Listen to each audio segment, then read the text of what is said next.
comfort or bliss, just truths we strive not to dismiss. This is the Finding Gnosis show, where illusions break and deeper truths grow. Philosophy and thought light the way through the dark toward a brighter day. Not endless struggle, but a fight worth the cost, seeking the meaning we thought was lost.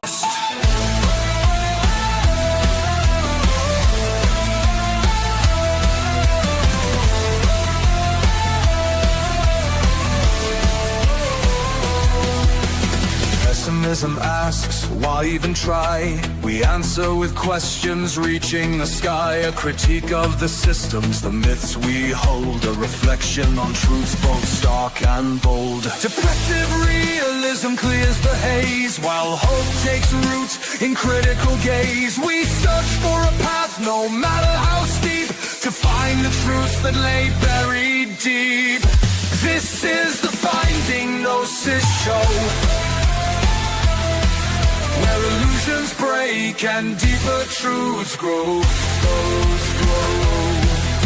Philosophy and thought light the way through the dark toward a brighter day. Not endless struggle, but a fight worth the cost, seeking the meaning we thought was lost.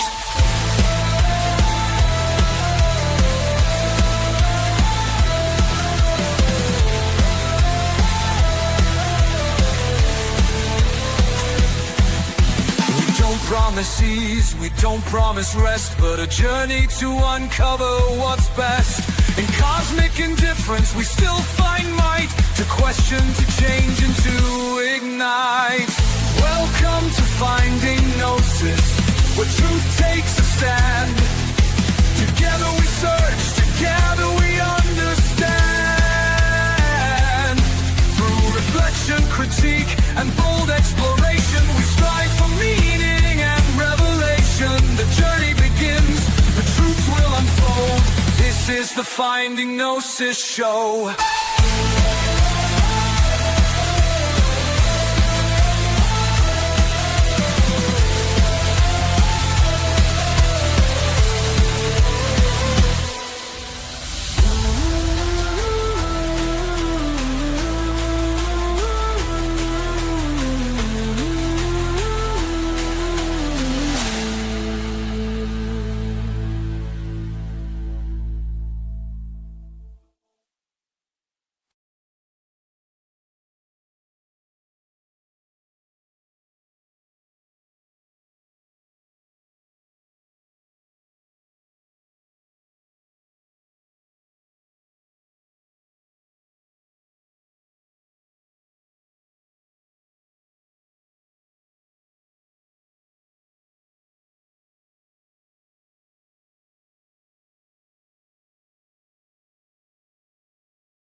the cosmic indifference, and through despair we dig for meaning that might be there. No promises of comfort or bliss, just truths we strive not to dismiss. This is the Finding Gnosis show,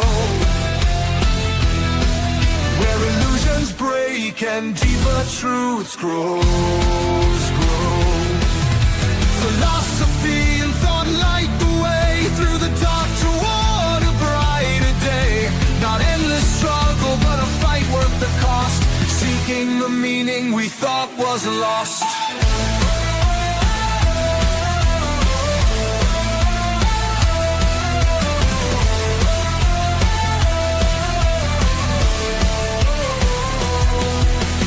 Pessimism asks, why even try? We answer with questions reaching the sky. A critique of the systems, the myths we hold, a reflection on truths both stark and bold.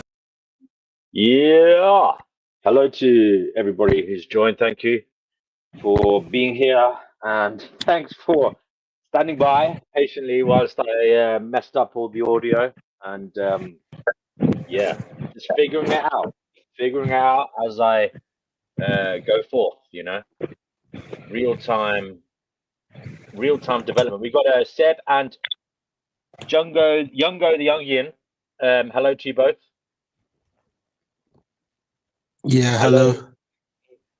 Hello, Jungo the Jungian. I think I know who you are, Jungo the Jungian. Can I take a guess? Yeah, I'm younger.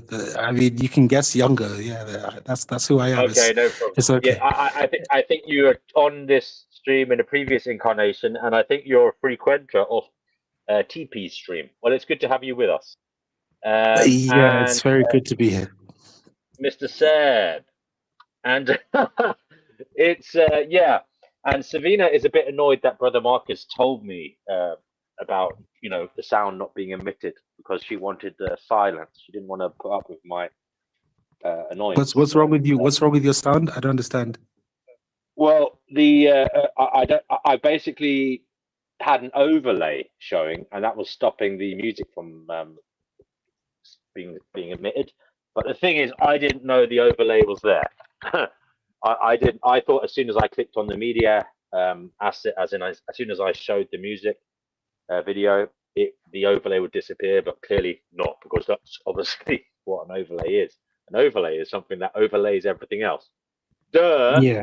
Yeah, I just didn't check, so I didn't know overlays affect audio. Who knew? Who knew?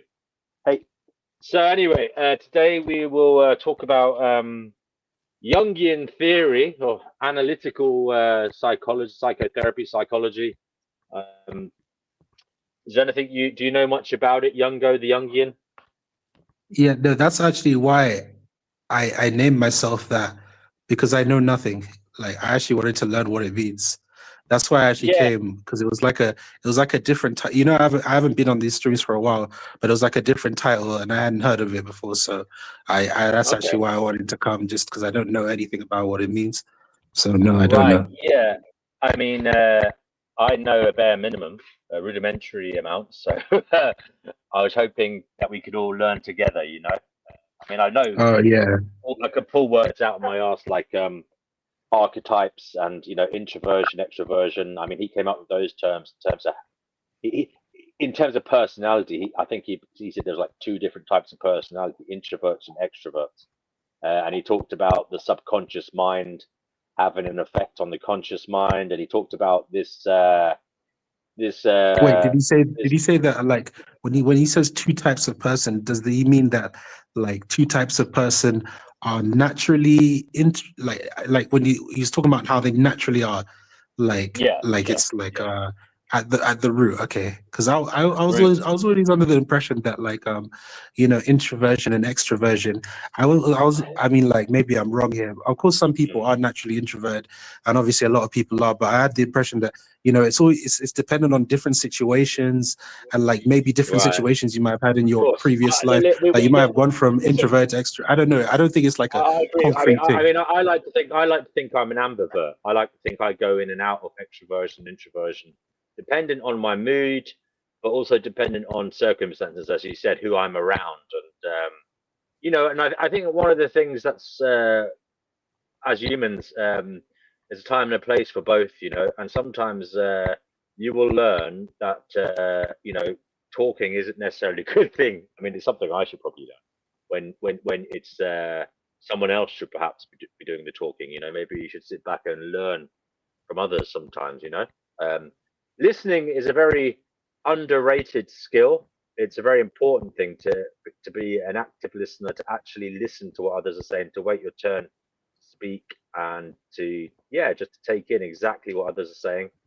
And something I've had to learn, but it's Yeah, definitely. definitely I think it's because it comes from that. Yeah, no, definitely something I had to learn because when it comes from that, like, you know, when you're like in your adolescence and your youth, you want everyone to hear you, and you don't want to hear no one else. And then well, I think yeah. it's like I a mean, maturity thing. A lot of it, like as you grow older, yeah, you learn more to just shut up and just listen to people. But yeah, right, yeah. Hello to Seb as well. Hello to Seb is here already. Thank you for joining us, Seb. Seb, do you know anything about Jungian theory No, or Carl Jung? I was. Sounds like, I don't. I sounds don't. like you don't. Okay. Sounds like we're a bunch of ignoramuses. So please don't, go too hard on us all. I yeah, I was I've got literally coming here had for you to I say had the impression what it that is. I'd be the there is some lecture slides, believe it or not, odd that have one been out provided there. to us. That I don't. Would be the only one not knowing anything about the Jungian theory. But I No guess problem. everybody on here doesn't know anything Well, you about. know, as I said, I know a very small amount, but enough to get by. You know that Pareto principle they talk about, where 20% of the knowledge gets you 80% of the results. I'm probably down about 10% of the knowledge, so I'm getting about 40% of the results. That's a pass mark. Well, actually, I don't know if I would pass. That's a bit. That's a bit.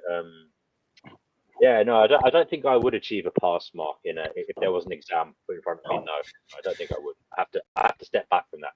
I'd say I'd probably get about 30% in an exam if there was a question asked on Carl Jung.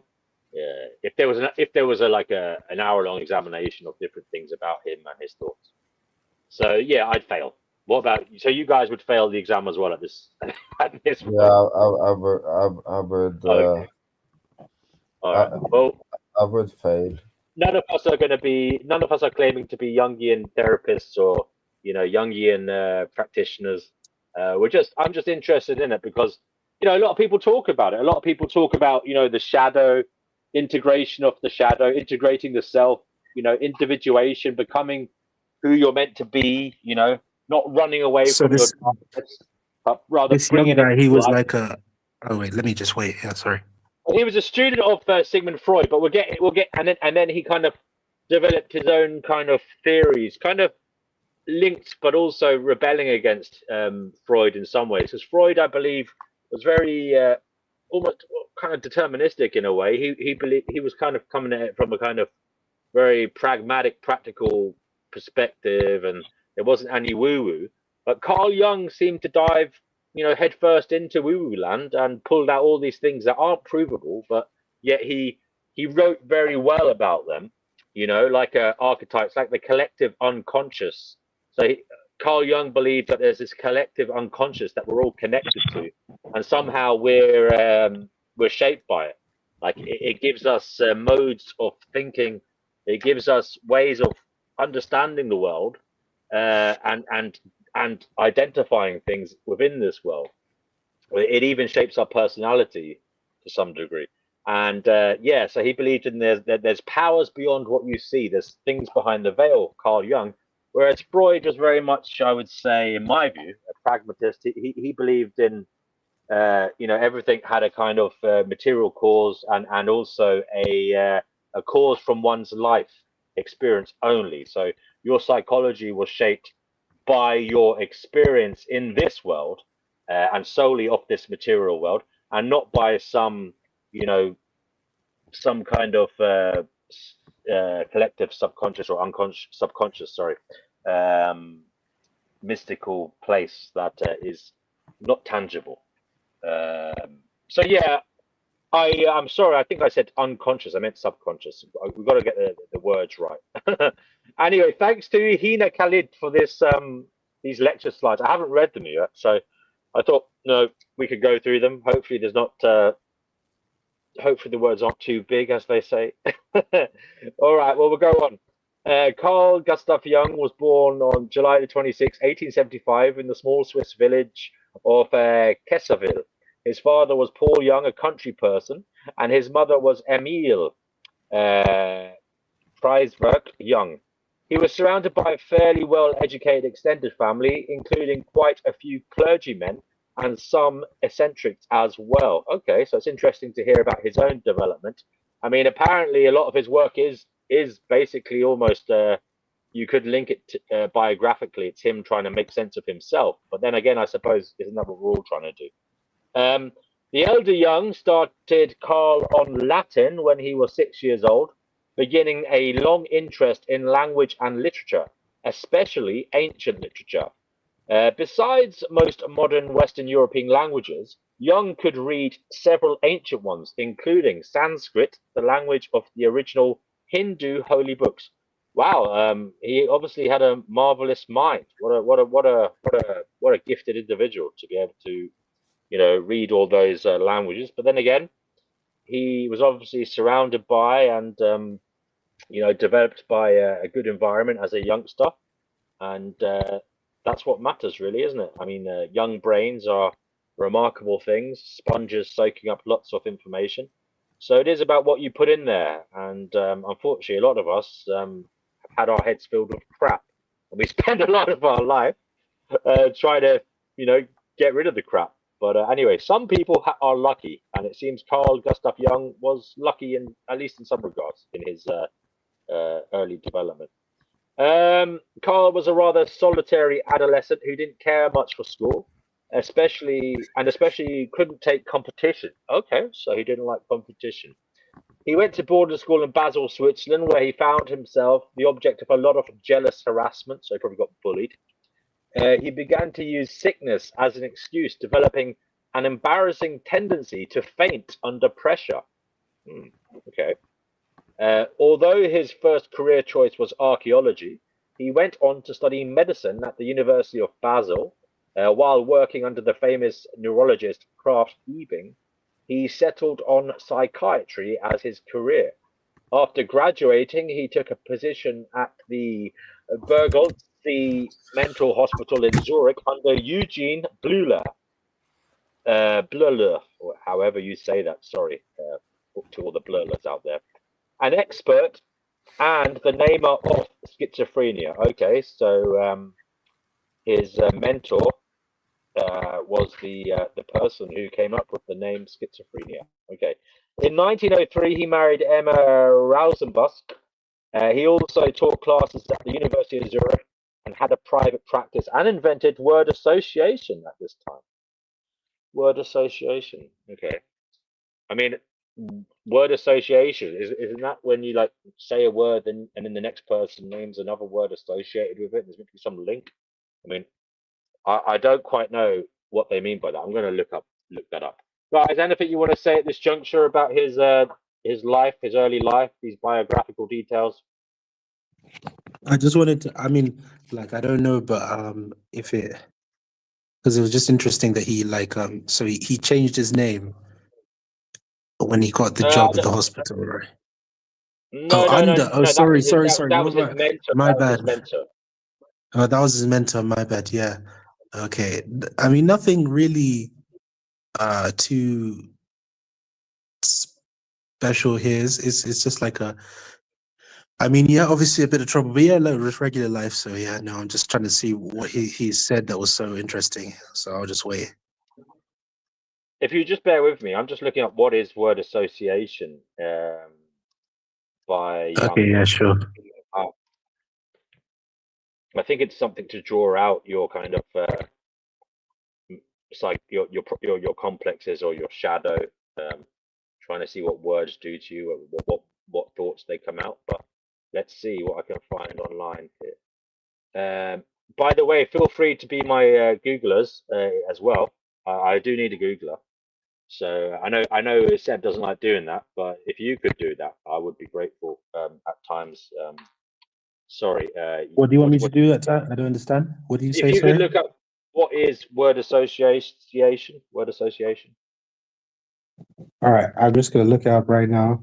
Uh, What association I meaning? found that it's Jung's word association experiment allows us to identify those words which indicate and stimulate a specific activation of the complexes for each subject via specific markers of complexes. Okay, to me that sounds like Well, I don't know. It was like because there's an interesting thing. I heard that he's saying that like with this word association, it's like it's saying that he believed that the unconscious can control conscious will, and that single word can bring up past traumas. So, I okay. mean, Hold on a second. Here we go. Peter. Sorry. Jung's word association test was a psychological experiment developed by Carl Jung to explore the unconscious mind and identify repressed emotions or conflicts. It involved presenting a person with a list of words and asking them to respond with the first word that came to mind as quickly as possible. Okay. So the key ideas behind Jung's word association test were looking at unconscious influence. So Jung believed that certain words could trigger emotional or unconscious responses, revealing hidden complexes. Okay. But also, he believed illuminated complexes. So if a person hesitated, gave an unusual response, or showed signs of stress, it suggested an underlying psychological complex. For example, trauma, fears, or unresolved emotions. There was also he also used it as a psychoanalysis tool. The test helped identify personal struggles, emotional conflicts, and subconscious themes affecting behavior. It was a foundation for later theories. Jung's work on word association contributed to his ideas about the collective unconscious, archetypes, and dream analysis. Examples of word association in action include a doctor. So someone might just say hospital in response, and that's considered a neutral response because that's kind of what you expect. Okay, if the therapist said mother and there was a long pause, and then the person replied, for example, strict, well then that shows some possible that's emotional soft. That's something that's association. off. Yeah. Yeah, that shows some possible emotional association. And then maybe if the therapist said, for example, the word fear, and the person responded darkness, then that might reveal some kind of potential subconscious connection. The thing is, the replies have to be said extremely quickly, and I don't know what the list of words are, but I'm sure there's like a list of words that these therapists go through, or these Jungian practitioners have access to draw out the complexes, the neurosis within their patients, their clients. Anyway, we will try and continue. So wait, yeah, Um, I guess just one thing I'll just make about that. I don't know, like, yeah. doesn't it feel like a little bit obvious? Like, let's say, like, if your dad, yeah, got killed by someone wielding an AK-47, right? And so, like, even the word AK-47 is gonna trigger you, probably. Like, I feel like isn't that obvious? Like, you know what I mean? I don't know. It seems kind of obvious. I Of don't know. course, it's obvious, but not every. Yeah, but of course it's obvious, but not everyone has such obvious experience trauma. I would say. I would Oh say that yeah. some people, yeah, not everybody's had such an overtly, you know, traumatic experience. Some people maybe have a life bumping along with things happening, but they're not like, people's neurosis, people's psychology can be afflicted and affected in ways that you might not expect.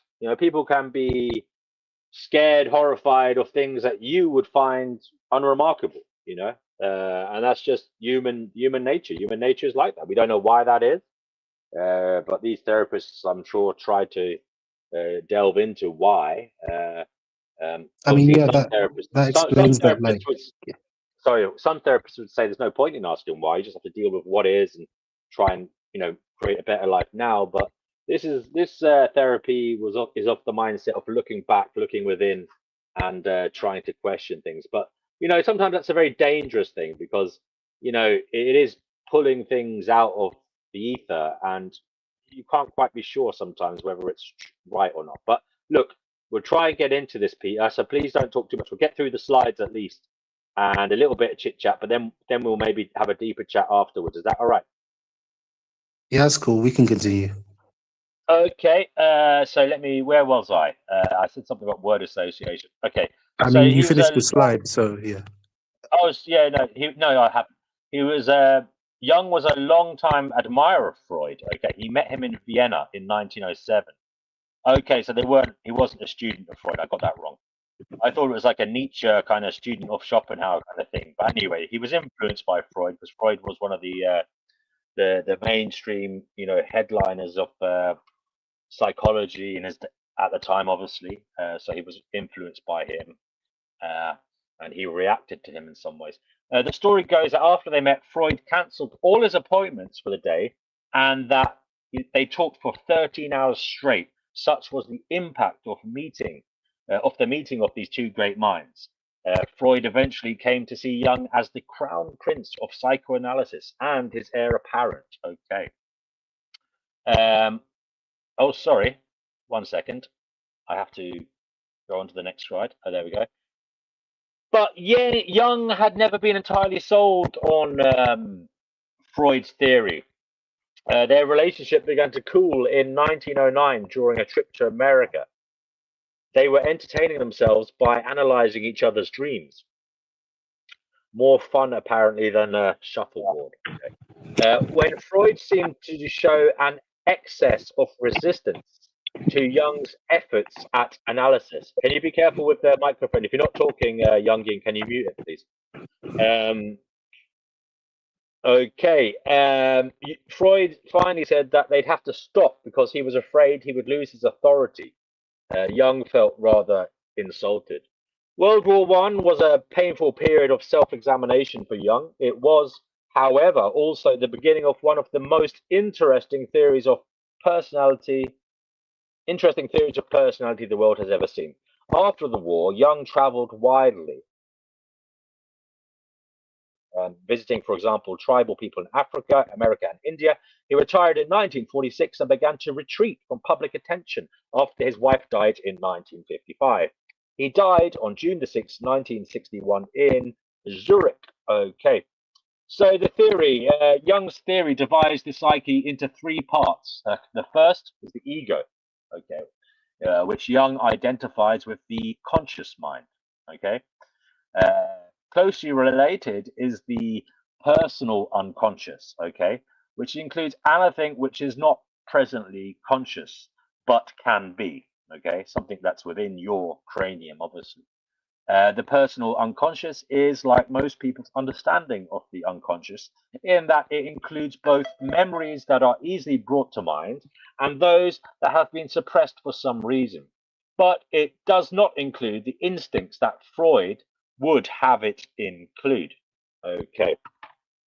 But then Jung adds the part of the psyche that makes his theory stand out from all the others, the collective unconscious. You could call it your psychic inheritance. It is the reservoir of our experiences as a species, a kind of knowledge we are all born with, and yet we can never be directly conscious of it.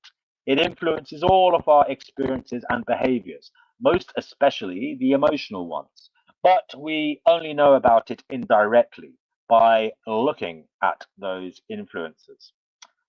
There are some experiences that show the effects of the collective unconscious more clearly than others. The experiences of, for example, love at first sight, of deja vu, the feeling that you've been here before, and the immediate recognition of certain symbols and the meanings of certain myths could all be understood as the sudden conjunction of our outer reality and the inner reality of the collective unconscious. Grander examples are the creative experiences shared by artists and musicians all over the world and in all times, or the spiritual experiences of mystics and of all religions, or the parallels in dreams, fantasies, mythologies, fairy tales, and literature. So it sounds like, things just coming to you from we know not where. You, as a writer, the words just are spewing out onto the page. You don't seem to really be in control. It seems to be something else is driving you. Same with the artist, the painter, when they're just in the zone, free flowing, painting an image, or some inspiration just comes to them from the ether.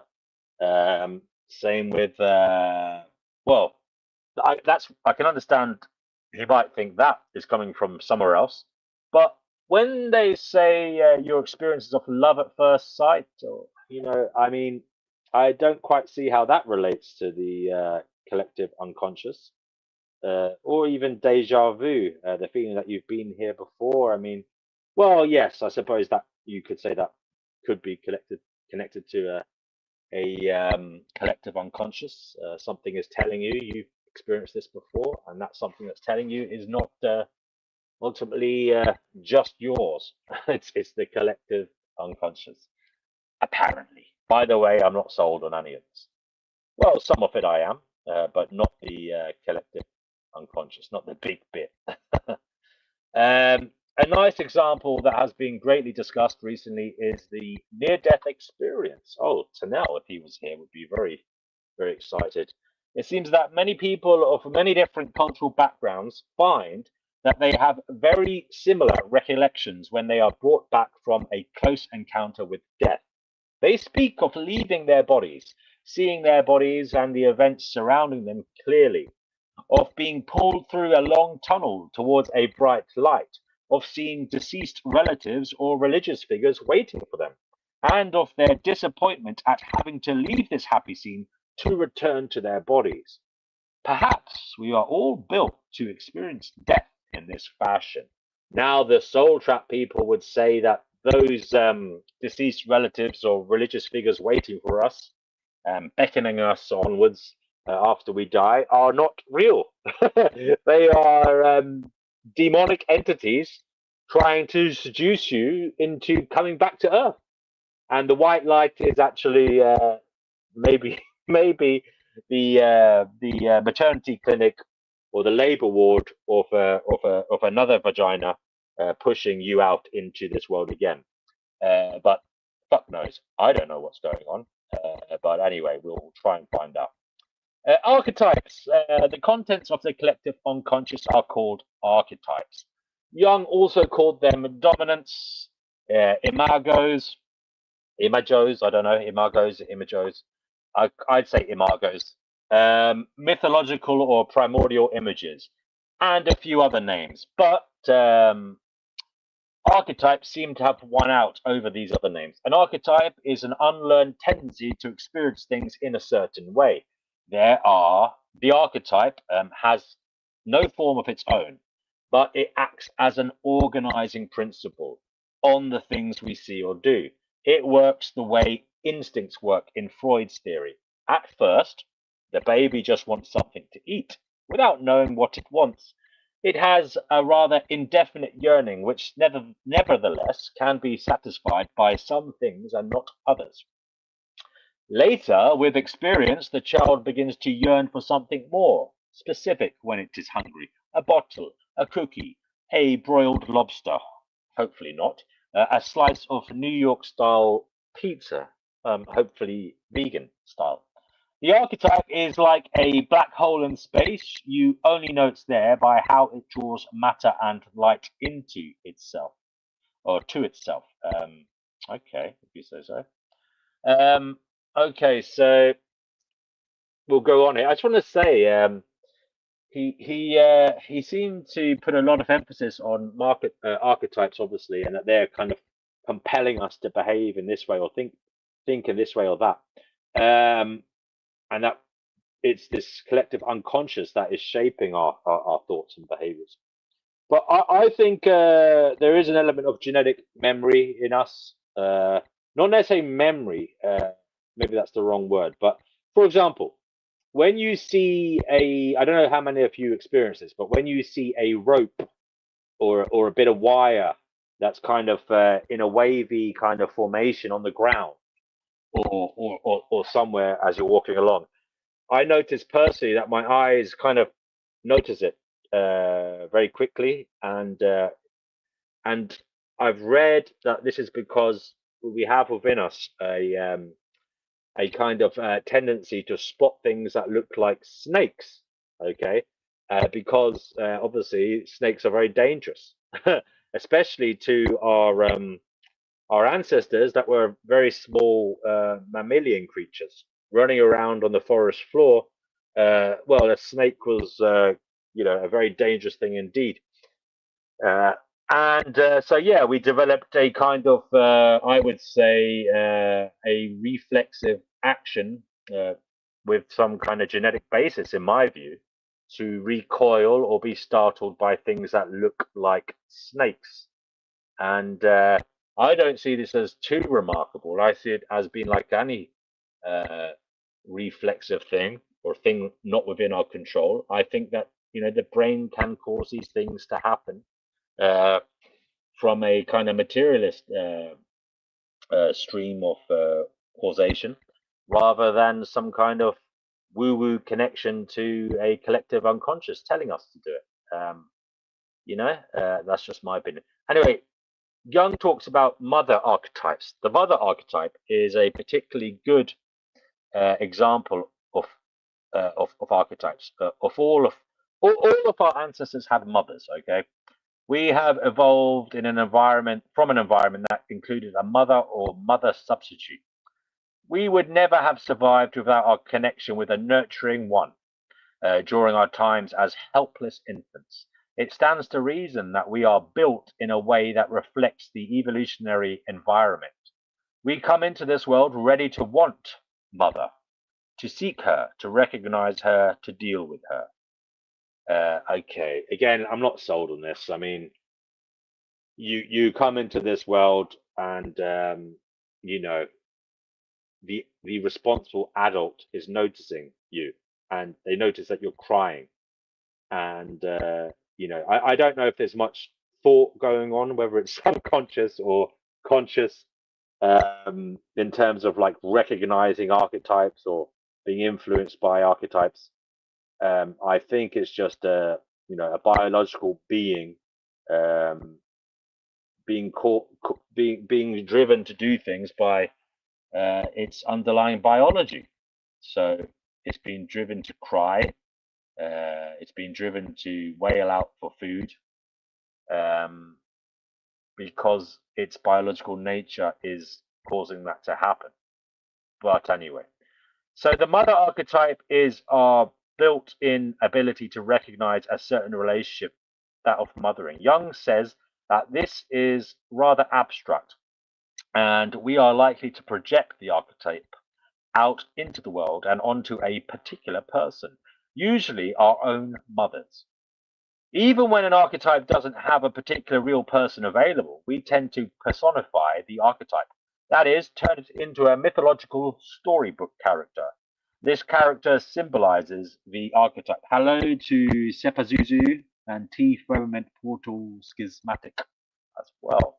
The mother archetype is symbolized by the primordial mother or earth mother of mythology, by Eve and Mary in Western traditions, and by less personal symbols such as the church, the nation, a forest, or an ocean. According to Jung, someone whose own mother failed to satisfy the demands of the archetype, whose own mother failed to satisfy the demands of the archetype may well be one that spends his or her life seeking comfort in the church, or in identification with the motherland, or in meditating upon the figure of Mary, or in a life at sea. Okay, so these are all kind of maternal archetypes according to Jung.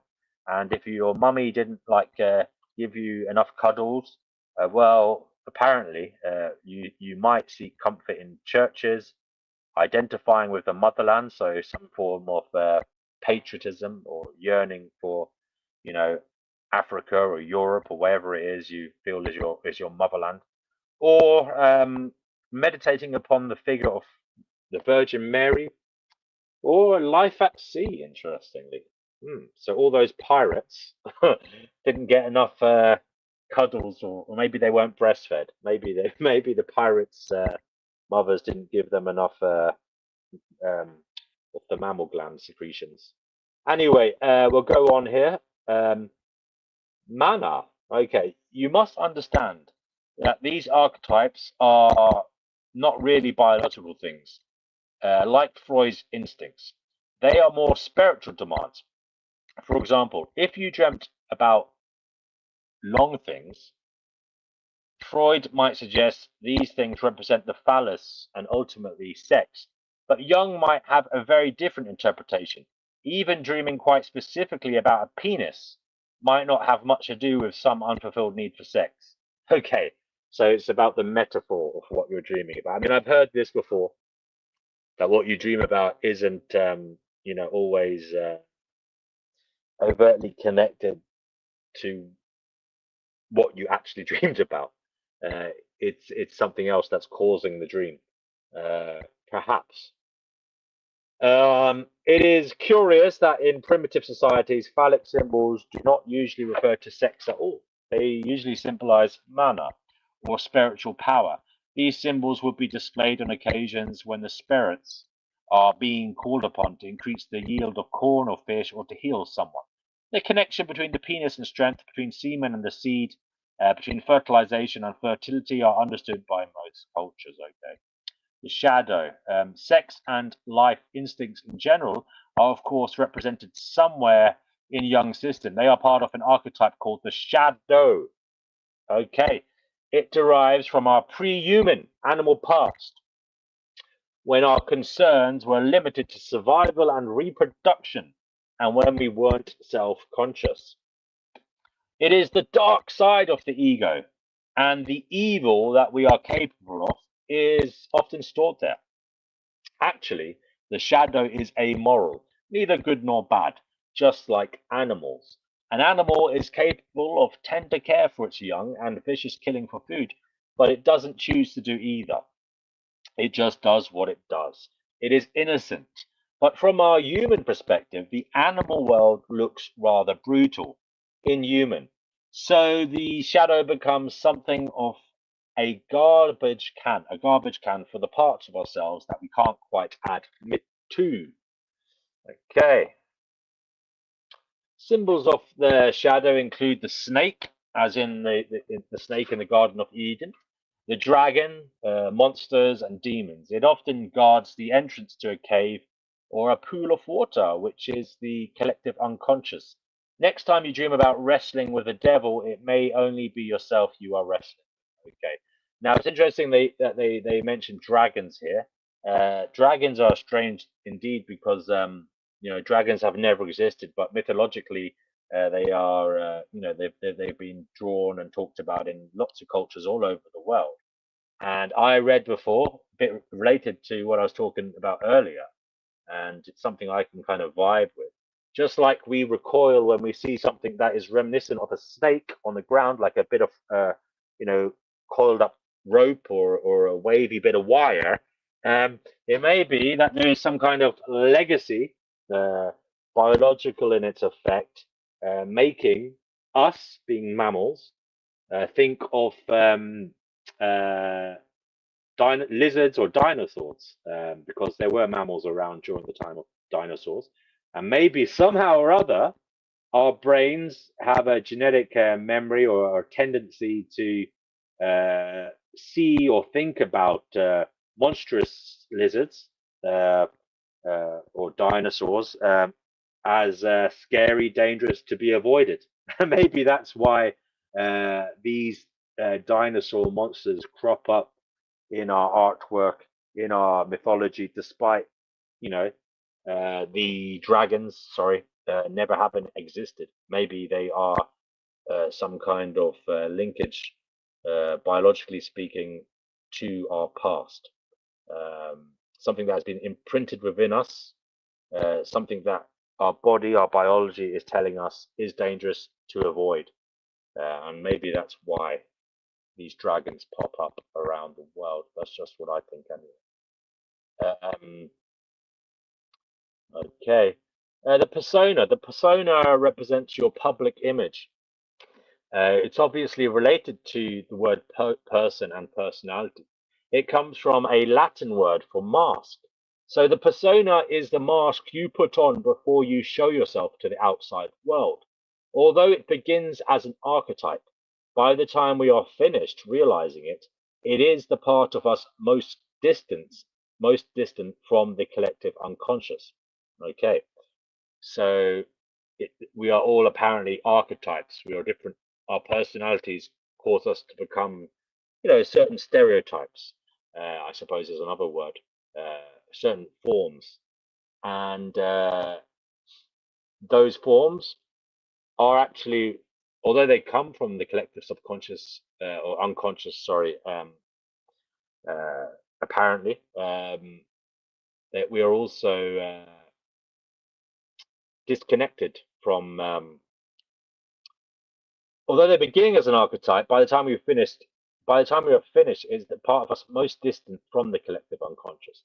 Okay, so the way our persona is not actually who we are deep inside. It's a kind of reaction to the world. It's a reaction to our circumstances. It's not what we really should be a lot of the time. At its best, it is just the good impression we all wish to present as we fill the role society requires of us. But of course, it can also be the false impression we use to manipulate people's opinions and behaviors. And at worst, it can be mistaken even by ourselves for our true nature. Sometimes we believe we really are what we pretend to be. Hello to Scorpion Rising. Oh, sorry, King Capricornio. Sorry. The anima and the animus. Now, I believe these are like the male and the feminine kind of expressions or forces driving us. The anima is the female aspect present in the collective subconscious or collective unconsciousness of men, and the animus is the male aspect present in the collective unconsciousness of women. Together, they are referred to as psyche. Psyche, I don't know. The anima may be personified as a young girl, very spontaneous and intuitive, or as a witch, or as the earth mother. It is likely to be associated with deep emotionality and the force of life itself.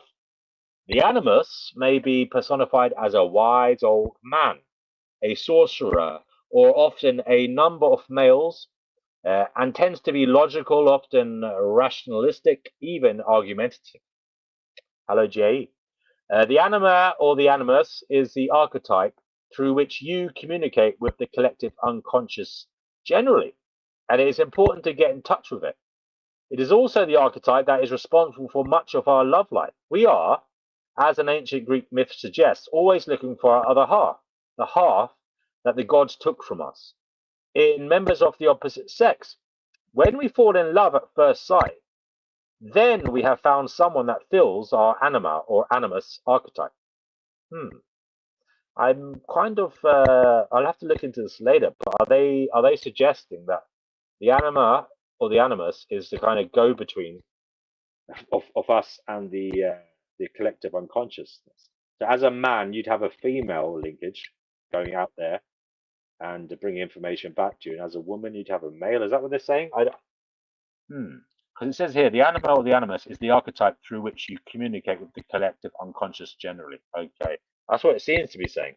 But again, this is only a rudimentary exploration. We'd have to delve deeper into Jungian theory if we wanted to get more exact definitions. Other archetypes. Jung said that there is no fixed number of archetypes which we could simply list and memorize. They overlap and easily melt into each other as needed, and their logic is not the usual kind, but here are some that he mentioned. Besides the mother, there are also other family archetypes. Obviously, there is a father, who is often symbolized by a guide or an authority figure. There is also the archetype family, which represents the idea of blood relationship and ties that run deeper than those based on conscious reasons. There's also the child, represented in mythology and art by children, infants, most especially, as well as other small creatures. The Christ child celebrated at Christmas is a manifestation of the child archetype and represents the future becoming, rebirth, and salvation. Curiously, Christmas falls during the Christmas falls during the winter solstice, which in northern primitive cultures also represents the future and rebirth. I mean, it's not really curious. It's just obviously that's when it kind of was apt to to celebrate Christmas, because it is a nativity, it is a birth, it is something about salvation being born in a bleak midwinter. Goodness coming in the dark. I mean, it's obvious they weren't going to do it in midsummer, were they? On the But anyway, people used to light bonfires and perform ceremonies to encourage the sun to return to them. The child archetype often blends with other archetypes to form the child god or the child hero. Okay. Oh goodness, what have I started talking about? It just seems like such gobbledygook to me. But anyway, story character. Many archetypes are story characters. The hero is one of the main ones. He is the mana personality and the defeater of evil dragons. Basically, he represents the ego. So the ego, if you remember in Jungian analysis, is our conscious mind, the bit that we're aware of. We do tend to identify with the hero of the story, and it's often engaged in fighting the shadow. Okay, the shadow is in our subconscious mind, in the form of dragons and other monsters. Okay. The hero is, however, often dumb as a post. He is, after all, ignorant of the ways of the collective unconscious, like Luke Skywalker in Star Wars films. Is the perfect example of a hero. Okay, so we're ignorant of the collective unconscious. I mean, to me, the hero, it's not about being ignorant of the collective unconsciousness. It's about not having the relative life experience to have stored data in your mind to make a better decision. Okay. It's about the hero in stories for me is somebody whose experiences expand the horizon of their understanding of what it is to be human in themselves and other people. So as they go out into the world, they mix with others, they have experiences, and they gain empathy enough to understand that others are just like them, people trying to live a life. And they are people who have intrinsic value, and they are people who need a helping hand. To me, the hero is always somebody who realizes treat others as you'd like to be treated yourself, okay, and then tries to do that. Anyway, the hero is guided by the wise old man. He is the form of the animus. Okay, so the animus was the male. The male conduit to the collective unconsciousness, the kind of masculine impact on our subconscious minds, or unconscious mind, or subconscious mind, and reveals to the hero the nature of the collective unconscious. In Star Wars, he is played by Obi-Wan Kenobi and later Yoda. Notice that they teach Luke about the Force, and as Luke matures, they die and become a part of him. You might be curious as to the archetype represented by Darth Vader, the Dark Father. He is the shadow and the master of the dark side of the Force. He also turns out to be Luke and Leia's father. When he dies, he becomes one of the wise old men. Okay. So the animal archetypes. There is also an animal archetype representing humanity's relationships with the animal world. The hero's faithful horse would be an example. This is a controversial take on these things. Faithful horse, or an animal that has been bred and oppressed to be a slave. I suppose it's a matter of perspective, but I would err on the side of an animal that has been, caused to become a slave of the human, whether they like it or not. I mean, have you seen how horses are broken in? I mean, they have reins on them anyway. They They're pulled this way and that. They're not allowed to go where they want to go. Are they doing it off their own free will? Faithful is a very controversial take on equine matters. Anyway, snakes are often symbolic of the animal archetype and are thought to be particularly wise. Animals, after all, are more in touch with their nature than we are. Perhaps loyal little robots and reliable old spaceships, the Falcon, are also symbols of the animal. Okay. So anyway, it's interesting here. It says snakes are often symbolic of the animal archetype and are thought to be particularly wise. Obviously, that is reminiscent of the story in the Book of Genesis in the Garden of Eden. The serpent telling Eve to eat the apple. Obviously, in the Abrahamic religions, typically the snake is deemed bad, from the devil. But in Gnostic Christianity, the snake was deemed as the savior, the one trying to free Eve from the burden of being ignorant in a hellish landscape or a hellscape. The snake wanted to imbue Eve with knowledge to help her free herself from her attachment to this hellscape reality, from her taking it too seriously, from her putting too much faith in it. And that's something I vibe with more than the Abrahamic version that is in the mainstream, where the snake was seen as bad for enlightening Eve, giving her access to knowledge of good and evil. Yeah, I would say it's good to know good and evil if you're in a realm of suffering, because then at least then you have the key to put into the engine to try and work out what is a good way forward, what is important for you as an individual, and what is to be avoided. Because animals suffer; they may not know good and evil, but they're trapped in a realm of suffering. So can you imagine if we'd been trapped in that realm of suffering without any ability to think our way out of it? What type of a monster would want that for us? Well, the answer is Yahweh. Anyway, and then we're going on to archetypes, going through the different archetypes, or some of them at least, the Jungian theory. There's also the trickster, often represented by a clown or a magician. The trickster's role is to hamper the hero's progress and to generally make trouble. In Norse mythology, many of the gods' adventures originate in some trick or another played on their majesties by the half-god Loki. Okay, so the trickster, I don't necessarily think that they're bad. I think they're kind of like, they're wise, they're intelligent, they are kind of causing the other person to flourish in a way, because you do need to walk a path and learn for yourself, and I just feel that tricksters trick you into walking on that path. Sometimes they make you think for yourself, they wake you up. They might do something unexpected, they might do something that shocks you out of your stupor, and I would say that's a good thing. Anyway, there are other archetypes that are a little more difficult to talk about. One is the original man, represented in Western religion by Adam. Another is the God archetype, representing our need to comprehend the universe. That's interesting. To give a meaning to all that happens, to see it all as having some purpose and direction.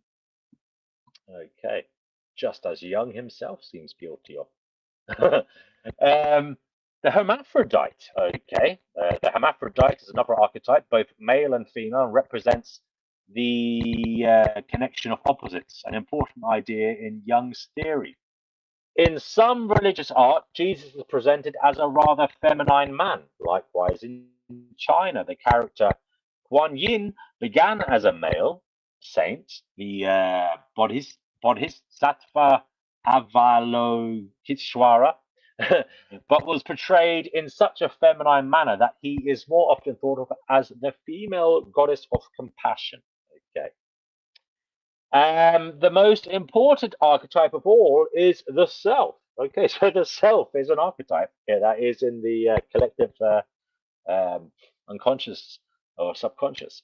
The self is the ultimate unity of the personality and is symbolized by the circle, the cross, and the mandala figures that Jung was fond of painting. A mandala is a drawing that is used in meditation because it tends to draw your focus back to the center, and it can be as simple as a geometric figure or as complicated as a stained glass window. The personifications that best represent self are Christ and Buddha, two people who many believe achieved perfection. But Jung felt that perfection of the personality is only truly achieved in death. Ooh. Ooh. I don't think he was a pro-mortalist, though, so don't get too excited, the darker amongst you. The dynamics of psyche. So much for the content of the psyche. Now let's turn to the principles of its operation. Jung gives us three principles, beginning with the principle of opposites. Every wish immediately suggests its opposite. If I have a good thought, for example, I cannot help but have in me somewhere the opposite bad thought. In fact, it is a very basic point. In order to have a concept of good, you must have a concept of bad. Just like you can't have up without down or black without white. Well, I suppose yes. I mean, you need to know the opposite before you know that you want something else in contra to it. You need to know something. Sorry, before you feel that you want something contra to it. This idea came home to me when I was about 11. This is the person who made these slides, I presume. I occasionally tried to help poor innocent woodland creatures who had been hurt in some way. Often, I'm afraid, killing them in the process. Okay. Once they tried to nurse a baby robin back to health, but when she picked it up, she was struck by how light it was, and the thought came to her that she could easily crush it in her hand. Mind you, she didn't like the idea, but it was undeniably there. Okay. According to Jung, it is the opposition that creates the power, okay, or libido of the psyche. It is like the two poles of a battery or the splitting of an atom. It is the contrast that gives energy, so that a strong contrast gives a strong energy, and a weak contrast gives a weak energy. Okay, so matters have to be related somewhat for fireworks to arise. Anyway, the second principle is the principle of equivalence. The energy created from the opposition is given to both sides equally. So this is the person who made these slides. So when she held the baby bird in her hand, there was an energy to go ahead and try to help it, but there was an equal amount of energy to go ahead and crush it. Okay, speak for yourself, love. I never felt the urge to fucking crush anything in my hand like that, a little baby bird. Anyway, she tried to help the bird so that the energy went into the various behaviors involved in helping it. But what happens to the other energy? So this person thinks that this darkness that was within her, that was of equal, comparable force to the light, is going somewhere or doing something because she didn't acknowledge it.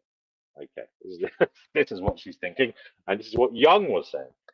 Well, that depends on your attitude towards the wish that you didn't fulfill. If you acknowledge it, face it, keep it available to the conscious mind, then the energy goes towards a general improvement of your psyche. You grow, in other words. But if you pretend that you never had the evil wish, if you deny and suppress it, the energy will go towards the development of a complex. Okay, I can vibe with this. A complex is a pattern of suppressed thoughts and feelings that constellate around a theme provided by some archetype. Okay. I mean, it doesn't need to be an archetype. It could just be an idea. Anyway, if you deny ever having thought about crushing the little bird, you might put that idea into the form offered by the shadow, your dark side.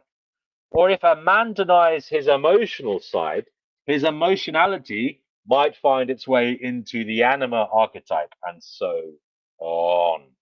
Okay. Okay. Here's where the problem comes. If you pretend all your life that you are only good, that you don't even have the capacity to lie and cheat and steal and kill, then all the times when you do good, that other side of you goes into a complex around the shadow. That complex will begin to develop a life of its own, and it will haunt you. You might find yourself having nightmares in which you go around stamping on little birds. Okay, so right, according to this view, if it goes on long enough, the complex may take over and it may possess you. You might wind up with multiple personalities. In the movie The Three Faces of Eve, Joanne Woodward portrayed a meek, mild woman who eventually discovered that she went out and partied like crazy on Saturday nights. She didn't smoke, but found cigarettes in her purse. She didn't drink, but woke up with hangovers. Didn't fool around, but found herself in sexy outfits. Although multiple personalities is rare, it does tend to involve these kinds of black and white extremes. The final principle is the principle of entropy. This is the tendency for oppositions to come together and then energy to decrease over a person's lifetime. Okay, so as they come together, there's less energy because they're not in such a contrast. Jung borrowed the idea from physics, where entropy leads to the tendency of all physical systems to run down. That is, for all energy to become evenly distributed. If you have, for example, a heat source in one corner of the room, the whole room will eventually be heated. Not in my room. When we are young, the opposites will tend to be extreme. And so we tend to have lots of energy. For example, adolescents tend to exaggerate male-female differences, with boys trying hard to be macho and girls equally hard to be feminine. And so their sexual activity is invested with great amounts of energy. Plus, adolescents often swing from one extreme to another, being wild and crazy one minute and finding religion the next. As we get older, most of us come to be more comfortable with our different facets. We are a bit less naively idealistic and recognize that we are all mixtures of good and bad. We are less threatened by the opposite sex within us and become more androgynous. Even physically, in old age, men and women become more alike. This process of rising above our opposites, of seeing both sides of who we are, is called transcendence. It's interesting to note that after menopause, a woman's testosterone goes up, and as a man ages, his testosterone goes down. So we kind of turn into each other, which is kind of funny and weird and horrific at the same time. But yeah, I mean, it's all as a biological basis in my view anyway. So the self, the goal of life is to realize the self. The self is an archetype that represents the transcendence of opposites so that every aspect of your personality is expressed equally. You are then neither and both male and female at the same time. Neither and both ego and shadow at the same time. Neither and both good and bad at the same time. Neither and both conscious and unconscious at the same time. Neither and both an individual and the whole of creation at the same time. And yet with no oppositions, there is no energy. And you cease to act. Of course, you no longer need to act. To keep it from getting too mystical, think of it as a new. Oh, can we keep this from getting too mystical? I think we've gone way beyond the horizon into the tundra of mysticism. Anyway, to keep it from getting too mystical, think of it as a new center, a more balanced position for your psyche. When you are young, you focus on the ego and worry about the trivialities of the persona. When you're older, assuming you have been developing as you should, you focus a little deeper on the self and become closer to all people, all life, and even the universe itself. The self-realized person is actually less selfish. Okay. Again, biological basis for that, I suppose. I mean, the older you get, you're more likely to realize that, you don't get on very well in the world being a selfish wanker. You upset too many people. You've only got so much energy, and there's a lot more energy in in thousands of other people. So they can take pots at stabs at you and beat you up, and they won't run out of energy, but you as an isolated individual will. So you kind of do need to bend to the will of the others. You need to take their perspective into consideration, or else life's going to be extremely difficult for you. Anyway, synchronicity. Oh, whoop-de-doo. I like this one. I like this topic. Synchronicity is the occurrence of two events that are not linked causally, nor linked teleologically, yet are meaningfully related. Once a client was describing a dream involving a scarab beetle with Jung. This is at that very instant, a very similar beetle flew into the window. Okay. Often people dream about something like the death of a loved one and find out the next morning that their loved one did in fact die at about that time. Sometimes people pick up the phone to call a friend only to find their friend is already on the line. Most psychologists would call these things coincidences, or try to show how they are more likely to occur than we think. Jung believed, though, that these were indications of how we are connected with our fellow humans and with nature in general through the collective unconscious. Jung was never clear about his own religious beliefs, but this unusual idea of synchronicity is easily explained by the Hindu view of reality. Okay. In the Hindu view, our individual egos are like islands in a sea. We look out at the world and each other and think we are separate entities. What we don't see is that we are all connected to each other by means of the ocean floor. Okay. The outer world is called Maya, meaning illusion, and is thought of as God's dream or God's dance. That is, God creates it, but it has no reality of its own. Our individual egos, they call Yivitman, which means individual souls. But they too are something of an illusion. We are all actually extensions of the one and only Atman, or God, who allows bits of himself to forget his identity, to become apparently separate and independent, to become us. But we never truly separate. When we die, we wake up and realize we were from the beginning God. Okay. I mean, there's parallels with Gnosticism there. There's parallels with lots of other religions. The thing about it is, people might say it's remarkable that these ideas, transcend time and geographical limitations, and they pop up in other cultures and religions. But the thing is, right, there's only so many ways the human brain can think, so it's not that remarkable. And it could lead you to think there's some power in these stories. But as I said, it might be just that, there's only so many ways the human brain can think and deconstruct what is going on. So patterns will be formed, especially over long lengths of time.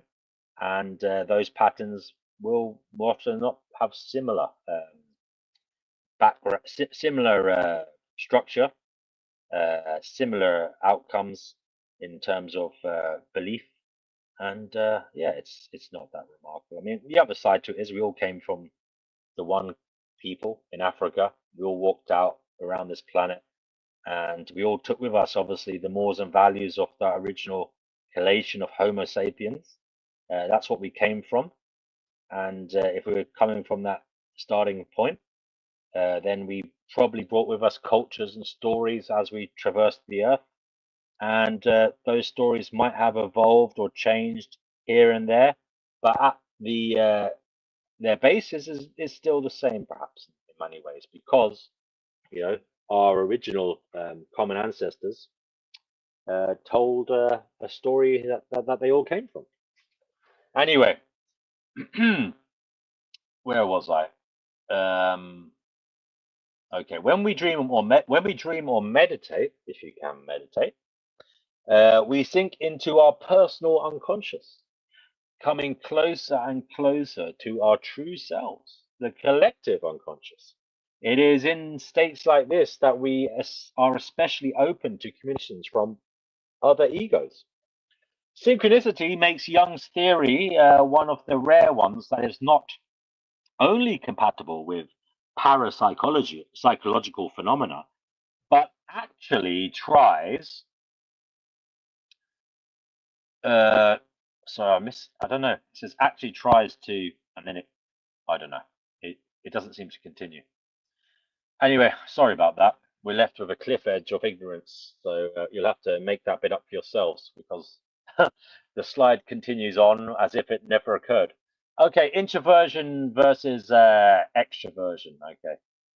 Jung developed a personality typology that has become so popular, some people don't realize he did anything else. It begins with the distinction between introversion and extroversion. Introverted people are those who prefer their internal world of thoughts, feelings, fantasies, and dreams, and so on, while extroverts prefer the external world of things and people and activities. Yeah. Okay.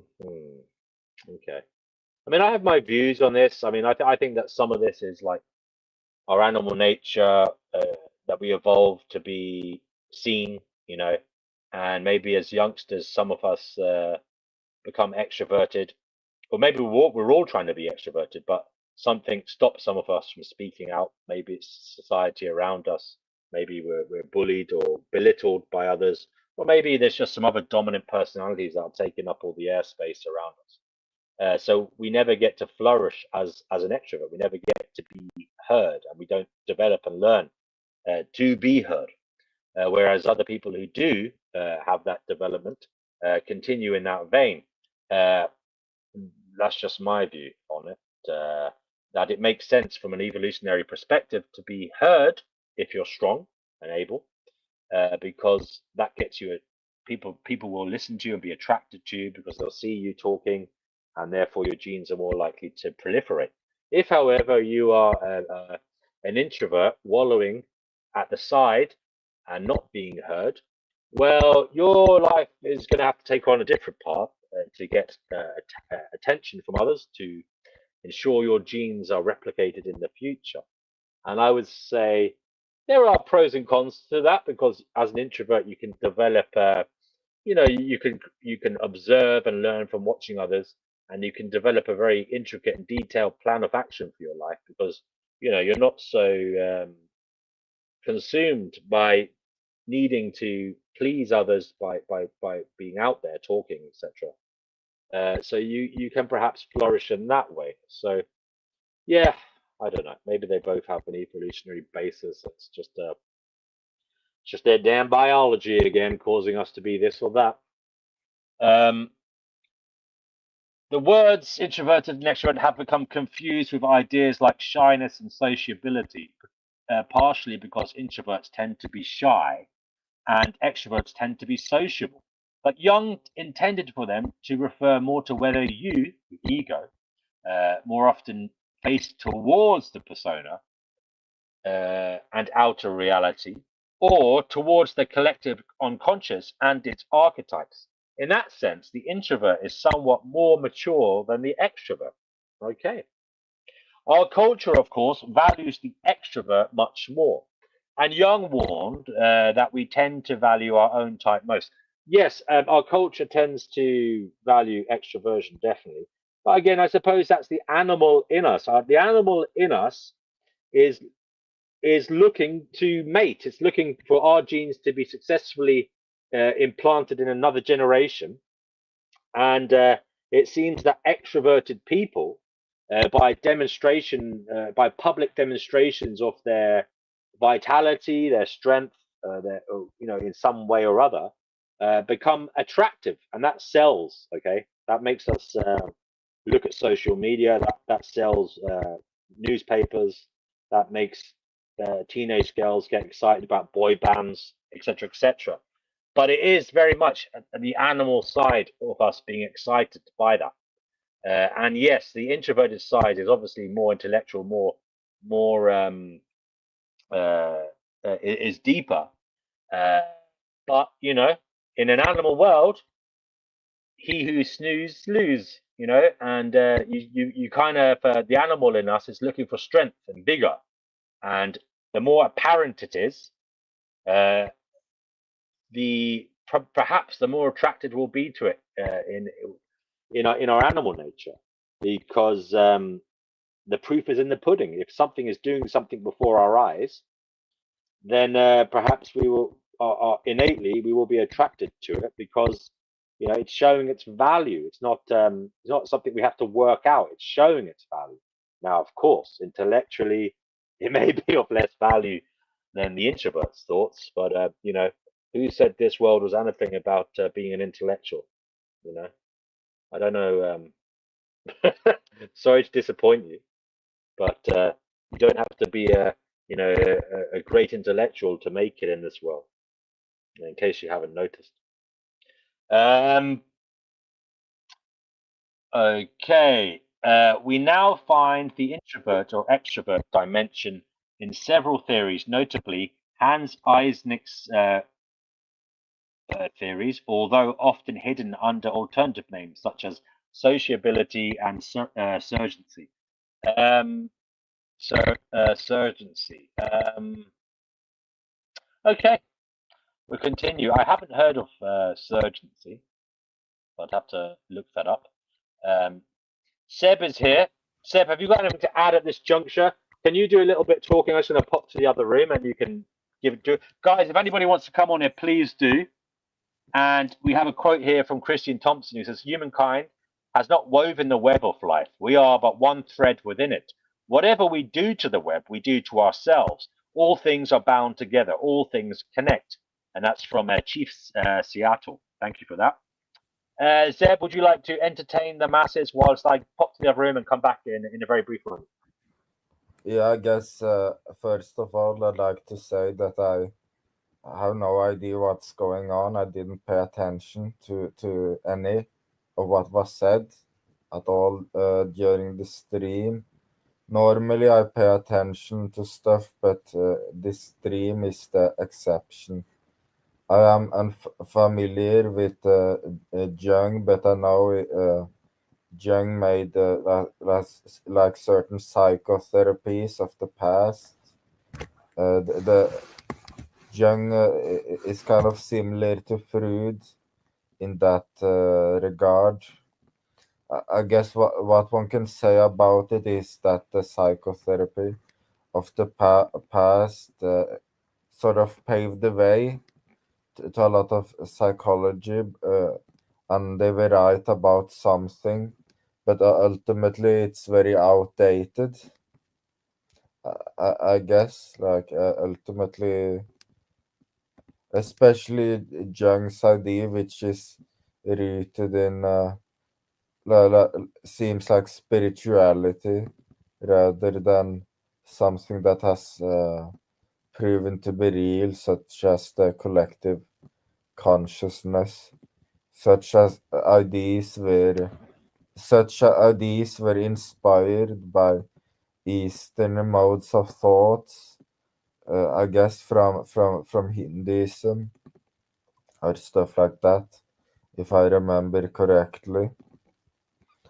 Something I find interesting about Jung is the integration of the shadow, and it poses a very important question or a puzzle.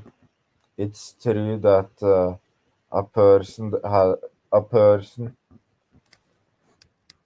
has a dark side to them, but how much does one give the dark side the attention, right? I guess that is what I don't know much about the whole point about the integration of the shadow. So, Right. but if I remember correctly, the integration of the shadow was about accepting one's dark side. If I'm wrong, then please tell me. Well, I believe it's like not running away from it, to analyze it and to see where it brings you, and try and overcome it. Not to run away from it, because if you run away from it, it will be bubbling under the surface. I think that's what they believe. It will even be growing inside you. So you shouldn't run away from it. You should face your demons. And, you know, it is good to think about why you are feeling certain negative emotions towards yourself or others, or towards existence even, and to contemplate where they're coming from. It might bring you, dare I say it, to Gnosis. It might bring you to greater understanding of yourself, and it might develop your own self-awareness so that you can navigate this cruel hellscape reality in a way that is more beneficial to you and perhaps to others. I Anyway. had completely misunderstood what that was even about. I thought the shadow was about like accepting one's dark side. I might have just tried to pull whatever I could pull from my memory. As I said before, I have no clue about these topics. No problem, Seb. We'll keep going. I'll keep going, okay? Functions. Whether we are introverts or extroverts, we deal with the world via our inner and outer selves, and each of us has our preferred ways of dealing with it, ways we are comfortable with and good at. Jung suggests there are 4 basic ways or functions. The first is sensing. Sensing means what it says, getting information by means of the senses. A sensing person is good at looking and listening and generally getting to know the world. Jung called this one of the irrational functions, meaning that it involved perception rather than judging. I'm going to have to remove that banner because I'm not able to read the. It involved perception rather than judging of information. Okay. The second form of our preferred ways of dealing with the world. So the first is sensing. The second is thinking. Thinking means evaluating information or ideas rationally and logically. Jung called this a rational function, meaning that it involves decision-making or judging rather than simple intake of information. So sensing is like intake, okay? And thinking is obviously judging the information, okay? Third is intuiting. Intuiting is a kind of perception that works outside of the usual conscious process. It is irrational or perceptual, like sensing, but comes from the complex integration of large amounts of information rather than simple seeing or hearing. Jung said it was like seeing around corners. Okay, so it's like sensing. It's taking in the information, but it comes from a complex integration of large amounts of information rather than simple seeing or hearing. Okay, it's like a feeling. Jung said it was like seeing around corners, intuition. Okay. No doubt he said it's our connection to the collective subconscious or unconscious. The fourth is feeling. The fourth is feeling. Feeling, like thinking, is a matter of evaluating information, this time by weighing one's overall emotional response. Jung calls it rational, obviously not in the usual sense of the word. Clearly not. Okay.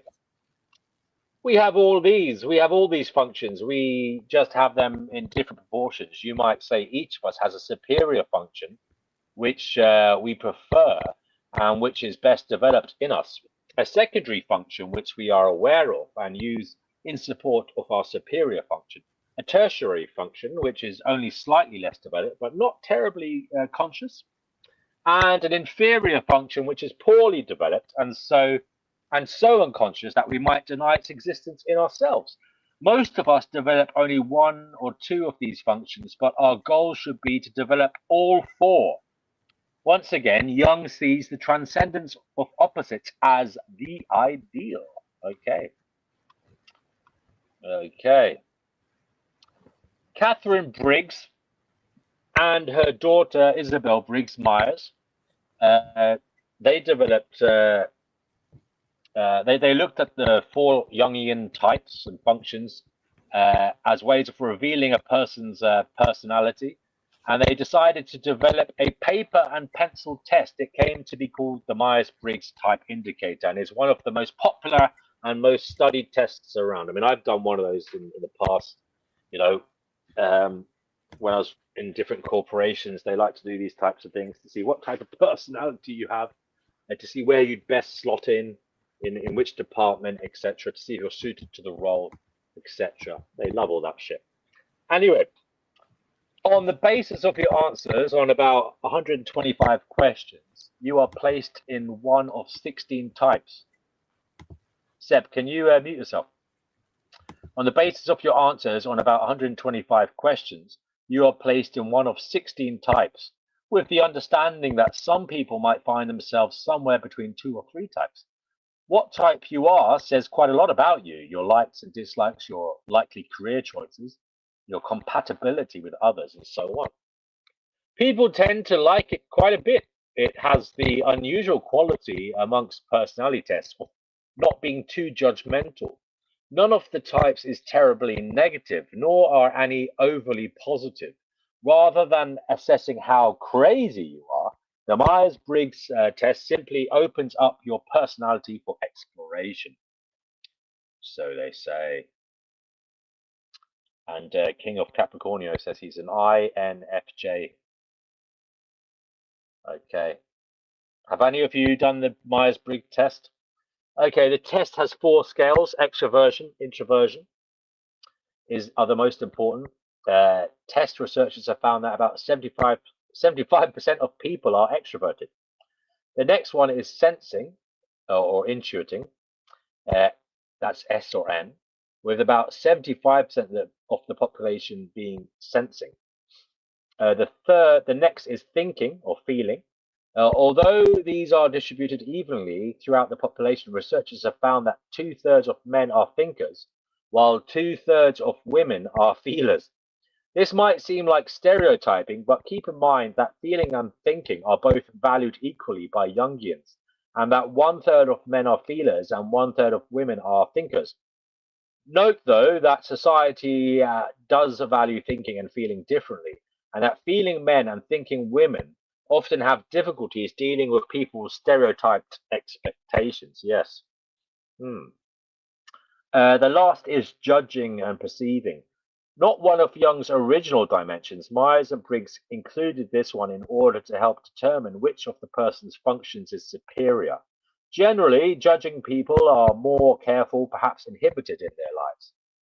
Perceiving people tend to be more spontaneous, sometimes careless.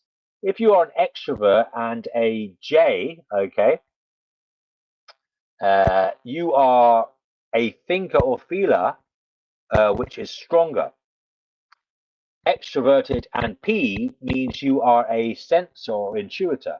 On the other hand, an introvert with a high J score will be a sensor or intuitor, while an introvert with a high P score will be a thinker or a feeler. And J and P are equally distributed in the population. Okay. So we have lovely last minute Lacey here again. Lovely to have you with us again, Lacey. And Lacey says, hello, yes, it's true.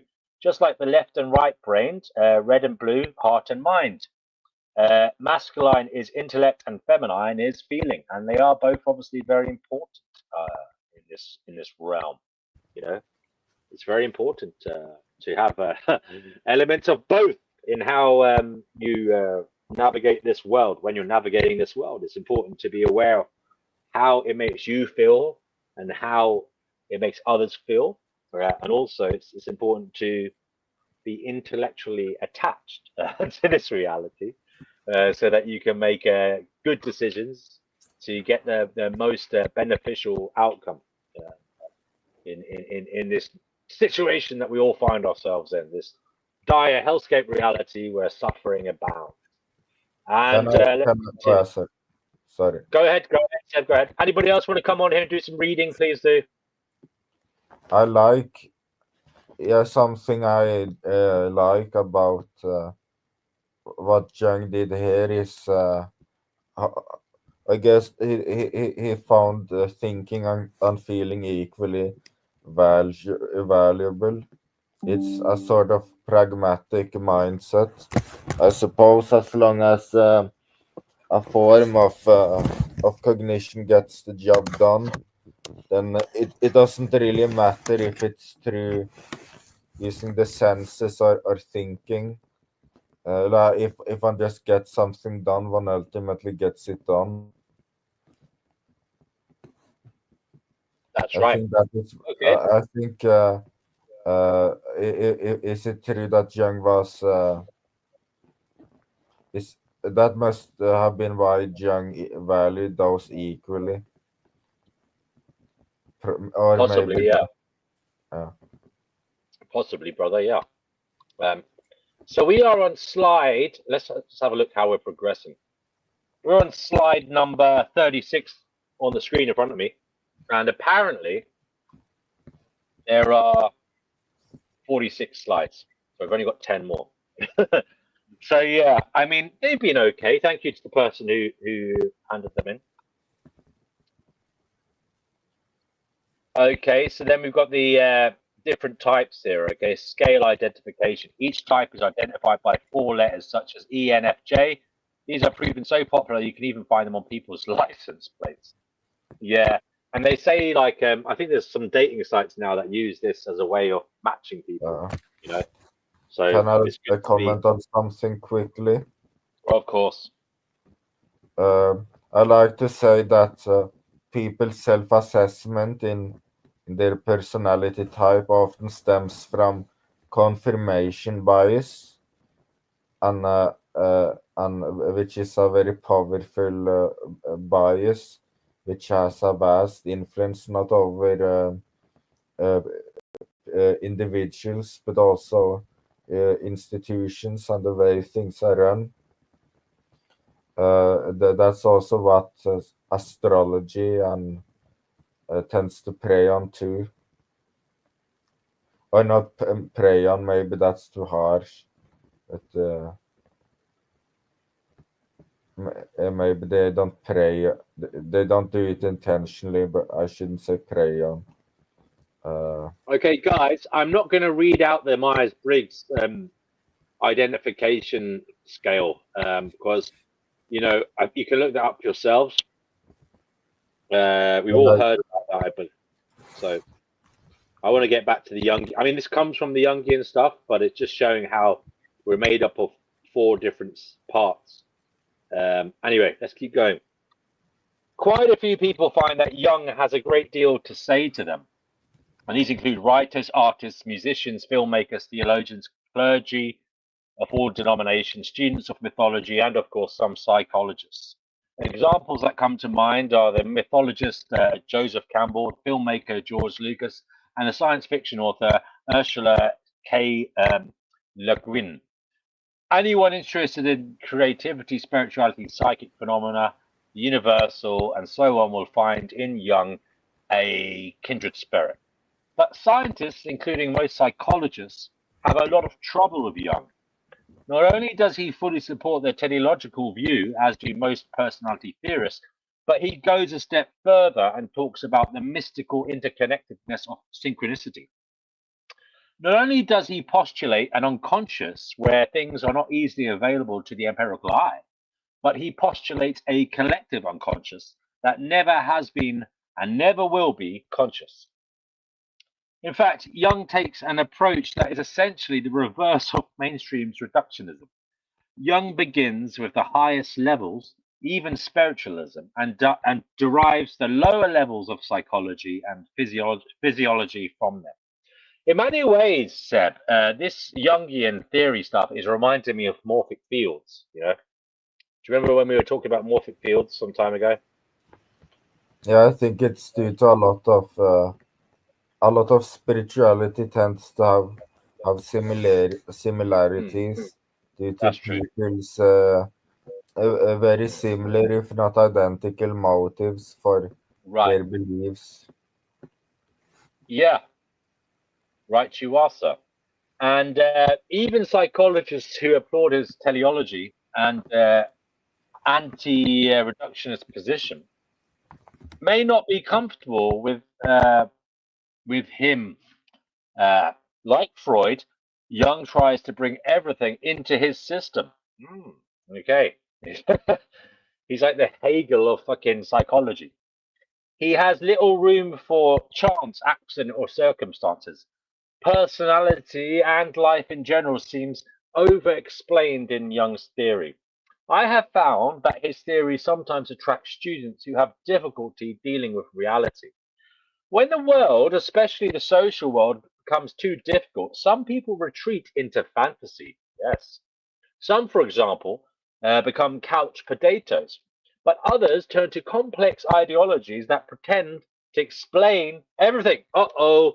Some get involved in Gnostic, oh no, or Tantric religions. Like, what's wrong with Gnostic religions as opposed to other religions?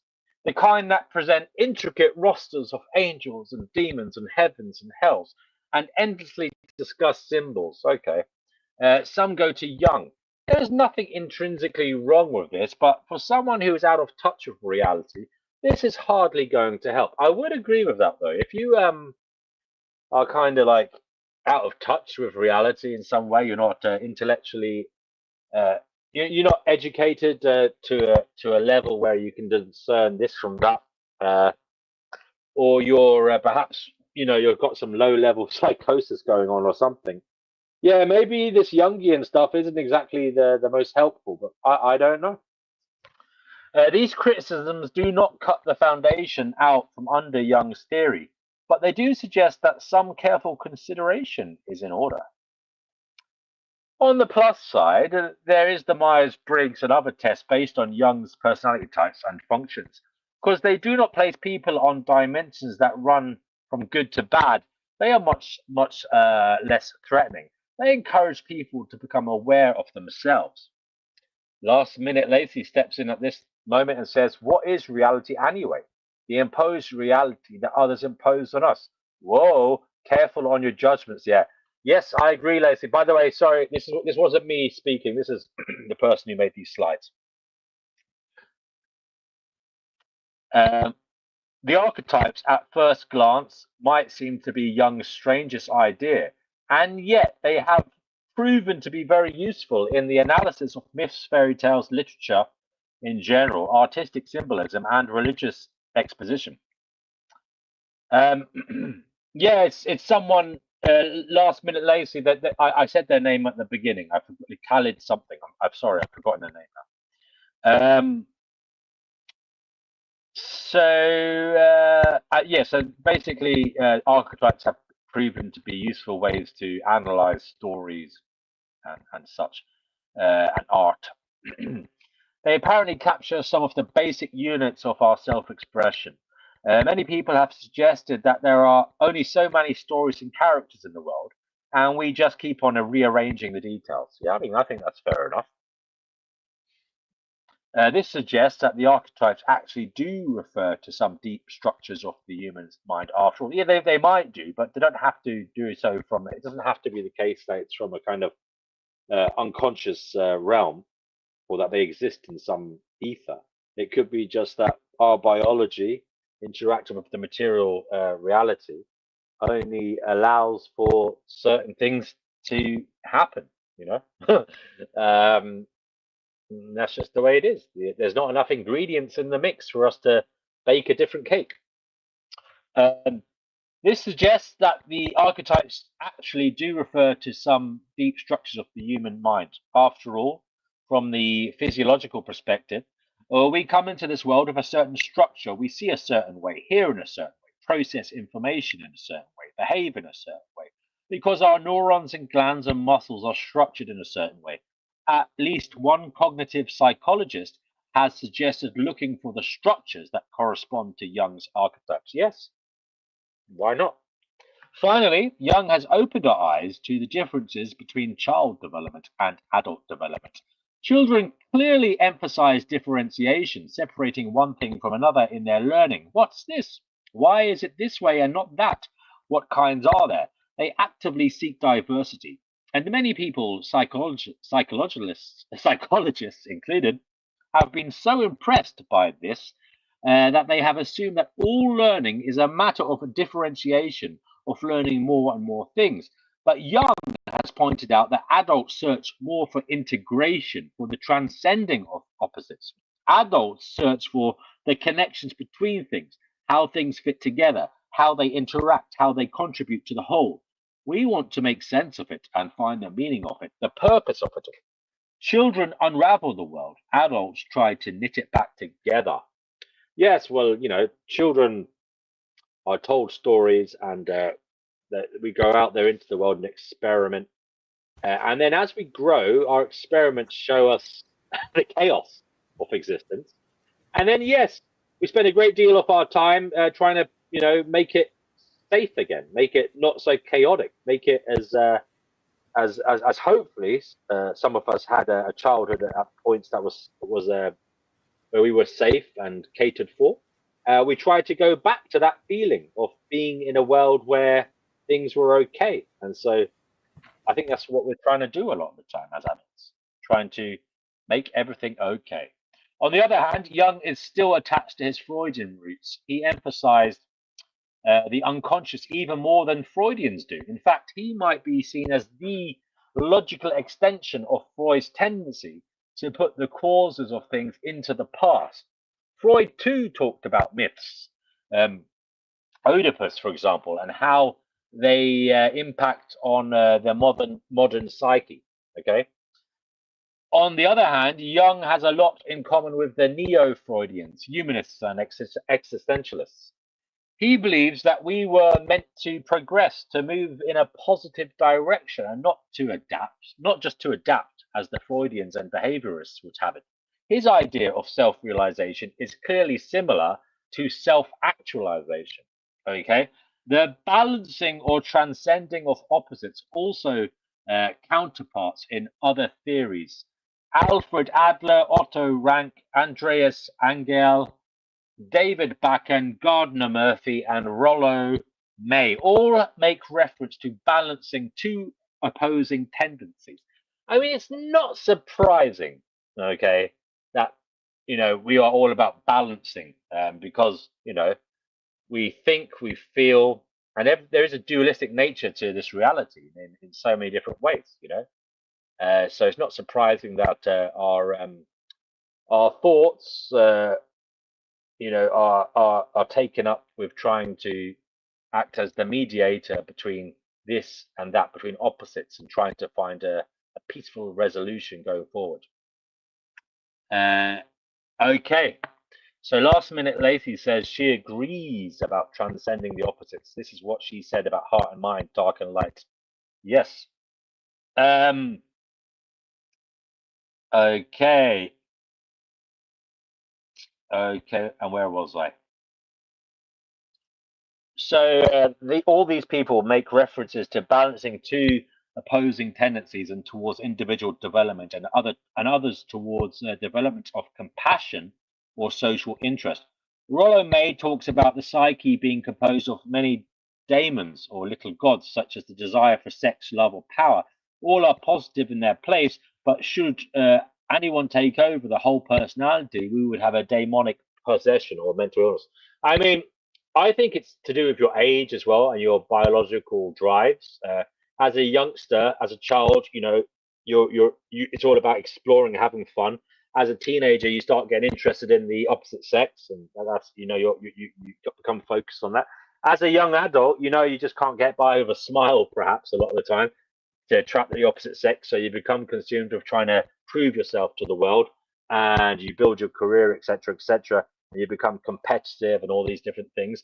And then if you do get older, then you mellow out a bit, and you either realize what a crock of shit the rat race is, and you chill out, or maybe you've had a few kids and you become more mindful of the bigger picture and what's going to happen in the future.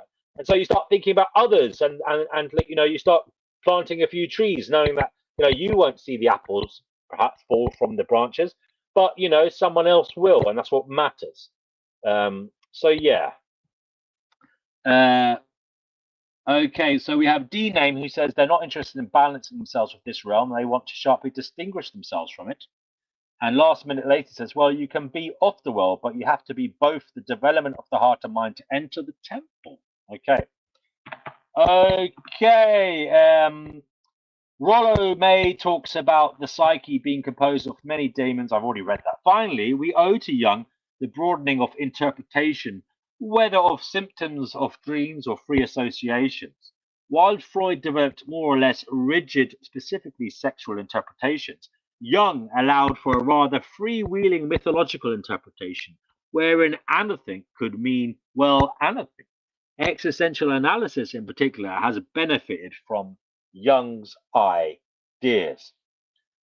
Most of Jung's writings are contained in the collected works of Carl Jung. I believe he wrote that over the period of 60 years of his life. So that was a significant time span. And this person who created these slides says she has to warn us that most of the works are not easygoing, but they are full of interesting things that make them worth the trouble. If you are looking for something a little easier, you might try Analytic Psychology, its Theory and Practice, which is a collection of his lectures and is available in paperback, or maybe read Man and His Symbols, which is available in several editions, ranging from large ones, with many coloured pictures in, to an inexpensive paperback. If you want a smattering of Jung, try a collection of his writings, such as Modern Libraries, the basic writings of C.G. Jung. The best book that this person has ever read about Jung, however, is the autobiographical Memories, Dreams, Reflections. Written with his student, Anelia Jaffa, it makes a good introduction, assuming you've read something like the preceding chapter first. Okay, well, there you go, if you're interested. And then there's a website, and that's it. It's over. The lecture is over. So that's the lecture. I mean, we can go into it. Does anybody want to come on here now? We could go a little bit deeper into this, perhaps. Maybe if anything perks your interest, we can look it up. There's a few things there that I am interested in, like synchronicity. Okay, like the fact that we are kind of these walking kind of contradictions. That we have our persona that is often not really ourselves. It's just the mask we put on to face the world, because the self is often a traumatized being and we're trying to protect it, or we feel that sometimes the world is so nasty that we don't want to reveal ourselves to the world because it's full of monsters, and in our experience those monsters are not worth revealing our inner sanctum to. Brother Marcus says, thanks for the lecture. Well, it was very basic. It won't get you any it won't let you pass any exam, that lecture, but thank you for putting up with it. Do come on here, Brother Marcus. It's been a while, although I don't know what time it is over there. Maybe you're busy with your work, and just listening to this as we natter on. So guys, the link is in chat. Do come on if you are able to, and we can get the conversation rolling, and we can talk about this young fella and what he brought to the table in terms of food for thought, whether he said anything that that was substantially helpful, or whether he was just a crock of shit, mate. Whether the kind of reductionist view of psychology is the correct one. The fact that our psychology just comes from our experience and our genetic predispositions, and there's no need for any of this fucking woo-woo crap at all. Maybe that's what you think. I don't know. Last minute Lacey says her mouth was frozen as she was at the dentist. So that's fine. Well, I hope that all went well there. And King Capricornio says yet again that he misses Una. Often comes on here and says that. This is the place where King Capricornio comes to say that they miss Una, or that they love Una. And I'm sure Una is very happy about how much you say that here, King Capricornio. Fair play to you. So, yes. Anybody else want to come on here? Come on. I feel like I'm selling something, But if you don't want to come on, that's fine. Seb, we will keep nattering on. I'm going to take a little break, actually, Seb, if that's all right, because I've done a lot of reading there. Would you like to, Seb, perhaps entertain the masses? Maybe you could find something about Carl Jung to read in my absence. Maybe his Wikipedia page. Would that be okay? Earth calling Seb. Seb, I'm using my anima to connect to the collective subconscious to bring back the archetype of Seb to my stream so that I can interact with it and grow and develop as a person, to reflect on my shadow and integrate myself in a process of individuation that will bring me salvation. Are you there, Seb? The clutter from the collective unconscious. Could you do me a favor, brother? Could you let me have a little break? Could you Okay. read something about Carl Jung? Share the screen when you're ready, and Oh. you can read it so that, and just like so other people can see the words as well. Maybe maybe just go to the Wikipedia page for Jungian theory if there is one. Oh, I see. I would be much obliged. Thank you. But I'm going to take a break too. Oh, that's most unfortunate given the timing, Seb. You can't pull it out of the bag for the team. I'm going to take like 5-minute break and then I'll come back. Is that okay? Read. Okay. Okay, so do you want to present the screen then, and I'll share it? But maybe now is not the time. I have to take a break. You want to get off the stream? Seb is gone. He disappeared. He didn't want to do that, obviously. Fair enough. Peter, is anybody else there? Anybody else want to come on here and do a bit of reading, perhaps read something related to Jungian theory? It would be nice. Be nice if you can. If not, we could just have a chin wag. Jay, do you want to come on here and talk? If you don't want to read, it's fine. You can just have a chin wag. I might read something else when I have eaten something. I need to eat something. So I'm having some, for those of you that care, I'm having some vanilla soya yogurt with, that's okay, Seb, no worries, mate. I'm having some vanilla soya yogurt with black forest fruits. So I got cherries, blackberries, what are these ones called again? Slow berries, I think. Yeah, slow berries. And I'm having some fiber flakes in there as well. Gluten-free fiber flakes to give me a bit of fiber, to keep it moving. And Seb says he's ready to receive punishment. Seb, you can come back on. Sorry, brother. If you didn't want to read, it's fine. I'm sorry if I was forceful. That was just my shadow overtaken. Thank you for being a good archetype and changing me for the better.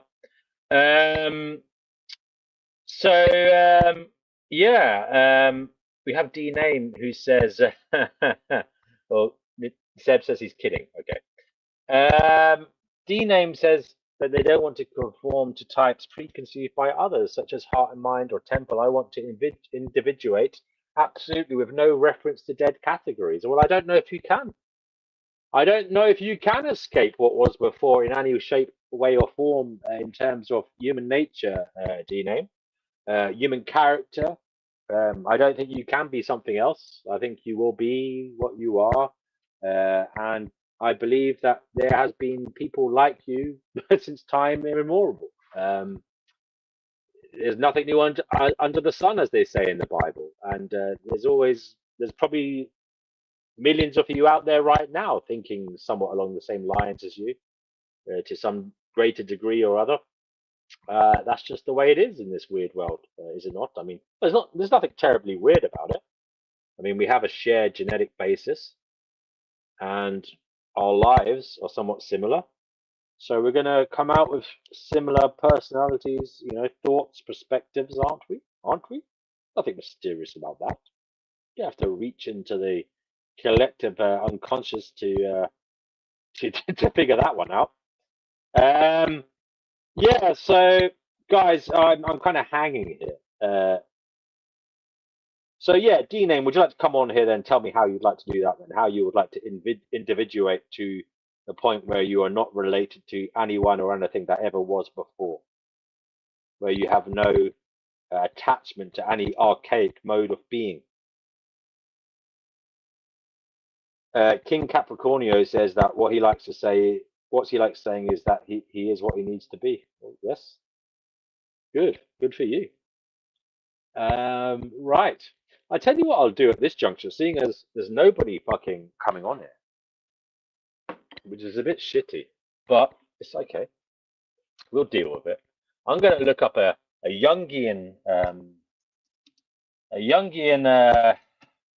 YouTube video and just play it. Fuck it. So, okay, can I get one? Can I get one? Can I get one? Oh, Dr. Todd Grande. Now, I don't want to do that because Dr. Todd Grande will probably give me a little kick up the arse for the copyright. We've got the lovely Last Minute Lacey, who I believe is struggling after sitting in the dentist chair, and she has really, stepped above and beyond what is expected and come on here. Last Minute Lacey, thank you for coming on. Hi, who are you? Yeah, I'm okay. Thank you. What do you think of this Jungian stuff? Well, it's good stuff. I think that it really helps a lot of people organize their thoughts and let them know that they're not alone in that kind of thinking. Well, there's definitely that to it. It definitely normalizes a lot of our thoughts, and it says, it kind of takes one other thing, I suppose, is it takes the blame out of it. It's not just about you; it's about the collective unconscious shaping you, and and it also gives you a goal as well, which I like. It gives you, a goal of balancing yourself and trying to not be too overshadowed, as it were. I like aspects of it, but whether it's true is another thing. But I definitely think from a practical perspective, it does offer, some food for thought and ways to think about your thoughts and what's important for you and what you should work on, Yeah, of course, absolutely. I think that rather focusing on whether it's true or not, is it helpful or not? I think that that's something that I tend to focus on over the years of my studying is it beneficial to you as the individual reading it? Yeah. I found something from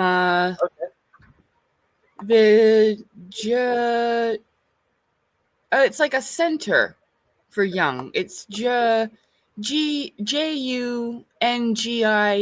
How do you say that? Jungian. Ian. Jungian. Jungian Center. Jungian. For the spiritual sciences. I found a little website here, and okay. It's called do you want to share your screen? You can present your screen if you want. Can I? Yeah, it's down the bottom. Now be careful, only present that tab. You can click on which tab you want to present. I don't have anything else open anyway. Okay, well, I'm just letting you know just in case you have. Present, hit that. Yeah. Present, share screen. Don't show these tips again. Okay. This. Yeah. Share. There we go. Can you see that? Okay. Yes. Do you want me to share that now on for everyone to see? Yeah. Okay. There you go. It's done now. I'll let you read it. I'm just gonna eat a little bit of my my nosh here. Okay. Yeah. Go ahead. I'll be right back. Sure. Okay, everyone. So let's just read this through. This is something that I've actually been researching of late, and it's called The Hero's Journey, but I found this in relation to what we're discussing today with Carl Jung. So it says an analysis on the hero's journey. The chosen few, analysis as the hero's journey. To develop one's own personality is indeed an unpopular undertaking, a deviation that is highly uncongenial to the herd, and eccentrically smelling of the Cenobite, as it seems to the outsider. Small wonder, then, that from the earliest times, only the chosen few have embarked upon this strange adventure. In the previous blog essay, I described some of the many benefits that accrue to those who undergo the I forget how to say that already. Jungian, Jungian, Jung, yeah. Jungian analysis, and I noted that the process is not without its costs. This essay will describe some of those costs and challenges and demands of the work that make it truly a process that calls upon the hero within us. And just to take a moment before I continue, sometimes your subconscious is known as the hero, almost the future version of yourself, the one that knows things before you even know them on the underneath of your conscious self. So, challenges in the analytical process, mental challenges. There are many challenges. Let's start with the mental challenges. Since Western culture lives so much in the head, first, while analysis has some intellectual components, it is not primarily something accomplished via the left brain linear logic, so beloved in our modern world. In other words, it's not something one can figure out. It's more experimental, a series of lived experiences, for which reason is no substitute. For thinking types or those like me who start analysis with a well-developed intellect, this challenge gives rise to no end of frustration. So we can't think our way through analysis. Indeed, in many cases, attitudes and thoughts will pose problems. Analysis asks us to rid the prejudice, beliefs, and habits of thinking and ways of interpreting reality that block our growth, and to attain an attitude which offers the least resistance to the decisive experience. This is not easy, in part because so many of our attitudes are unconscious, and it is impossible to give up what you don't know you have. So to clear out mental stuff, we have first to work on becoming conscious of the unconscious, and how of doing this is not obvious. And we have to look for the analyte for support.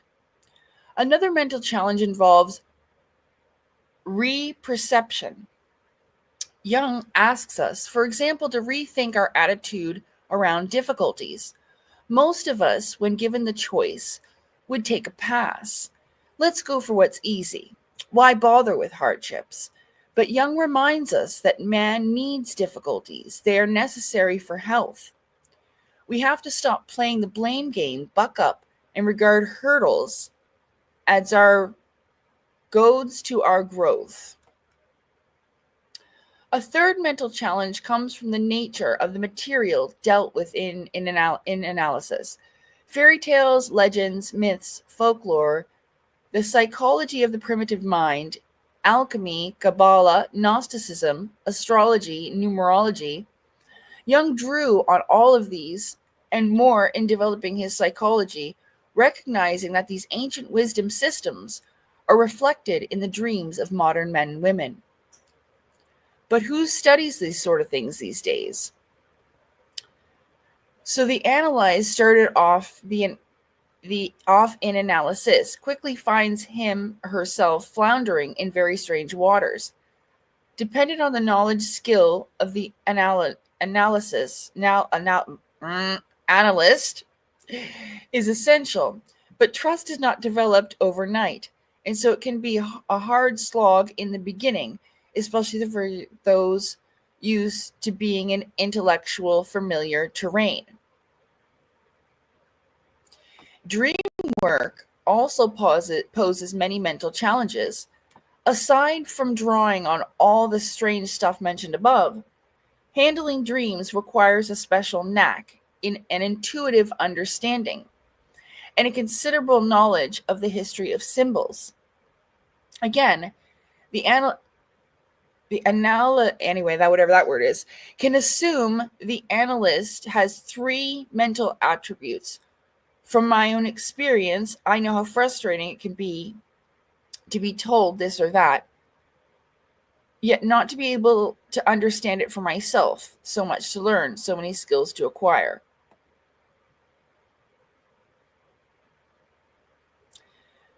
Moral challenges.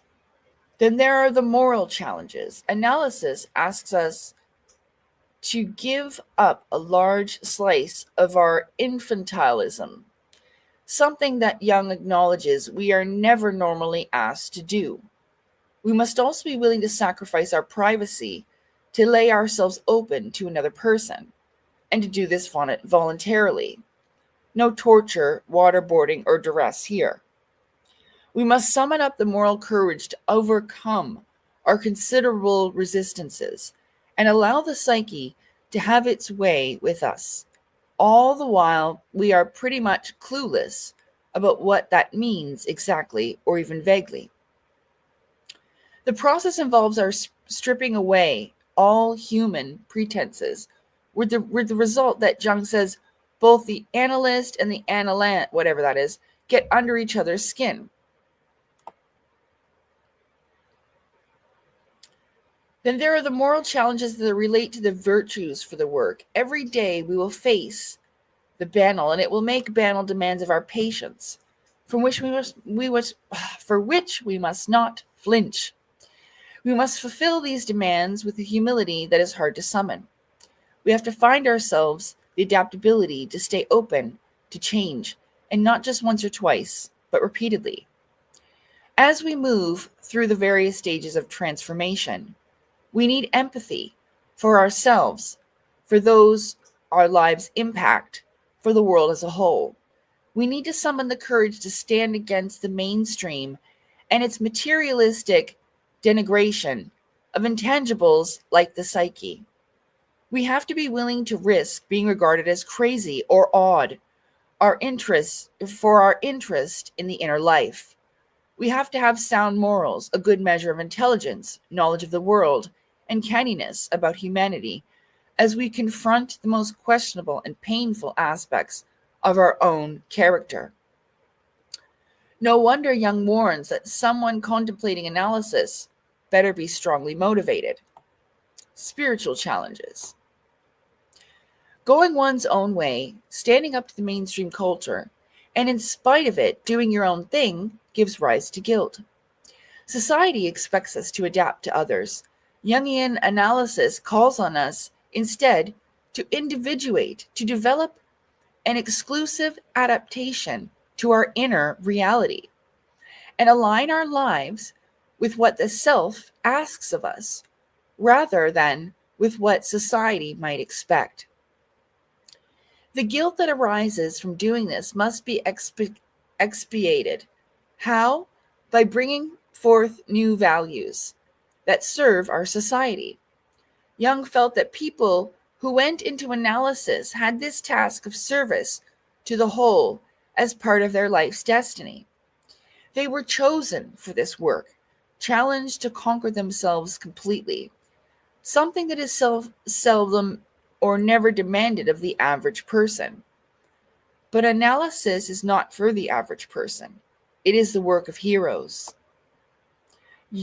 Jung's concept of the hero. Mention the word hero to a typical 21st century American, and he or she will think of Indiana Jones, or the brave local fireman who rescues the baby from the burning building, or the men who dig out the rubble of an earthquake. All of these heroics on the physical level. Jung defined hero differently, referred more to the inner qualities and psychic courage required to develop one's own personality, rather than the external forms involved in braving snake pits, fires, and earthquakes. The Jungian hero is one delivered from convention. He goes his own way and rises out of the unconscious identity with the mask that is the reality for most people. The hero suffers because his or her path is trod only from the inner necessity, and it is sharp as a razor's edge. In other words, Jung felt nobody would blithely undertake an analysis for the fun of it. There isn't all that much fun in it. In fact, it is at times extraordinarily painful. It is lonely work, demanding our very life's blood to stick with it. Few people in mainstream society understand what it is about or the demands it makes. So most analans find themselves reorienting their social life to link up with like-minded people in and around Jung institutes, Jung centers, and other such gathering places for fellow travelers on the path of the soul. Heroes have a vocation, a calling for the work of analysis. The Latin root of vocation means calling. The hero has been called to emancipate himself from the herd and from its well-worn paths.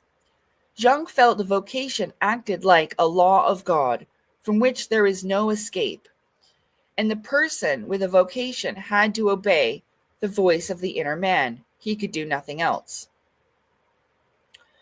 Jung was called. Jung himself was called. He knew whereof he wrote. From personal experience, he knew how hard it is to have a vocation, to be an enigma to most and an affront to many. Few others know what is really going on in the life of the hero. Called to his or her first task, our society is especially dense about this, given its materialism and scientism. Hero that he was, Jung knew just how much the hero's life is oriented by fateful decisions, and how clearly such a person can sense his or her direction. Hero that he was, Jung was able to put his soul in place of conscience, and act on the dictates of the self. Such a life is only for the chosen few.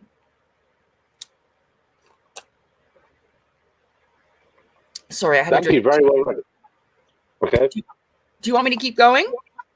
Yeah, I'm loving it. Okay. Thank you. You're welcome. The chosen few. Many are called, few are chosen. We all have a vocation, some calling or inner claim our soul has on our life.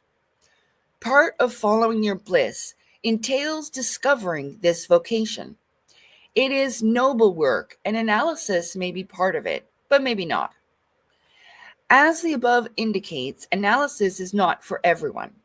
I am very enthusiastic about it, in part because it saved my sanity, as it did mine on a personal note, while also giving both the content and direction for the rest of my life. But I also recognize I was destined for it. Given the pain, the myriad challenges, and extraordinary demands of the process, I cannot imagine how anyone would venture into analysis unless they had to do so. It is not for the faint of heart, nor for the dabbler interested in finding out more about Jung and his thought.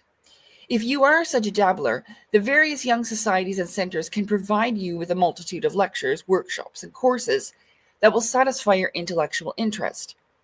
To undertake analysis requires more than a cursory interest in Jung and his ideas. If your life isn't a mess, if you don't live daily at the edge of desperation, if the banality and emptiness of our materialistic society is not eating up your innards, you might not have the necessary motivation for the work. Usually, we need some major motivator, like extreme psychic agony, to get up the gumption to go for it, and I agree with that wholeheartedly. Right. At this point, you might be asking yourself if individuation is possible without an analysis. It depends on you and your circumstances. Well, can I just say something? Yeah. That's a synchronicity, just because I was literally just thinking, yeah, I've kind of done this myself without like the kind of framework. You know what I mean? I was literally thinking how I'd kind of done shadow work myself in my life without knowing about the Jungian kind of analysis. And as I said it, you said this line. That's a synchronicity right there, eh? Yeah, isn't that incredible? Well, I mean, this happens for a lot of people.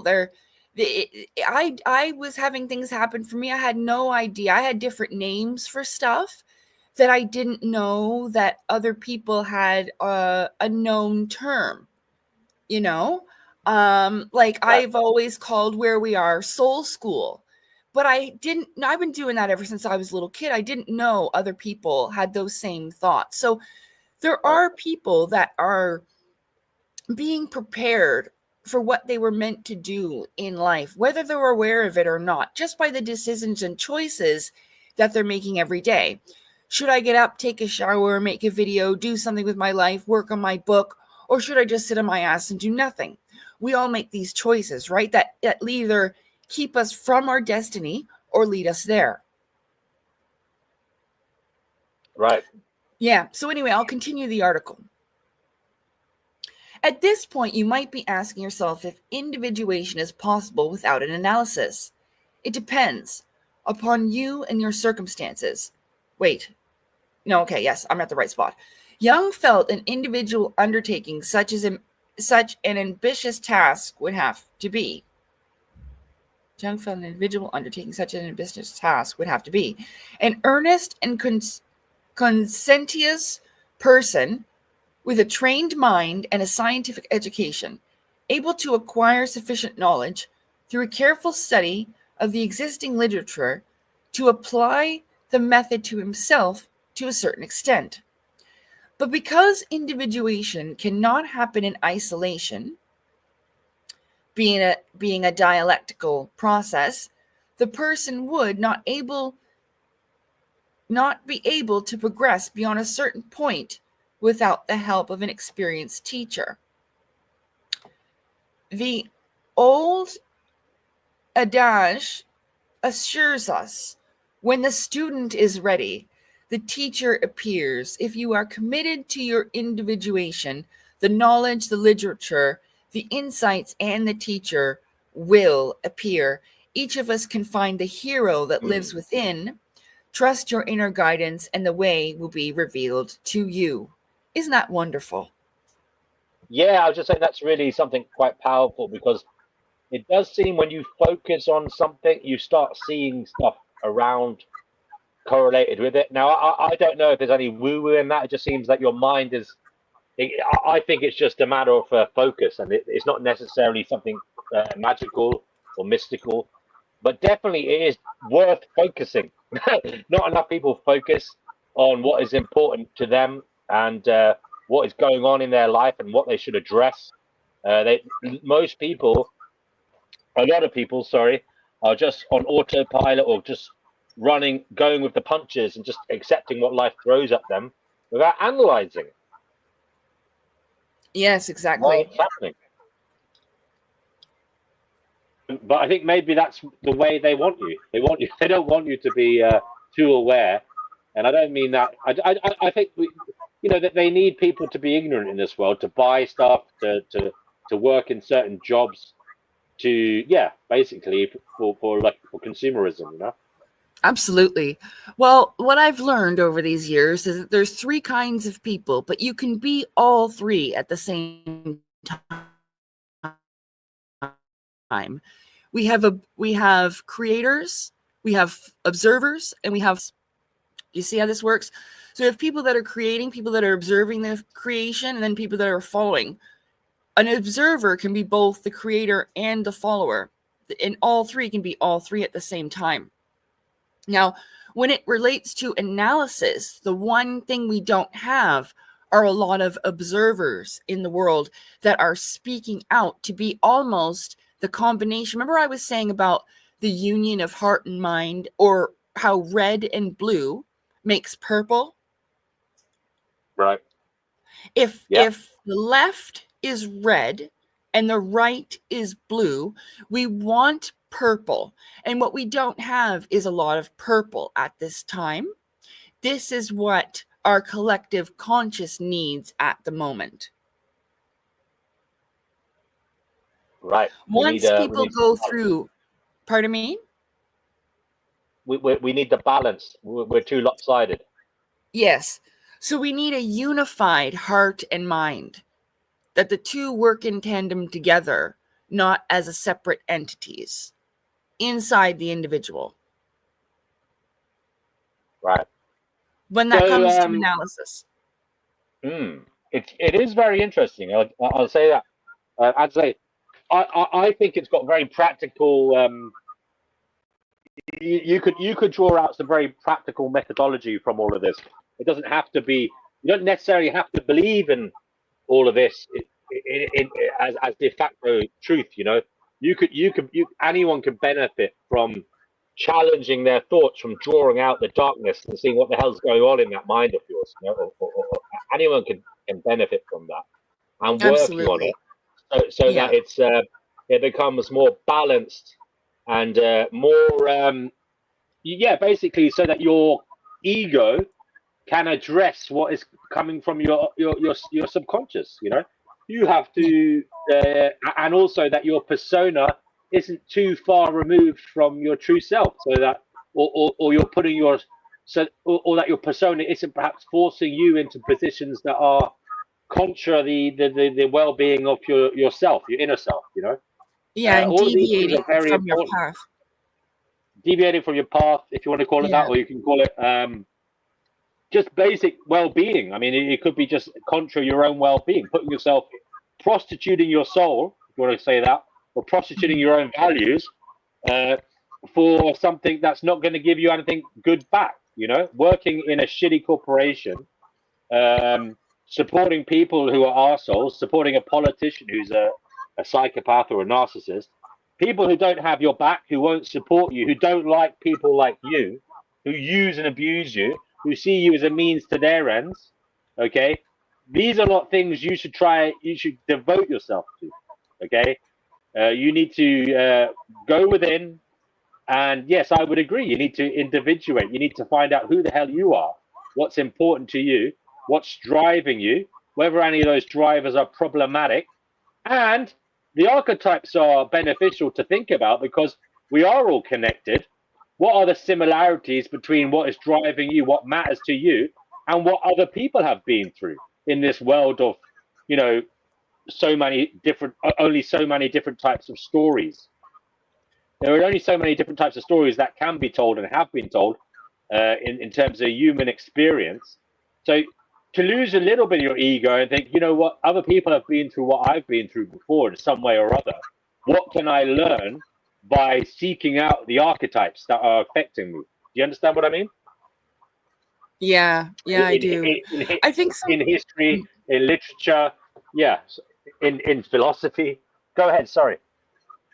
No, it's okay. It's just something that I found that's helped me in my journey is that I think that a lot of people get stuck on this because it doesn't necessarily mean like just because Carl Jung did a lot of work in his lifetime doesn't mean it's the law and absolutely true and is the end all be all, right?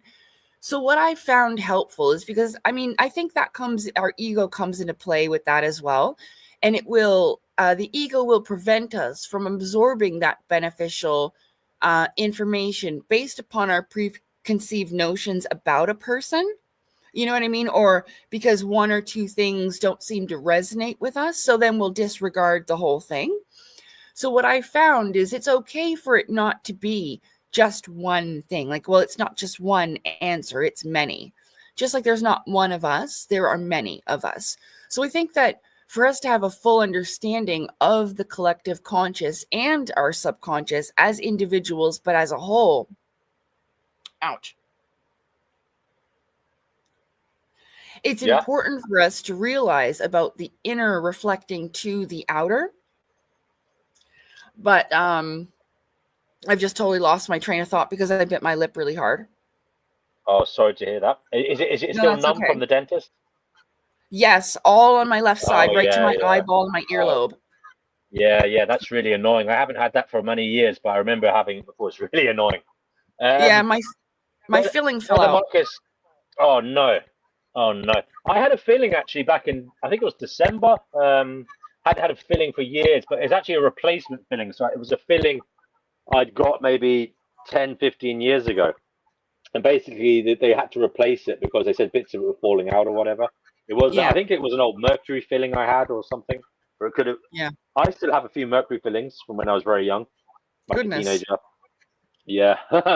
Yeah, I have some of those cement ones, but yeah, the newfangled technology they have, man, I never experienced it. Like they have these things that take a kind of do a kind of radar impression of your tooth as exactly as it is, the hole exactly as it is after they've drilled it, and they make it there and then with this kind of AI fucking 3D printer, and they push it into the hole, and yeah, then they heat it up, and it's amazing what they do now in dentistry. Yeah. Amazing.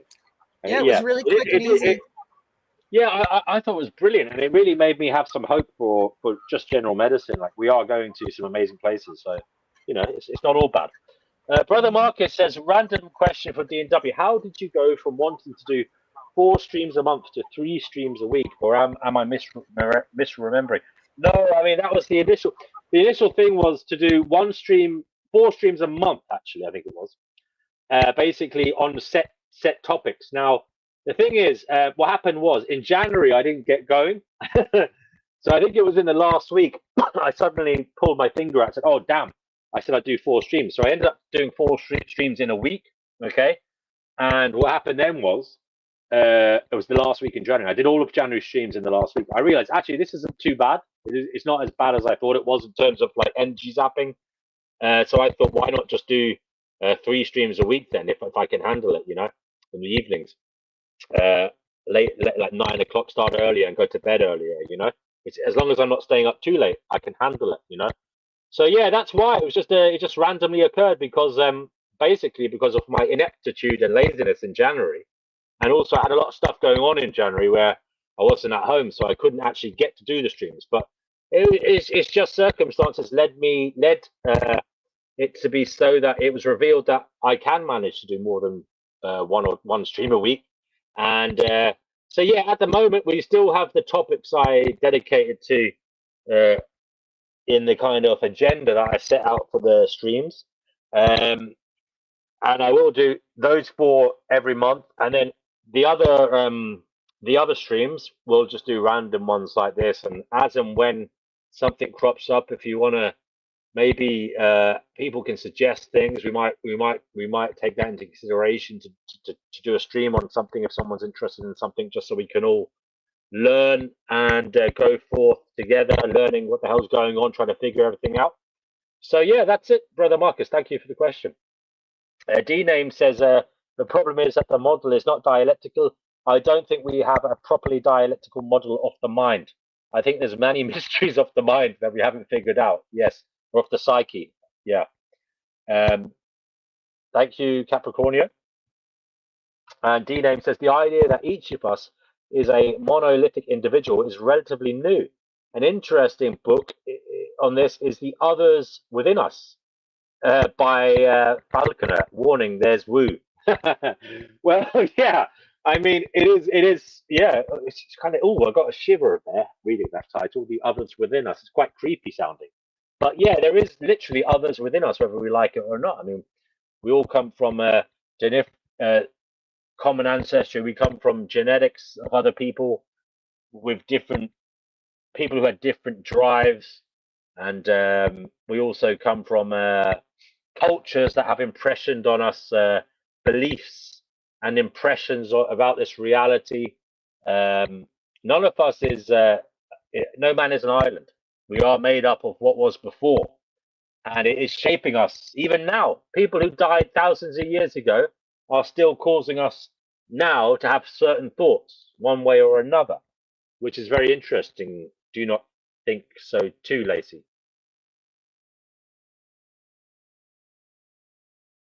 Lacey, you're muted. Sorry, I didn't mute you. Right, while we're waiting for Lacey to come back, if she is coming, Lacey, are you coming back? If not, Yeah. Sorry, you had to go do something, did you?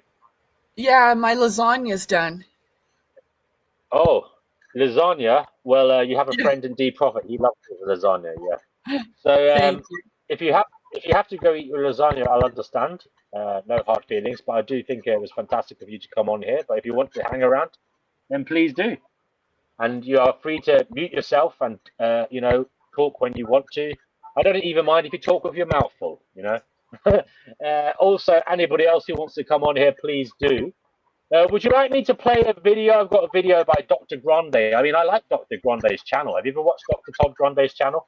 He talks a lot about kind of terrible criminals and why he kind of like analyzes them and gives an opinion as to why they did it from a psychological perspective. Have you ever watched his videos? No, I don't know who that is, but I have watched stuff like that in the past, for my own benefit and education, Yeah, I've seen that. It's rather, it's interesting. Yeah. Yeah. Well, why not like a little, watch out one of his videos. He's talking about Jung as well. So I'll see if I can find him, and we will give it a go.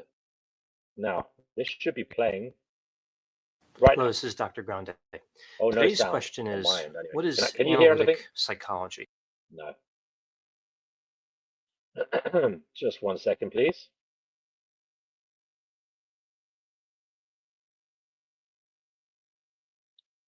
Da da da da. Now, Well, it So was analytic playing just a second ago. Oh, can you by hear Carl the Jung. sound? And sometimes we refer to it as Yeah. analytic therapy. I Carl can't hear Jung it. That's really was weird. a I'm going to have to watch it colleague on my of phone as Freud, it's being played. So. and he broke with Freud over his vision of personality theory and his vision of what caused and maintained symptoms. Specifically, they broke over the idea of the collective unconscious, and I'll get to that in a moment. So, analytic psychology is a complex therapy, and it has a number of parts that are fairly unconventional when we compare them to other popular theories, like cognitive behavioral therapy.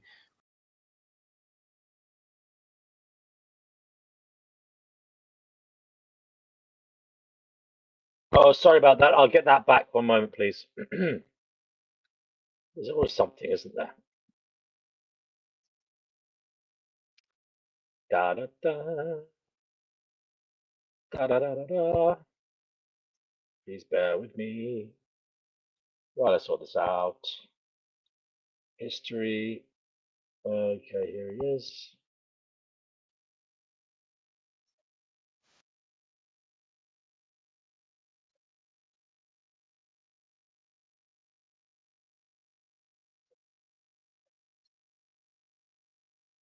Colleague of Freud, and he broke with Freud over his vision of personality theory and his vision of what caused and maintained symptoms. Specifically, they broke over the idea of the collective unconscious, and I'll get to that in a moment. So, analytic psychology is a complex therapy, and it has a number of parts that are fairly unconventional when we compare them to other popular theories, like cognitive behavioral therapy, reality therapy, existential therapy. All of those different modalities have things that are a little different between them, but there are a lot of similarities. Analytic psychology or analytic therapy really stands out as being quite a bit different. So if we look at psychoanalytic therapy and we compare it to analytic therapy, we can see that a lot of the language, a lot of the terms are similar, but there are different meanings. For example, when we consider the ego, Carl Jung looked at the ego as how one sees oneself. You know what you're capable of, but you're unfocused and inconsistent. He also looked at the ego as self-regulating. This is quite a bit different than how the ego was viewed by Freud. Freud looked at the ego as mediating the id, basic drives and urges, and the superego, which we could call morality, the social norms, the rules that we feel we have to follow because of pressure from society. Carl Jung also had levels of consciousness. He had the conscious mind, the personal unconscious, and the collective unconscious, whereas Freud had the conscious, the subconscious, and the unconscious. So when we look at the conscious mind, the way Carl Jung envisioned the conscious mind was fairly similar to how Freud viewed it. Conscious awareness is what we're thinking of right now. And Carl Jung believed that the conscious mind was the gatekeeper to consciousness. The personal unconscious is a little different than what we see with the, for example, with the subconscious with Freud. The personal unconscious had thoughts, ideas, memories that were repressed or forgotten. If we look at the subconscious of Freud, these were items that are retrievable, but just not in conscious awareness. So a bit of a difference there between the subconscious that Freud had and the personal unconscious of Carl Jung. The largest difference, however, is with the collective unconscious. If we look at the unconscious mind that we see with Freud, that's where urges and drives that are unacceptable are stored. And the unconscious stores more material than the conscious and the subconscious combined. The collective unconscious we see with Carl Jung is quite a bit different. It has concepts that are shared across generations. Now, Carl Jung didn't believe that the collective unconscious was inherited, but rather shared. He did believe, however, that there was a predisposition to have certain types of what he referred to as the archetype. And this predisposition was inherited. So the collective unconscious is shared by all people, but not inherited, but the predisposition to have certain archetypes is inherited. This, as I mentioned, was one of the main reasons why Freud and Jung broke, and Jung went into a different direction. There were more beliefs that they differed on, but the collective unconscious was a major part of this. Freud essentially didn't believe that the collective unconscious existed at all, at least not in the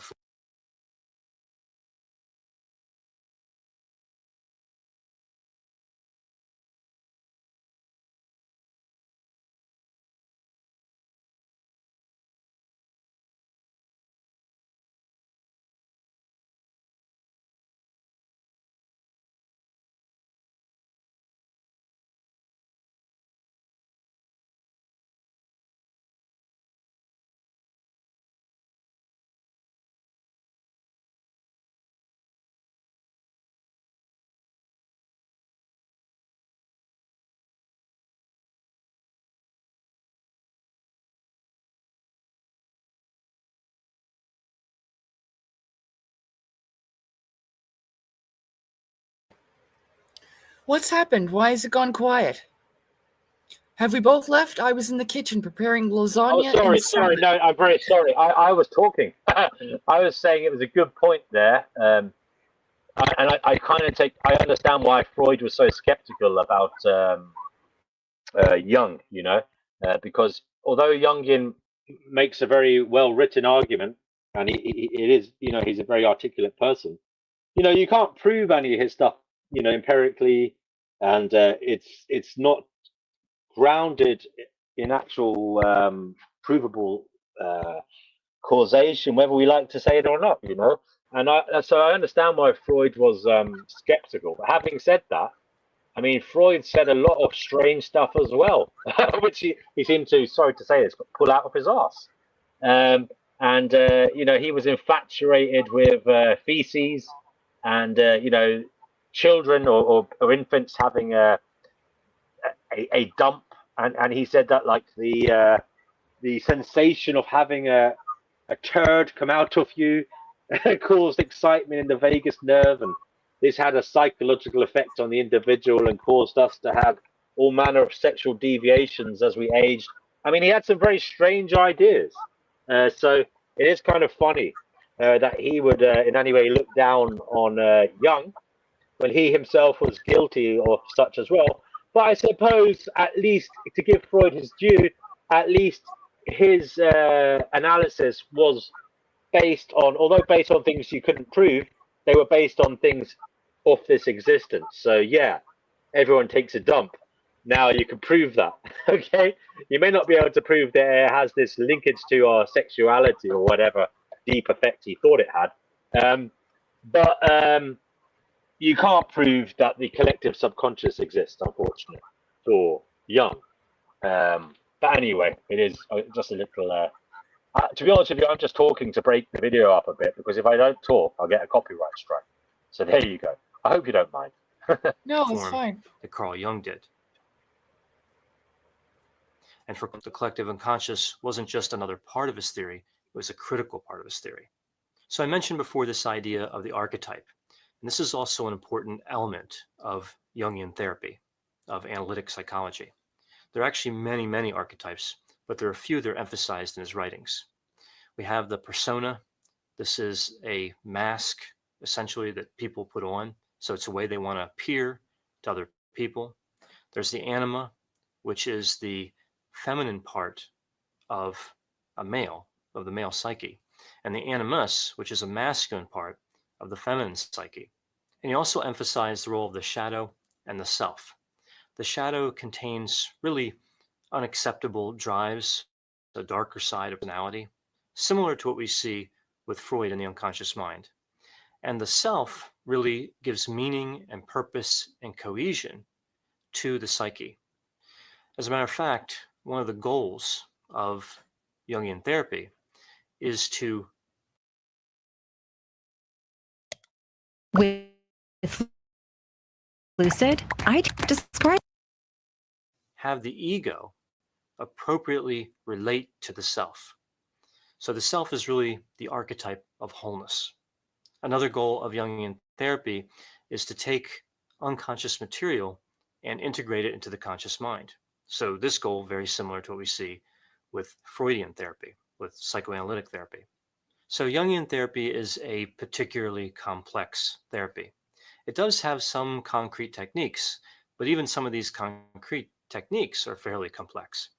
So we see here with the techniques of Jungian therapy, we have free association, dream analysis. Dream analysis is actually a major part of Jungian therapy. Catharsis, the use of art like poetry and music, word association, and the interpretation of transference. This interpretation of transference, fairly similar to what Freud did. The dream analysis isn't really the same as what Freud did. With Carl Jung, the dream analysis was really about understanding the symbols. So he viewed dreams as fairly straightforward representations of what was going on in the collective unconscious or the personal unconscious. He didn't see dreams as really mysterious, except that the symbols in dreams needed to be interpreted. Freud saw the dreams as concealing inappropriate urges and drives. So you had to figure out what dreams meant. Carl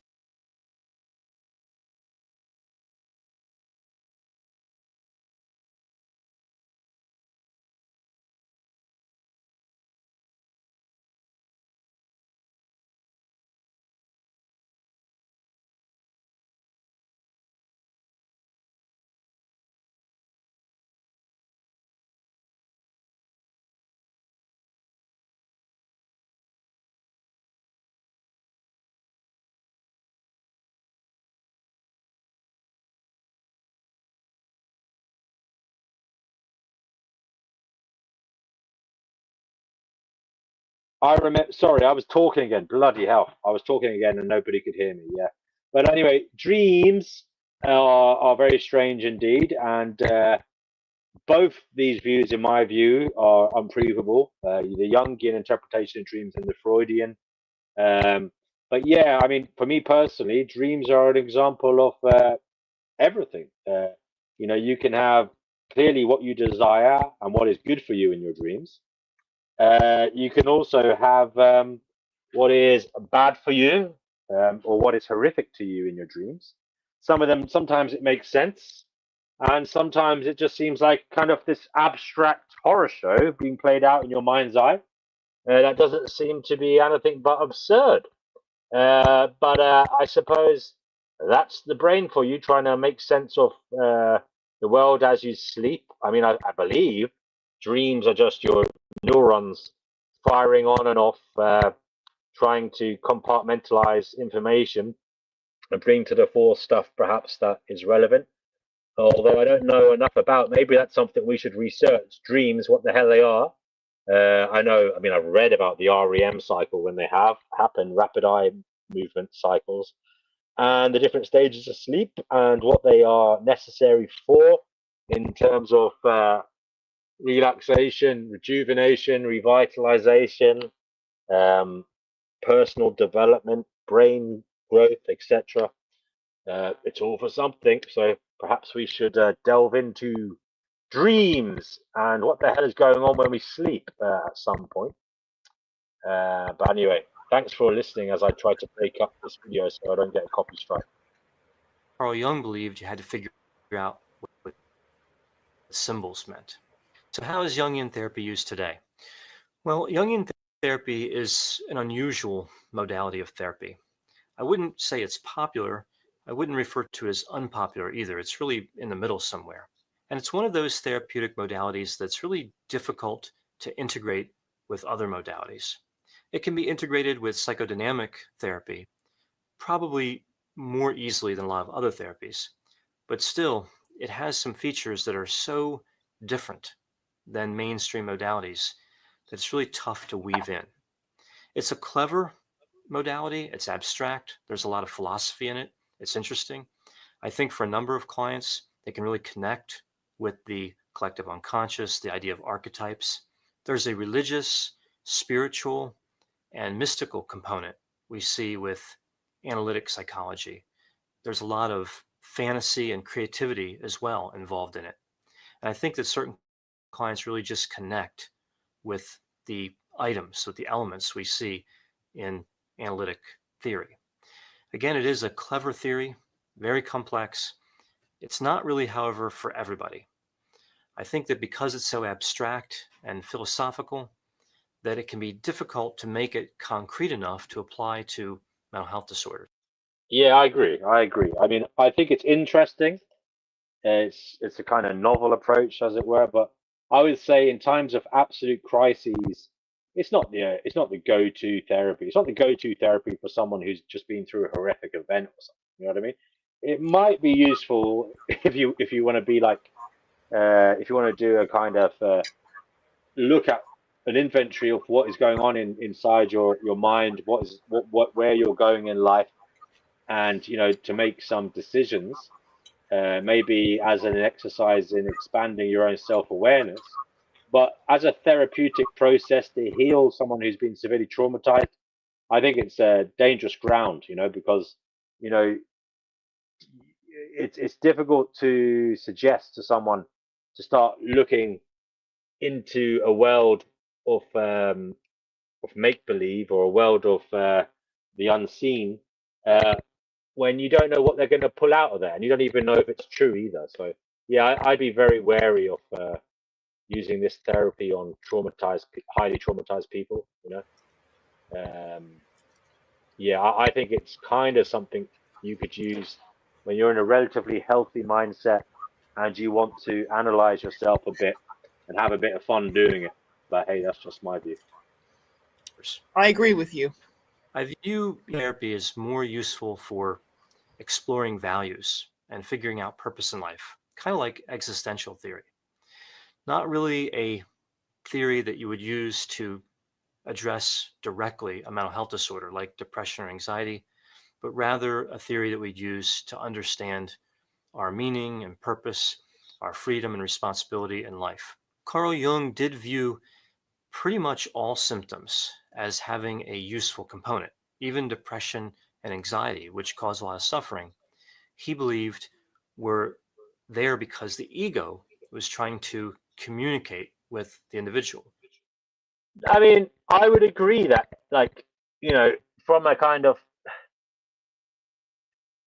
utilitarian perspective, for the species of Homo sapiens, they have a use. All these mental illnesses have a use. That's why they exist. That's why they're still here, because they have a use somehow or other. And sometimes that use is beneficial. Now, it may be very problematic to the individual, though. That's the problem. And when you heal the individual from the illness, maybe they lose their usefulness to the populace. Maybe they lose that spark of creativity. Maybe they lose their empathy. They're not as connected to suffering. So they don't see it in others as easily, and they don't relate to others as well. Maybe they lose their manic enthusiasm for life. Maybe they're no longer the life and soul of the party that kind of diverts everyone else's melancholic existence to one that is jovial. So yeah, I do agree with Jung that everything has a flip side, but the question is the degree, and also, it may be beneficial for the species, but not necessarily for the individual long term. Anyway, I mean, for example, Vincent van Gogh. Is it great that he lived as an artist and painted all these wonderful paintings? Well, his art was wonderful, but he didn't. He did end up blowing his own head off, didn't he, with a shotgun? So I don't know if it was good for him. Anyway, let's keep going. Trying to tell an individual that something was off in their life. We now know, of course, that depression and anxiety have a biological basis as well as an environmental basis. So viewing them as just some sort of dysregulation with how somebody's living their life really isn't accurate.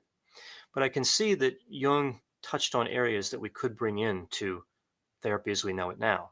Certainly some symptoms are indications that changes need to be made in one's life. Now, with Jungian therapy being difficult to integrate in with other therapies, that doesn't mean that it can't be used as a standalone, and it doesn't mean it can't be integrated at all. As a standalone therapy, it is used. There are licensed clinicians out there that just practice Jungian therapy, and there are some that try to integrate it in, and they've had varying degrees of success. I view this as a fairly challenging therapy to apply, but a fascinating therapy to study.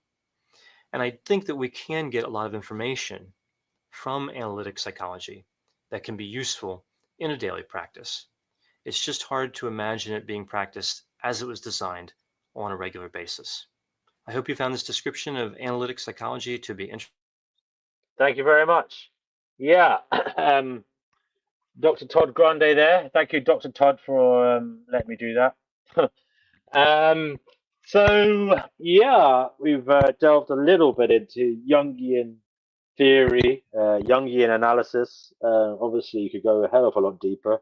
There's a few books you could read if you are interested. But we got the gist of some of it at least. Seb is back. Seb, have you got anything to say now that you're back? What made you come back? Is there something you were bursting with the need to say? Oh, he actually said be right back in the private chat, so obviously not. Guys, we're nearly 3 hours in, so if you want to come on in now is the time.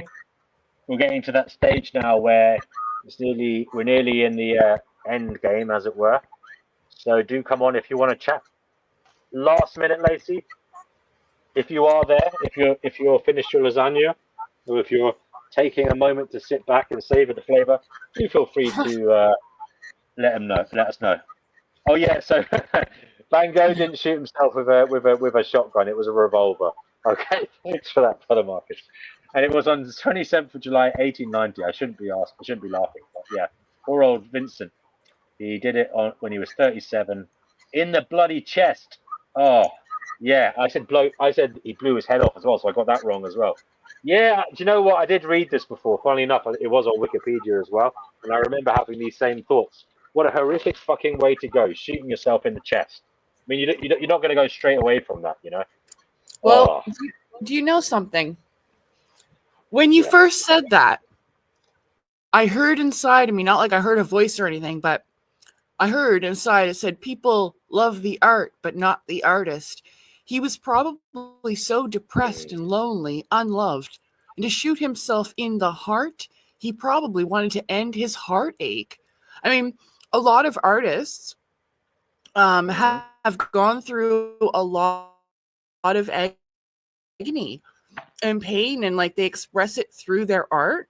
So I didn't actually know that happened to him, but that's what it makes me feel like people loved his art, but no one loved him. I mean, that's an awful way to go. Yeah, he was a very intense man. They'd probably say he had borderline personality disorder or something now, but he cut his own ear off and sent it to his brother, I think it was, obviously because he felt like some need.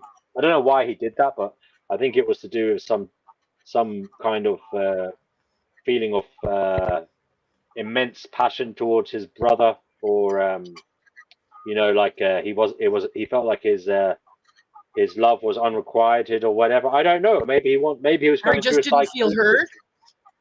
He might have been going through a complete psychotic breakdown as well, and there's no That- rhyme or reason to it.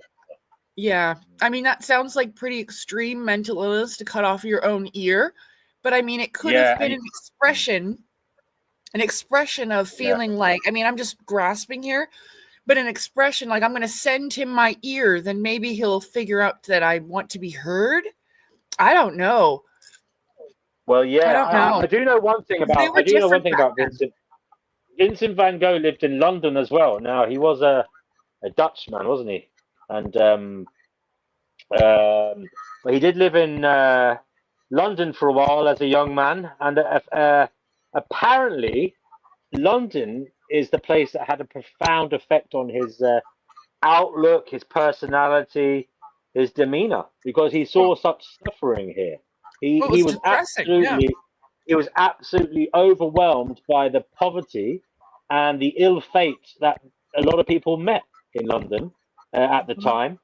And that is, I suppose, what drove his sensitive soul towards the insanity that he came to experience in his life. His major depressive disorder, his intense feelings, and such and such. A lot of that came from living in London, seeing the squalor, seeing the suffering.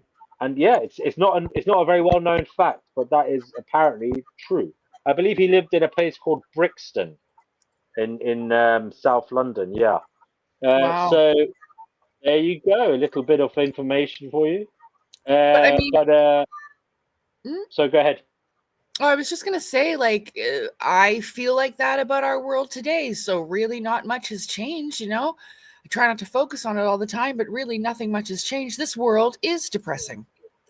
Well, yeah, I mean, Yes. this is what Buddha went through himself, you know, Yeah, when he left yeah. the palace as a young prince, and he was used to being, you know, wrapped in cotton wool and treated obviously like royalty because he was royalty. Mhm. But then he walked out with the common folk, and it was depressing. And I think that, in my view, has been somewhat my experience as well, going out into the world as an adult and seeing how crazy it is, seeing how much suffering there is, seeing how much evil there is, seeing how insane, seeing how terrible it is, you know. And Mhm. it is shocking. I think we all go through this, though, for the most part, you know. Obviously, Yeah. although it does seem that some people are more not immune to it, but like maybe they move in circles that don't appreciate it. Like they live in their gated communities, they only mix with their type of people, if you know what I mean, and the common folk don't get a look in. Now those types of people are generally like, you know, you watch these Netflix series and they're always arseholes, like this little clique of young men or women dressed in like you know, trendy clothes, like, you know, jumpers and shirts and slacks, shiny shoes, and pristine hair. But they usually seem to have some horrible narcissistic personality in these films. You know, it's the typical, the annoying baddies who have everything, and you're kind of like wishing they didn't. But you know, life isn't like a Netflix drama or a Disney film. You know, the goodie doesn't always win in this world, and that's something that always shocked me as well. That, you know, I spent my early years watching and reading stories where the good won, but then when I realized that was just a fairy tale, that was just a childhood way to pass the time, it did shock me. You know, that, you know, the real world is not always fair. In fact, it's very rarely fair. You know, but yeah. That's life. I suppose I will say one thing. At least the childhood stories build up in you a kind of expectation that good should win, you know, and that's probably something good to do because it creates this endeavor in youngsters to move towards good. And we have Brother Marcus who is here. Thank you, Brother Marcus, for always being in the chat. It's great to have you here again on the show. Hello. Anything you'd like to say about tonight's conversation in general? I learned a lot. Well, I don't know much about Jung, so it was informative. Thanks. Okay, good. Yeah, I mean, what's your kind of gut instinct, brother, on him? if anything? I know we didn't really go too deeply into it, but do you have a gut instinct at this juncture? A gut instinct. I think there was some explanatory power for some of his theories, but I don't know much about, like, does it hold today, and like what does what I don't know what people are saying today. I know one popular psychologist or psychologist who references him a lot, but I don't. Oh, wow. Again, I'm not. Oh, you mean George Peterson? Yeah. So Well, like, I don't know classic, how valid these things are, but yeah. I know. I mean, I know he's still brought up a lot. So he's still big, and there's still lots of people that are obsessed with Jungian analysis. yeah, I think I hear more about him than Freud. Yeah. I mean, it's this collective subconscious or whatever it is.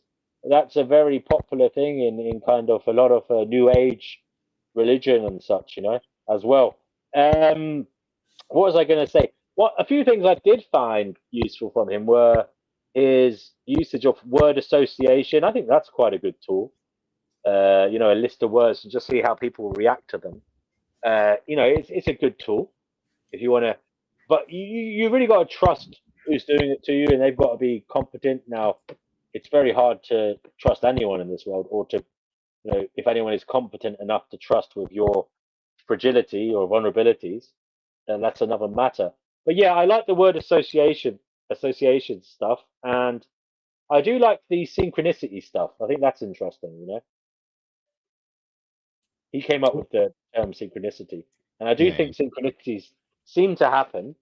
Now, they are interesting to me, but I am also skeptical at the same time. Like, I haven't gone as far as to say, I believe the Jungian viewpoint, but it's still, at least he coined a term that is in common usage to explain a remarkable coincidence that seems very unlikely and is also meaningful. Yeah. So yeah, and I think you said he believed, or maybe someone, I don't know, that there's like a collective unconsciousness, right? Does that ring a bell at all? So there's a collective subconsciousness, yes. Unconsciousness, or subconsciousness, yeah. Oh, yeah. I mean, I'd use the term subconsciousness, but they call it unconsciousness. Because to me, unconsciousness means completely asleep. You don't have any. But anyway, I think they call it unconsciousness. Yeah. Collective, yeah. And what did you have to say about that? Oh, no, I just found that interesting. Because I think you said, or at least in the slides, that it could never change within that state. So the collective unconscious or subconscious, whichever it is, I can't remember. That never changes. That's eternal, is it? And it never changes its state. Is that what they said? I can't remember. It was a while ago now. That you. Yeah. Do you have those slides available? I mean, I could just replay the stream. That's fine. Yeah, I can send it to you if you want. Sure. But you Googled it? I thought someone made it for you or something. No, I Googled it, but they said that I could use them, so I just thanked them. What was I going to say? Yeah, I mean, it did seem to be, interesting enough, it seemed to be about individuation, becoming yourself, healing yourself, which is interesting. But at the same time, it didn't say much about healing God, because it did talk about we're all little strands of God. It did say that as well. But it didn't say that our healing is healing something bigger than us, which I found interesting, that it's just for us as individuals. It didn't seem to be that we were healing anything bigger than us. I think in Buddhism, the term anatta, I'm going to pronounce that wrong, is that there is no self. Yes, I've heard that before as well. Yeah, I'd be curious what. I mean, I can't get to grips with how I can't get to grips with how they say that, and at the same time they talk about karma. I don't understand it myself. You're right. Yeah, I mean, I made a video about that before. I said fatal flaw of Buddhism, and I said, doesn't make sense. If there's no self, how can you be punished as a essential entity in your next life? If there's no self. Wow. But then, of now, course, now you just gave me a night of like going down a rabbit hole. but apparently there is an explanation for it, but I couldn't understand it. It's like Yeah, explaining the Trinity. yeah, oh yeah, that old chestnut, yeah.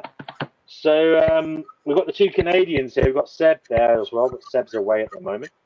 Anybody else wants to come on here, please do. Even if there's a few more Canadians, you're most welcome, you know. So yeah, Lacey, anything else to add at this stage of the conversation? I was thinking about stuff, but then everybody kept talking, so now I forgot. But that's something that commonly happens to me. So just give me a minute. Oh, the collective unconscious. So there's something that I've learned recently that I tell people now. If you make a circle with your hands and you look inside the circle and tell yourself, everything inside the circle is everything in the awareness of my consciousness.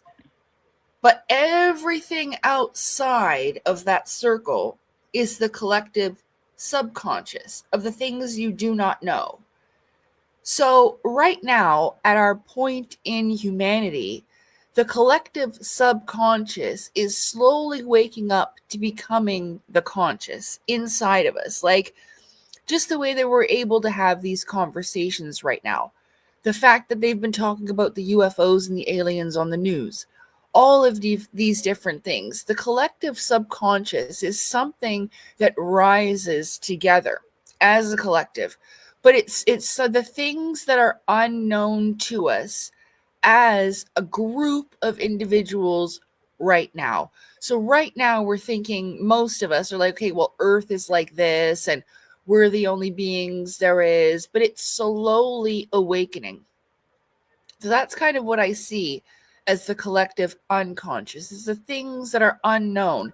It may be known to others, but not yet known to us. Okay.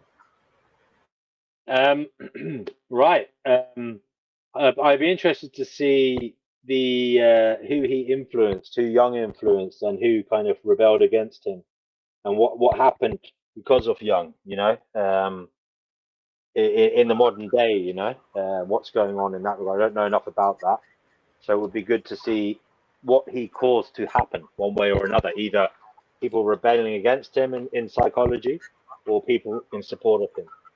So maybe that's something I can look at as well in the future here. So I think I did get a few questions going. If you want, I can put them up. Would you like that? If we can answer them, I don't know. Would you like me to put them up? Yeah. Okay. The collective unconscious, Jung believes we all share a deeper inherited part of the mind.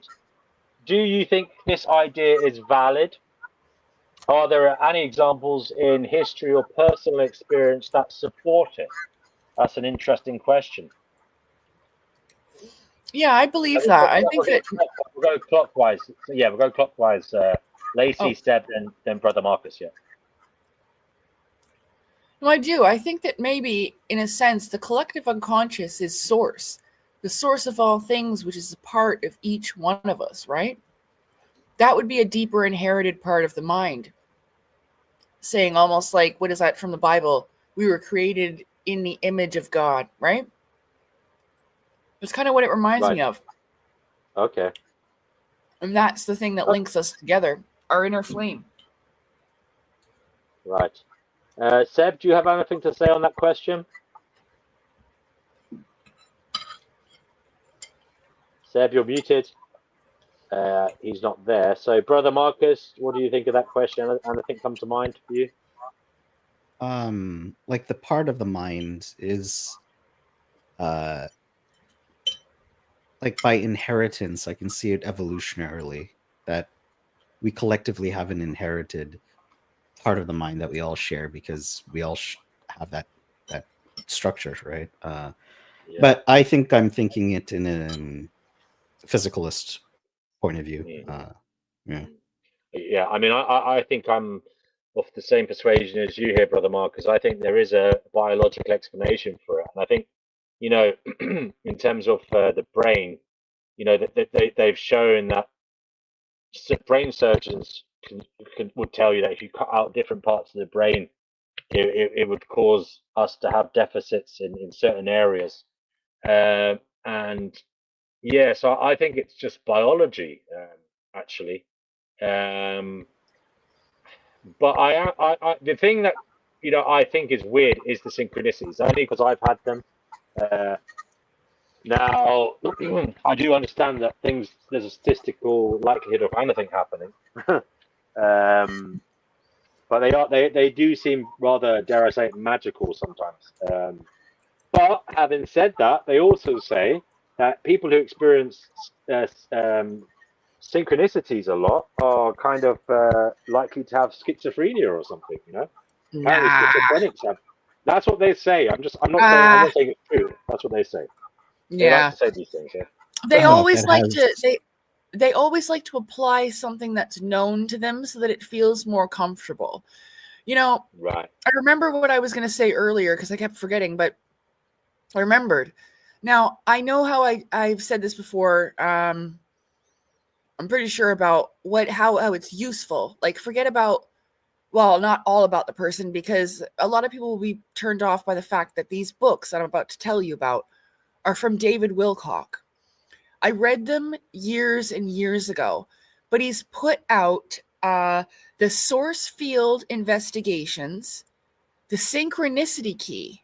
And I mean, there are synchronicities where people that lived on different parts of the world that had no idea and never met each other, they came up with the same invention and tried to patent it on the same day.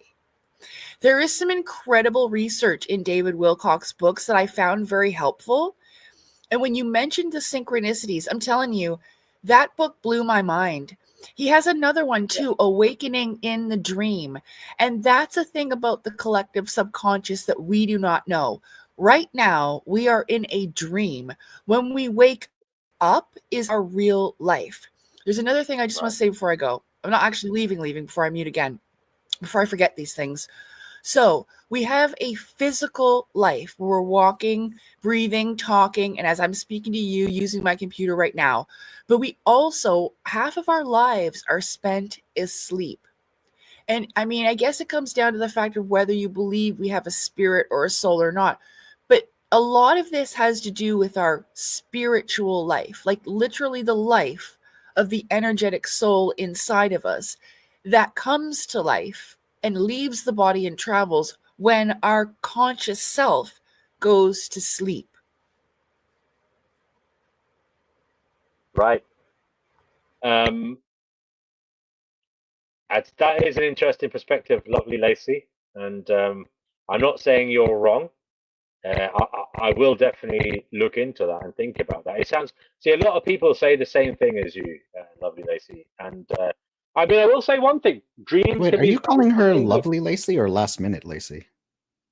Oh, I called her lovely Lacey, but there's nothing wrong with okay. saying that. Okay, I was just Sorry, Last confused. No, it's Lacey. okay. It's totally okay. You it's- can call me Lovely yeah. Lacey if you like. It's nice.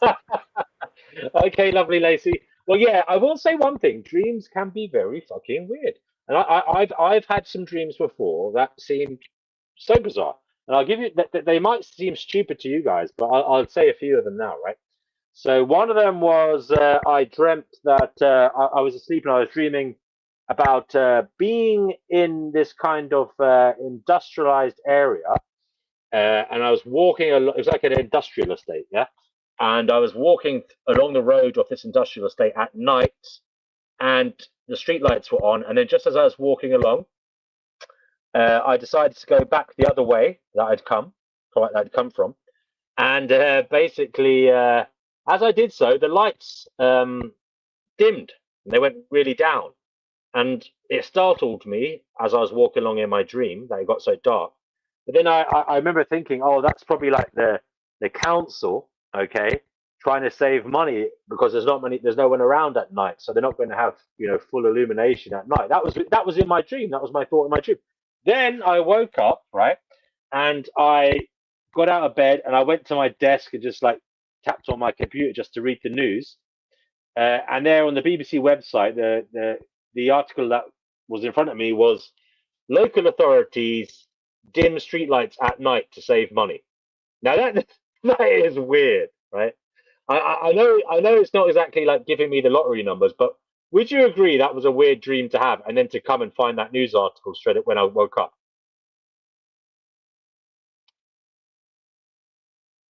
Can you hear me?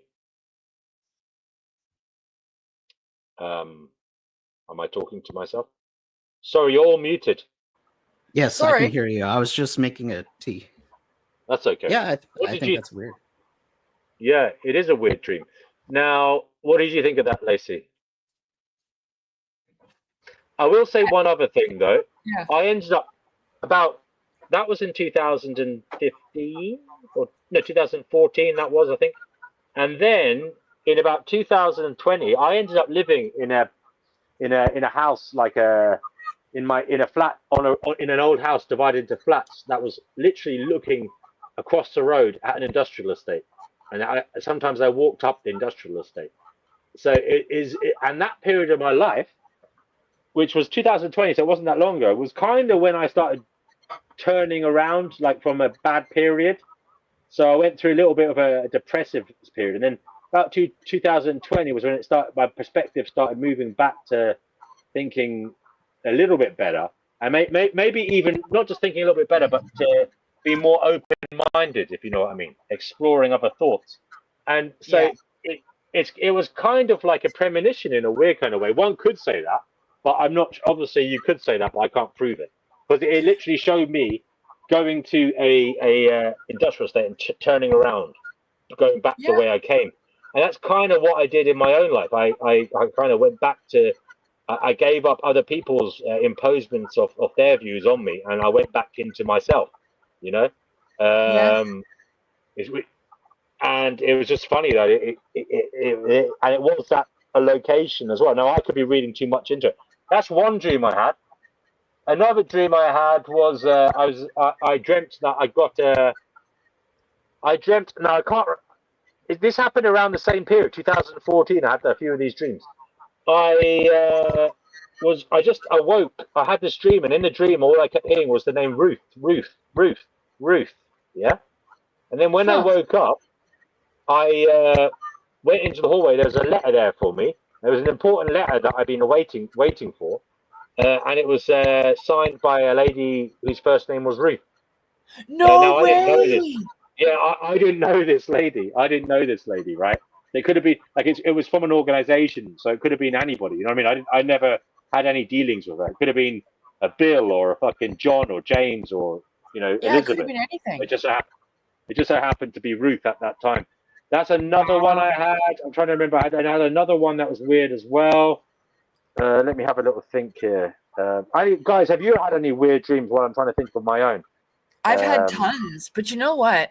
I've heard many times before that people will dream the future, like that it's not exact, but they'll get little hints and warnings, and that it's common.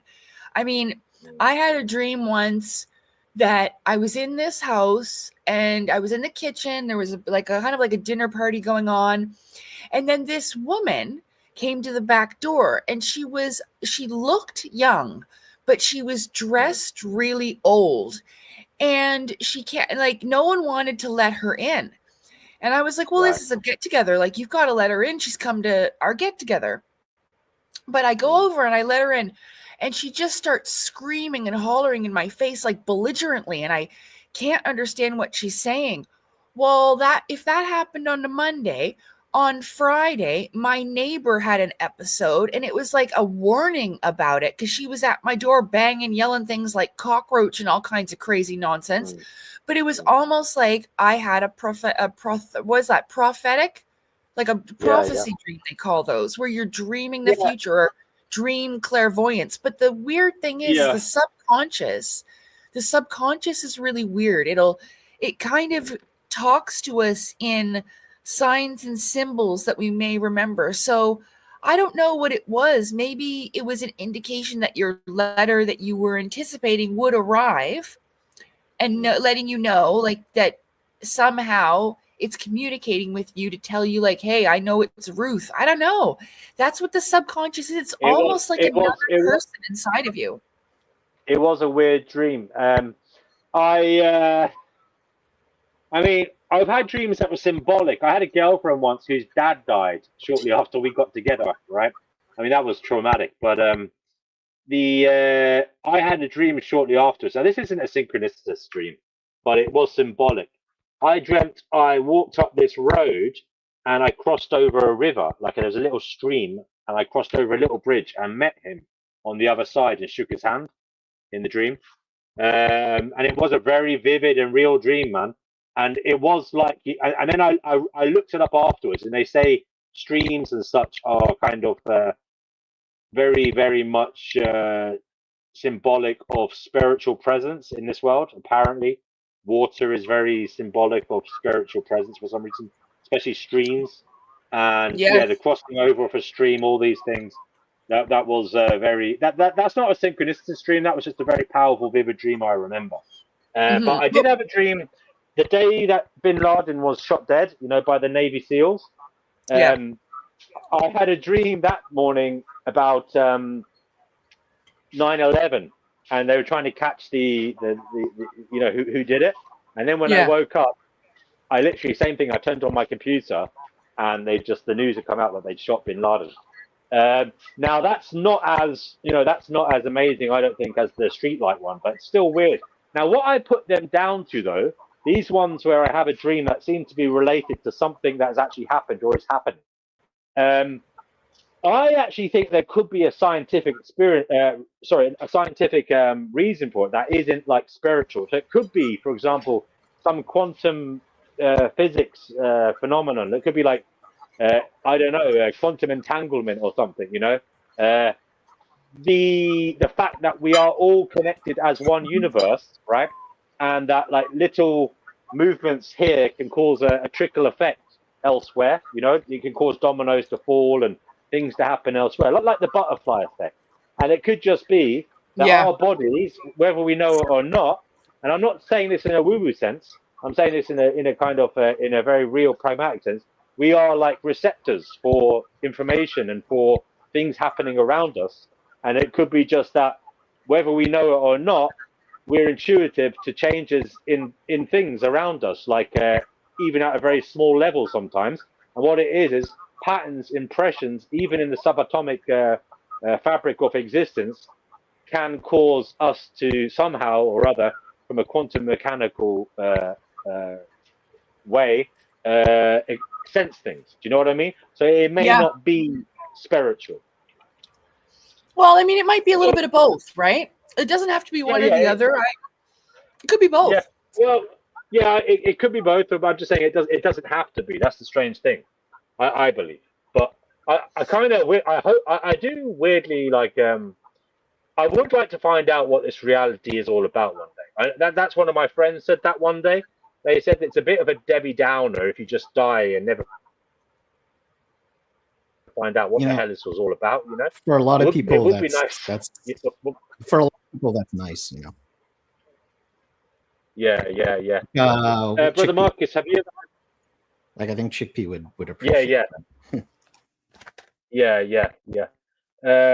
Brother Marcus, actually, I think it was Savina that said that on this show a few times. Actually, she said that. Brother Marcus, have you ever had any strange? Like, I don't want to come back, so I'm okay with it ending forever. And you're okay with never knowing what it was? Well, I had to come to terms with that when I started reading about philosophy, because the more philosophy I read, the more I realized how much areas of knowledge that we just don't know. And and how so the idea of like trying to figure it all out, I think, is just setting yourself up for failure. Yeah. I mean, if someone believes they could figure it all out, all the power to them. But the more I learn, the more I realize, the more I know, the more I know what I don't know. Yeah, it's true. It's very true. Now, what about you, Brother Marcus? Do you want to share any of your experiences of dreams? Have there been any that are a bit like unusual or whatever, like and significant, perhaps? I don't remember my dreams because I rarely sleep. I have severe insomnia, so like Yeah. almost close to Chiron level. Wow. Yeah. Close to I think Emil the last Chiron. dream I remembered was like maybe in my childhood. Wow. It At was least you're not as just a car wrinkly as ride. Emil. You're not as What? wrinkly as Emil Chiron. Emil Chiron, is that what you said? You're like him in terms of your insomnia. Is that what you said? Close to it. Oh wow. It's just he talks about his insomnia quite Mm. a bit, and it sounds harsh. It's probably not Yeah. as bad, but had it for a very long time, and it's pretty severe. So Yeah. Sorry to hear that. I mean, I get it up and down, but not all the time. But yeah, it sounds like you're chronically suffering from it. Yeah. yeah. Sorry to hear So that. yeah, It's tough, dreaming, man. like I don't remember dreams if I even do have dreams. Mm. But the ones that I remember are just like car rides and just normal day. It was just like living a normal day in my dream. Yeah. Yeah. Yeah. Well, what if It would what if be that's your spiritual life? What if that's what your spirit's doing while you're sleeping? I remember you from last time. I think you were the one that believes that the consciousness is tethered to the body, and once the body shuts down, the consciousness withers with it. Yes?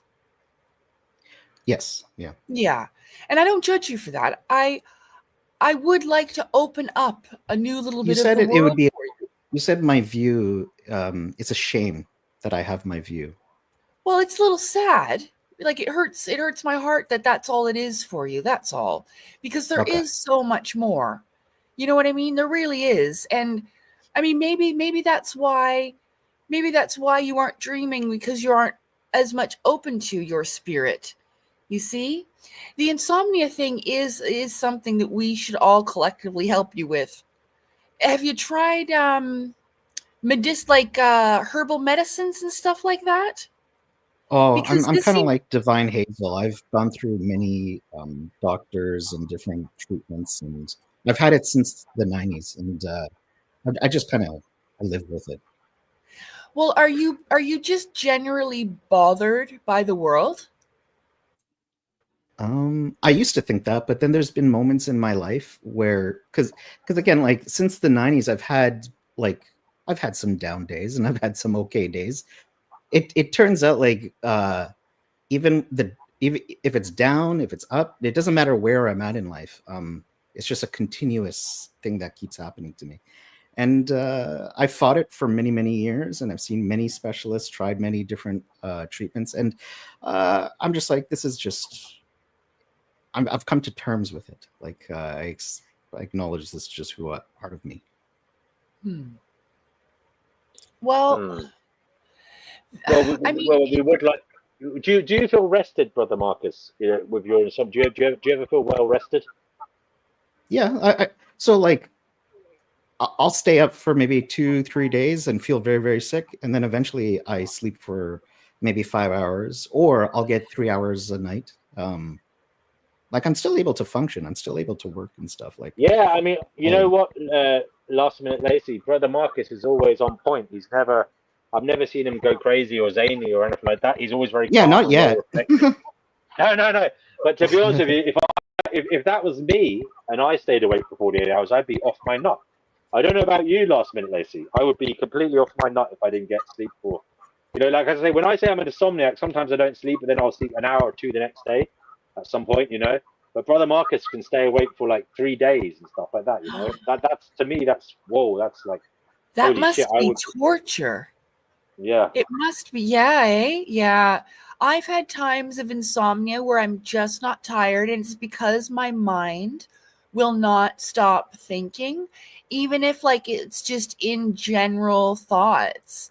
My goodness, I feel like compelled to try to help you in some way. I know I've had no, please. I'm okay.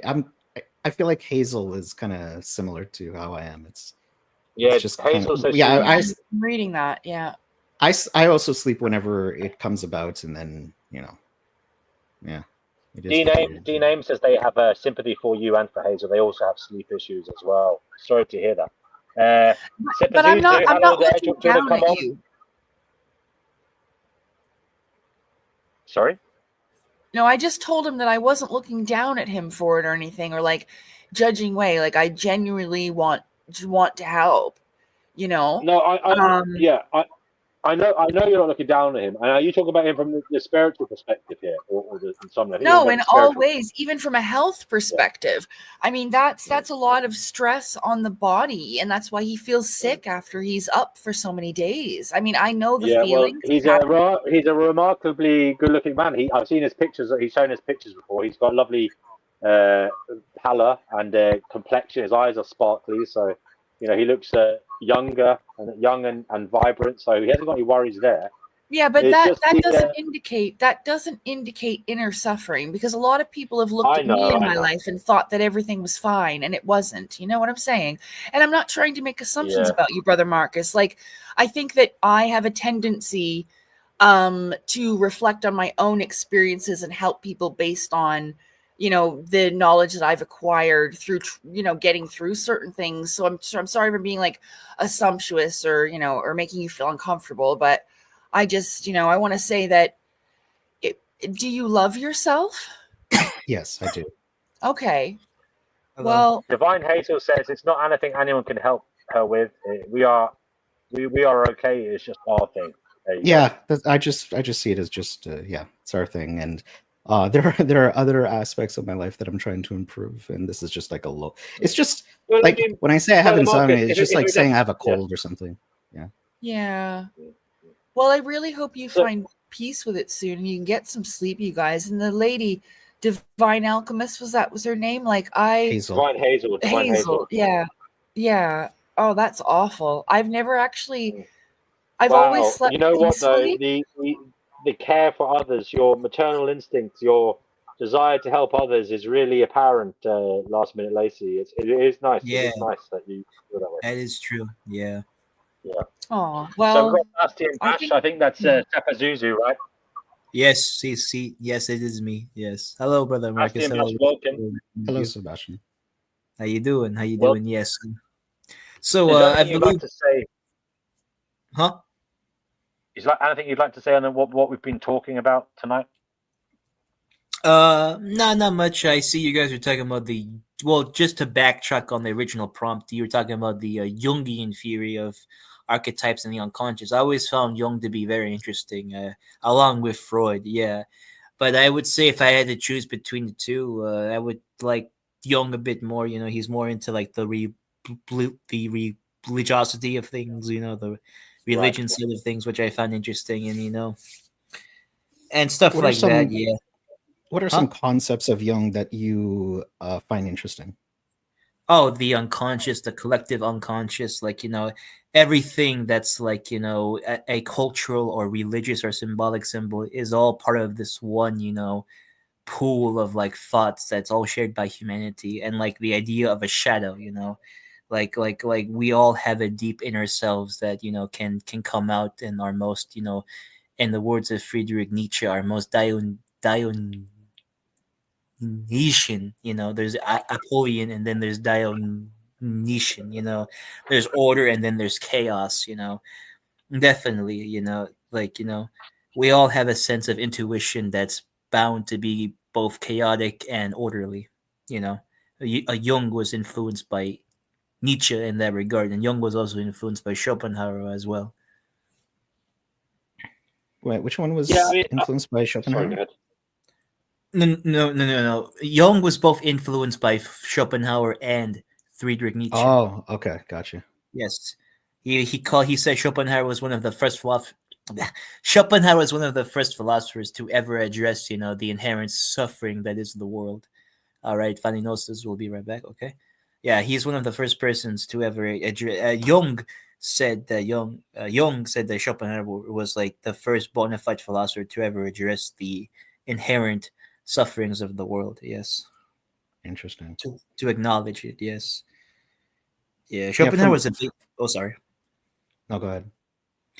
Yeah, Schopenhauer was a big influence on a lot of late 19th century, early to mid 20th century philosophers, scientists, and psychoanalysts. Yeah, he was a big influence on most of them from Germany and from the continental Europe. Do you know anybody? Was like Habermas? Was he influenced by Jung? Habermas. I've heard of the name, but I'm not familiar with Do you him. know? Do you know any names or? That was influenced by Jung. Yeah.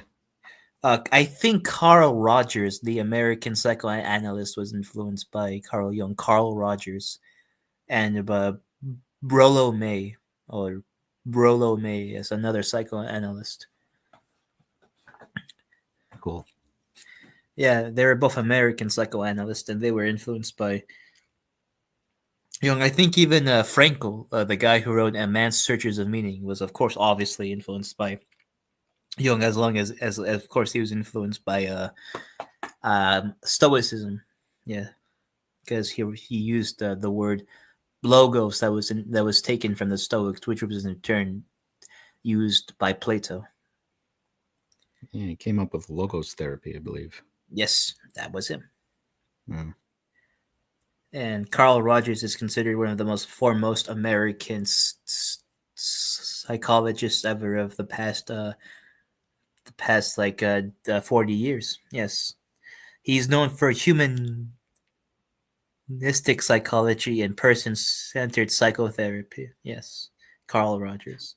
Oh, Lacey, I just wanted to make a quick comment because I think D&W indicated that Savina might have this particular view, but I know from Chickpea, hearing her talk, and I know for myself that the view that we take about after death gives us comfort, and the alternative brings us horror.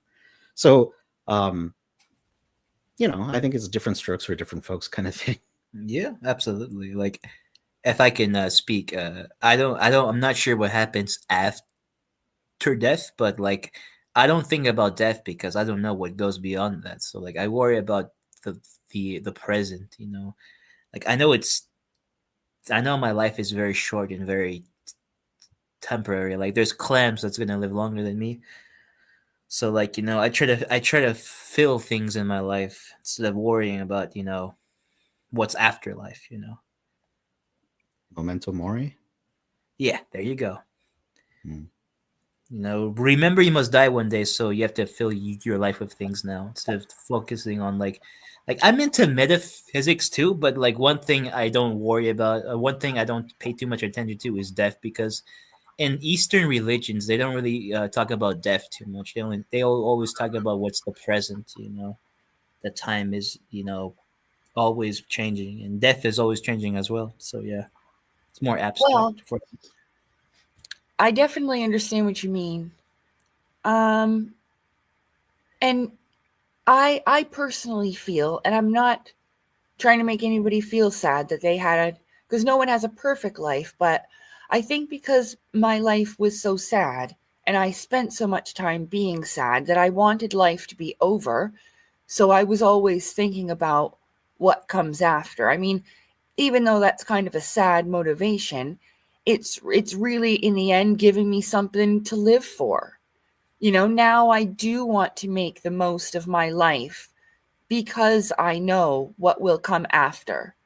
There's somebody that I really love listening to, even though sometimes I don't understand everything that he's saying, but Santos Bonanchi said, the three most important questions that you need answers to are, who are you, where are you, and where are you going? And for myself, I've answered those for me personally, and it's given me a greater peace where I don't feel like that it would be okay if I just keeled over. You know what I mean? Yeah. Now, I'm not trying to damage anything of you. I try to be respectful as possible. But are you certain you found those three answers? You found the definitive answers. Are you positive and very certain you feel comfortable with the answers you gave yourself for those?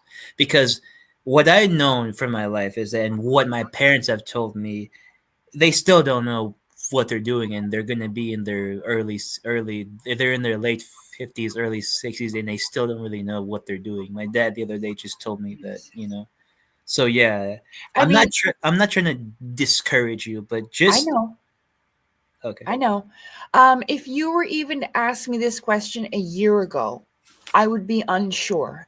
But today, 100%. And this is how fast it can happen for people.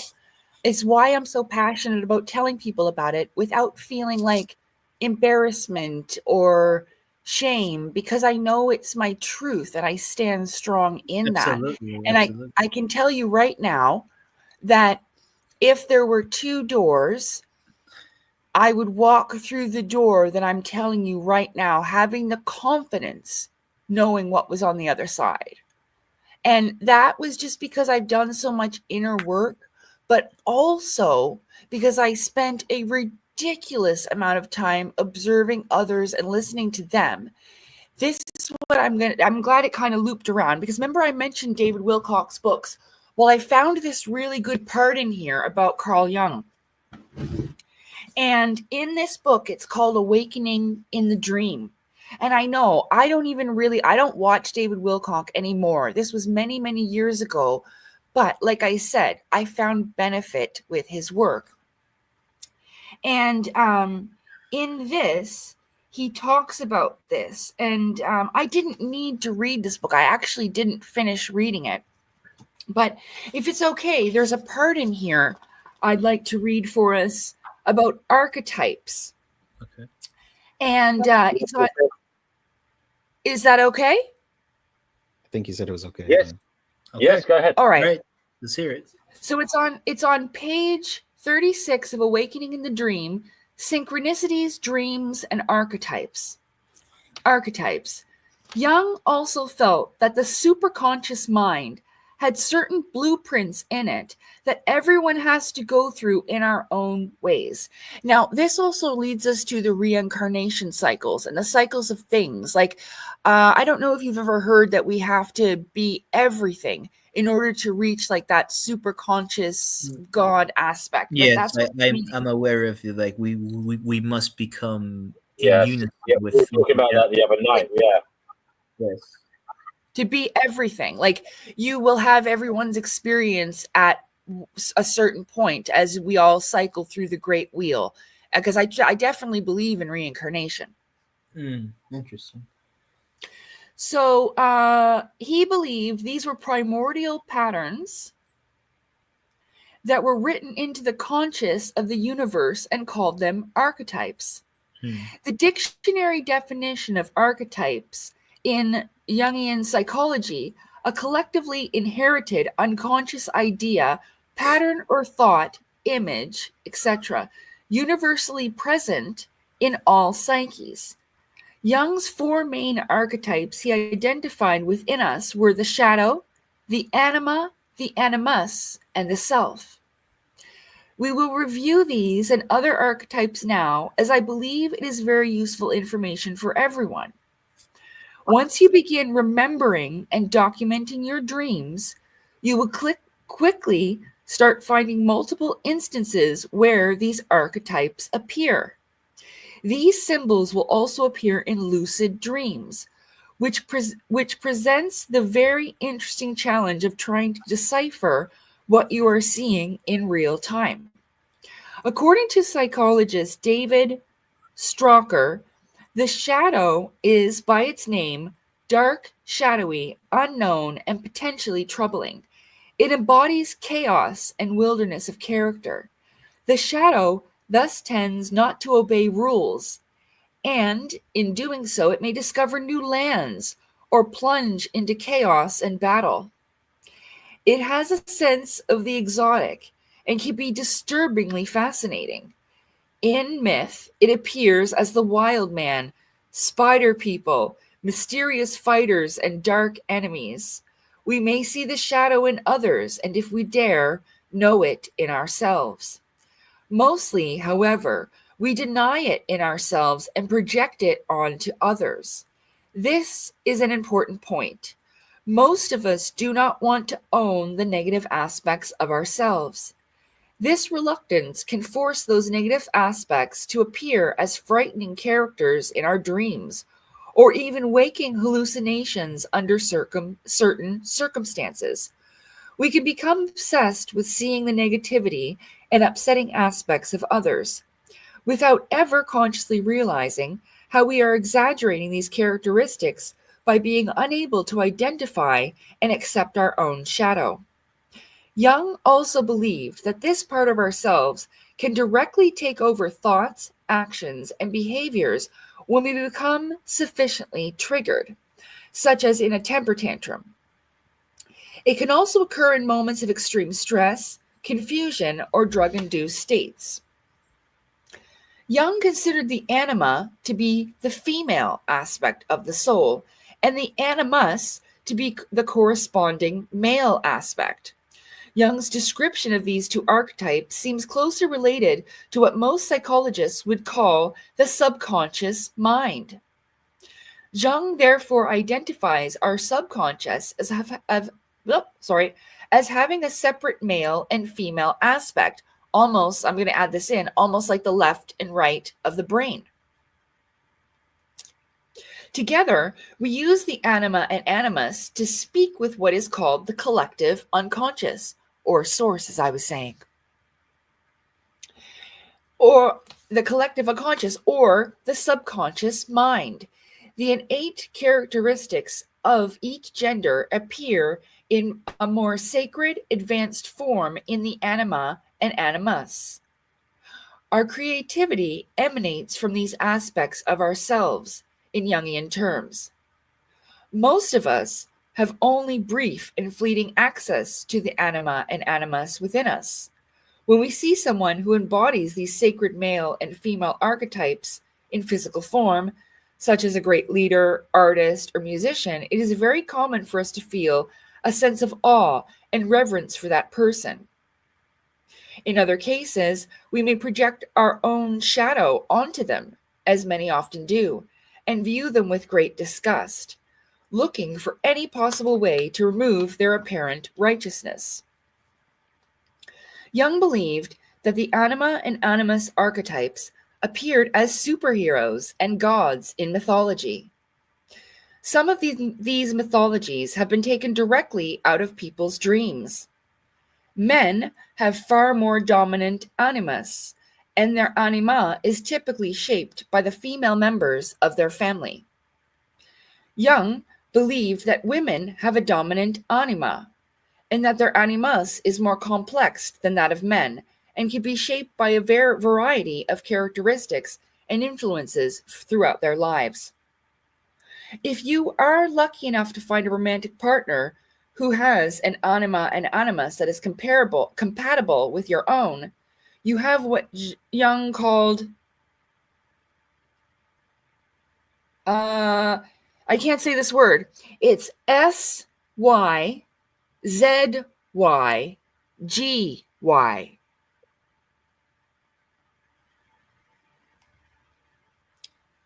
Syzygy. According to Sizia. Sizia? Okay. The divine couple. Syzygy. The divine couple. Almost like what we call today, like twin flames or divine union, kind of in the new age thing. Yeah, I got caught up in that many years ago. Gemini type of things, right? Twins. Yes, the twins. That's right. He believed that unions have great power and appear in a variety of Trinity models in different traditions, which Joseph Campbell referred to collectively as the Father, the Mother, and the androgynous Son. Ooh. The word syzygy also refers to a planetary alignment, indicating the power that Jung felt such a union could have. The more you can tap into the power of your dreams and the guidance they provide, the more likely you are to be successfully steered into a blissful, meaningful, and productive coupling of this nature. Oh, I should have read this book. It might also involve the very painful work of facing your deepest fears,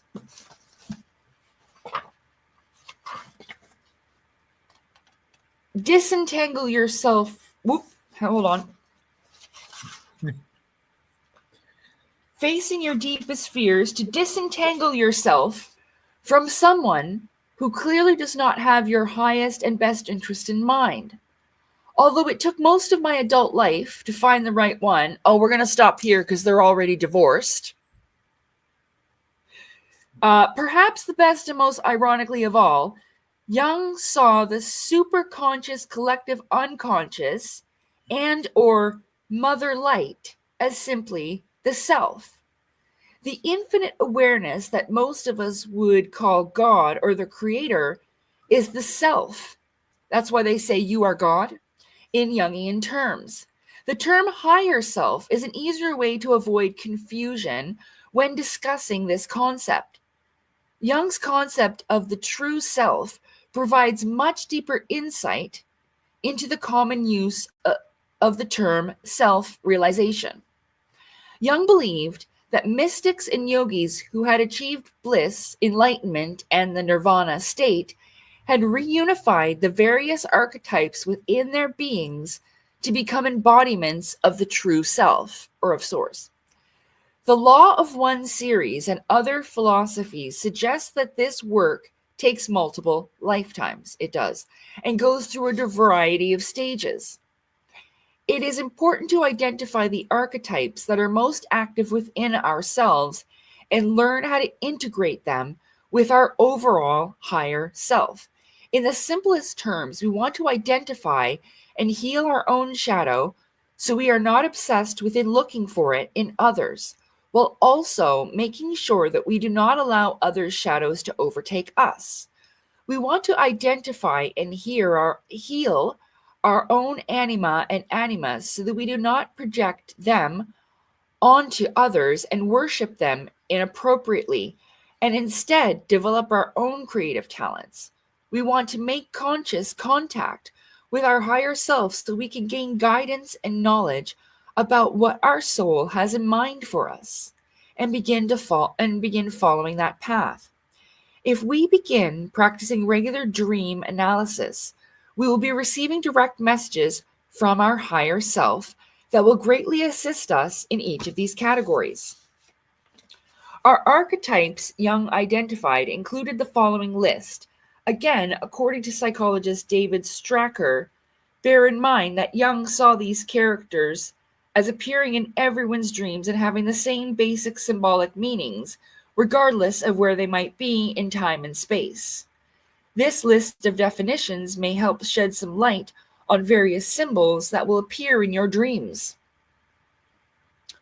And then it goes on to say family archetypes, story archetypes, and animal archetypes. The family archetypes are the father, which is stern, powerful, and controlling. The mother, feeding, nurturing, and soothing. The child, birth, beginnings, and salvation. Story archetypes, like what I was talking about, the hero. Story archetypes, the hero, rescuer, or champion. The maiden, purity or desire. Oh my goodness. That just helps me realize about something in this video game called Xenosaga that I played years ago. I made a video on all the symbolism and stuff in the game, and I didn't realize that the maiden was talking about one of Jung's archetypes. That's really interesting. So it says the maiden, purity and desire. Then there's the wise old man, which is knowledge and guidance. The magician, mysterious and powerful. The earth mother, which represents nature. The witch or sorceress, which is dangerous. The trickster is deceiving and hidden. Then there are archetypes for animals. The faithful dog is unquestioning loyalty. The enduring horse, never giving up. The devious cat is self-serving. Jung also studied the meanings of the 12 signs of the zodiac and believed they represented a highly advanced, all-encompassing summary of the different personality archetypes that we all move through from lifetime to lifetime. Most of us will identify with just a few of them, but ideally, we will experience and master each of these various archetypes. With all this in mind, scientists like Dr. LaBerge do not follow the conventional view of seeing dreams as brain garbage. that sorts out useful memories from others that can easily be discarded. They see the subconscious as a separate and valid part of ourselves in its own right, having its own experiences, going through its own trials and nightmares, and influencing how we think and behave in our waking minds.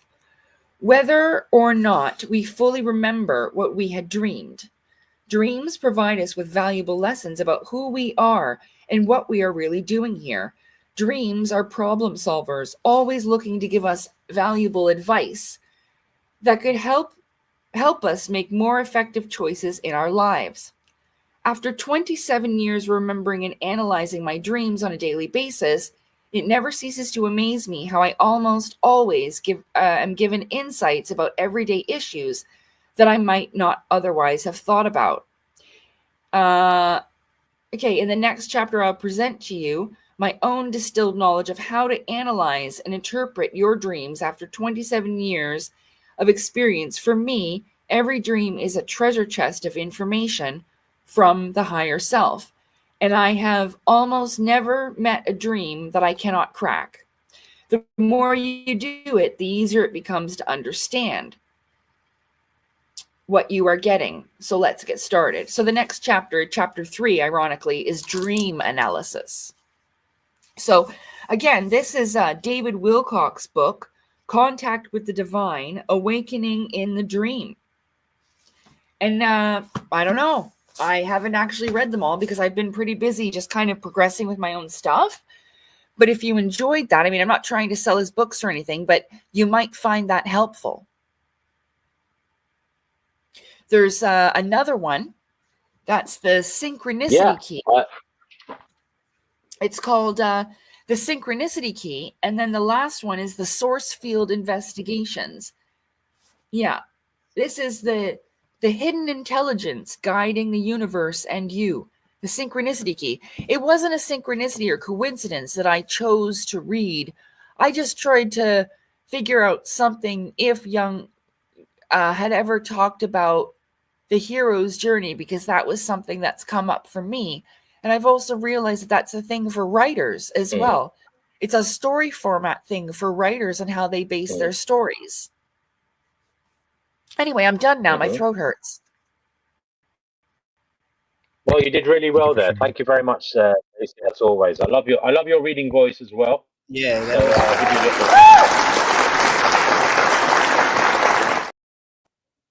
So, that was very informative. Thank you very much. Very informative, I must say. So, can you give a link to the book, perhaps, for people who want to read it? Noodles just disappeared. I was just about to introduce Noodles. He just arrived, but he's gone again. Oh, that's a darn shame. Oh, he's back again. He's back again. Oh, okay. Hello to you, Noodles. How do you do? How do you do? I'm all right. All right. That's good. Sounds good. We were just talking about Carl Jung and all his interesting, strange views on the human experience and the collective subconscious and synchronicities, etc., etc. Very strange stuff. Some of it, though, I found could be applicable in a very pragmatic sense. Like, it is useful to analyze your shadow, as he calls it, to see what is there, what you're afraid of.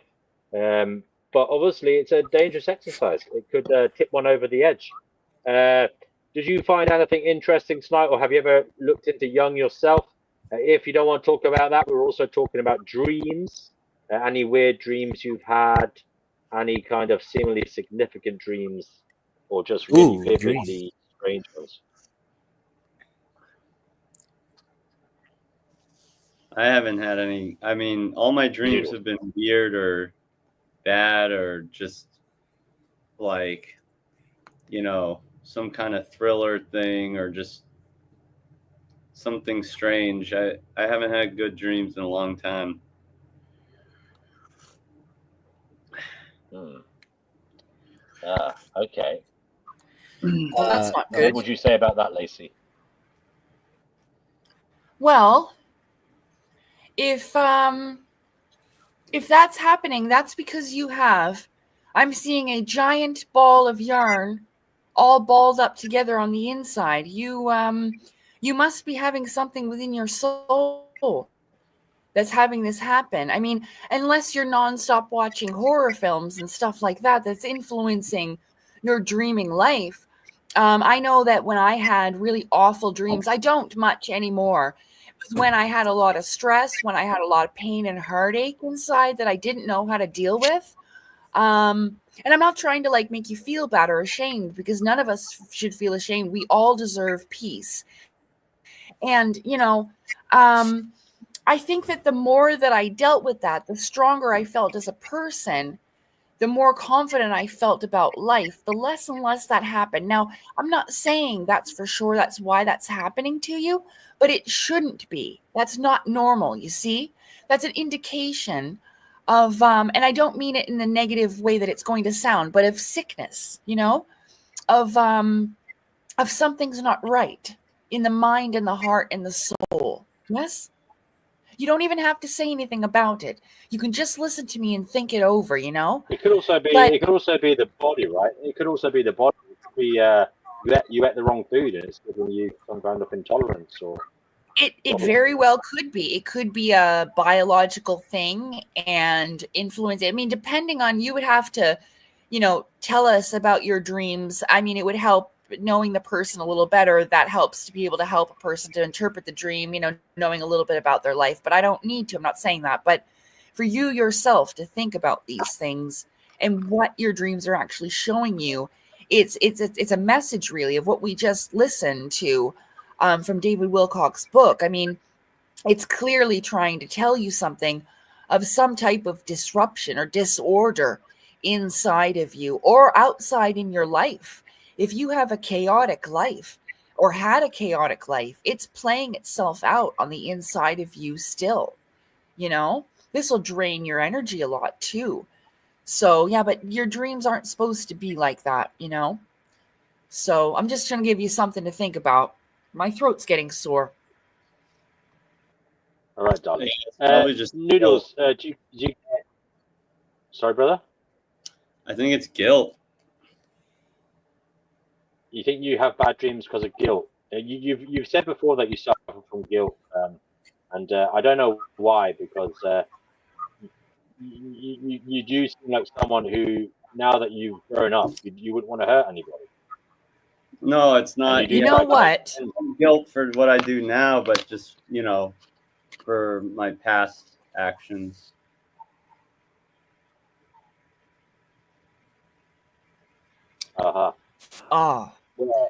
Well, in my past life, and you can take it or leave it whether you believe me or not, or just take it for the benefit of its guidance, okay? Like the moral of the story, right? I suffered with that. I did, but it comes from the guilt of not fighting back against my parents. It kind of gave me a weakness that I carried with me for a long time. I did find that the more I talked about it, then the more I expressed myself, the easier it became for me to carry.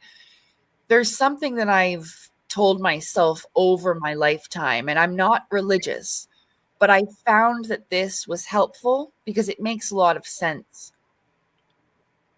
It's the prayer that says, God, please grant me the wisdom to determine the things that I cannot change, the things that I can, and the wisdom to know the difference. That's what it is. I may not be exactly correct, but I've got it in the ballpark.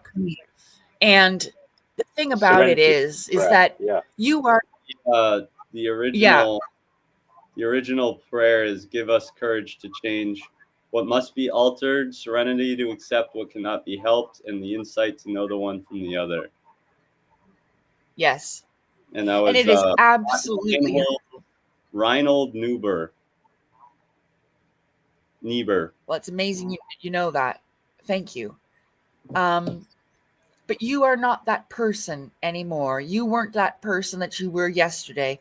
When you go to sleep, you have a reset every day. Something that I can tell you helps, because I also had a lot of anger growing up. I took it out on others who had happy families because I did not understand why I didn't have one. I apologized to those people. I made sincere, honest apologies because I realized that it was wrong, right? I mean, you could try these things to help ease these feelings. I don't know your situation, but if there is something hanging over your head and you haven't made a proper apology, it doesn't matter if the person accepts it or not, even if they tell you to go F yourself. It's okay, because forgiveness really is for the self, not for the other person. You have to forgive you. Mm. When I mentioned about my past life, I didn't start out terrible, but I turned out very terrible.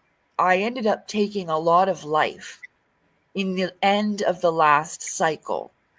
So when civilizations rise and fall, at the time of what is called the fall of Atlantis, we had a time where everyone started killing each other.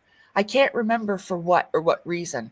There's only so much I brought with me to learn from as a lesson. And if I knew what I did wrong in my last life, I could Lacey, almost. Mhm. Lacey, can I just mention something? I read lately that there's archaeological evidence of this kind of weird time in the human existence where literally 9 out of 10 men were killed in warfare, and it was Yes, and absolutely that's savage. around. It went on for absolutely ages. It went on for fucking centuries. It was absolutely insane. Well, do you want me to Yeah. tell you what that was? Okay, so we have another instance in the past. You will know it as when the fallen angels came down. These beings that created with human women. This is another time when they came down and they wiped out the men because they didn't want them breeding. That's going on today. They're stopping us from breeding at this time. You can read about this in The Gods of Eden by William Bromley. It goes over it briefly. But they do this because the men are competition. That's why. So you'll have these wipeout instances. But what I'm telling you, why I'm telling you these things, is because I had to deal with the guilt of killing a lot of people back then. My own kin, people I knew. You had to kill And your own family, I would imagine, if that means your own kin, right? yes, Mm. and my children. Oh, So, okay. and you have to remember, I was different then. I was more animal-like. It was my first physical incarnation after I had been animal. See, we reincarnate through cycles, but also through things. So we start off as mineral, then we go plant, then we go animal, and now we are human. Our souls ascend through these cycles and processes in order to advance our consciousness. We start off very small and minute. So, but the whole point of me Like telling you this, Teal Swan. yes. What about her? I said you sound like her. I'm not sure if that's an insult or a compliment, but thank you. But that's because a lot of us, what we're going through is a remembering. It's not so much as of awakening as it is a remembering. These things are all inside of you. If you've lived these lives, it'll be there. It's like a record inside of you. Carry it through you, and it goes also through your genetic lines. But the whole point of me telling you this again, like I keep repeating myself, is that I had to deal with that. But I also had to deal with the fact that I'm no longer that person anymore. It was very depressing that my world was so different, that I no longer had those abilities and powers, that people didn't see me the same anymore. It's completely the opposite. But I had to forgive myself for that I got myself in this situation, you know? But it is about self-love and self-forgiveness. This is what heals guilt.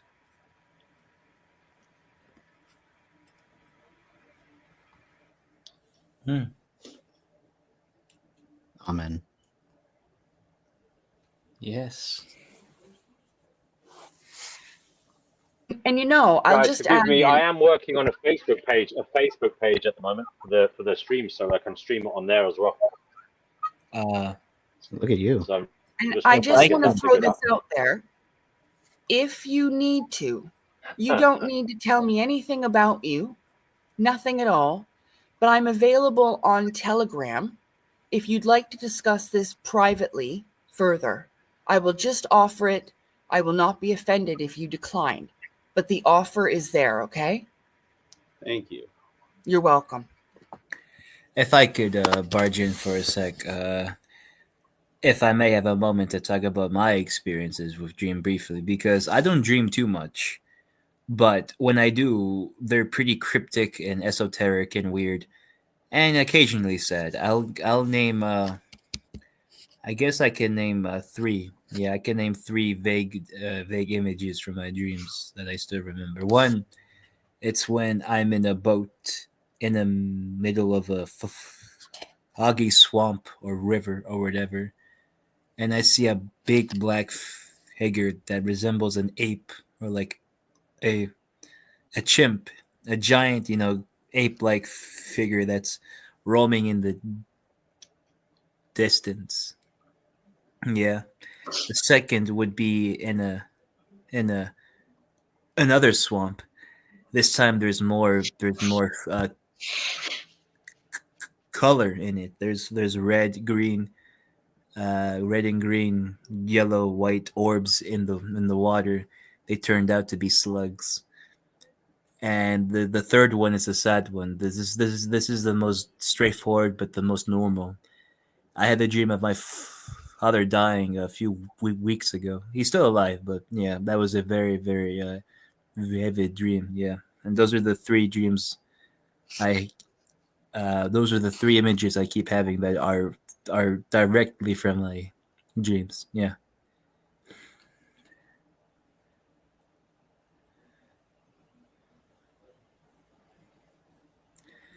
Don't know what kind of interpretations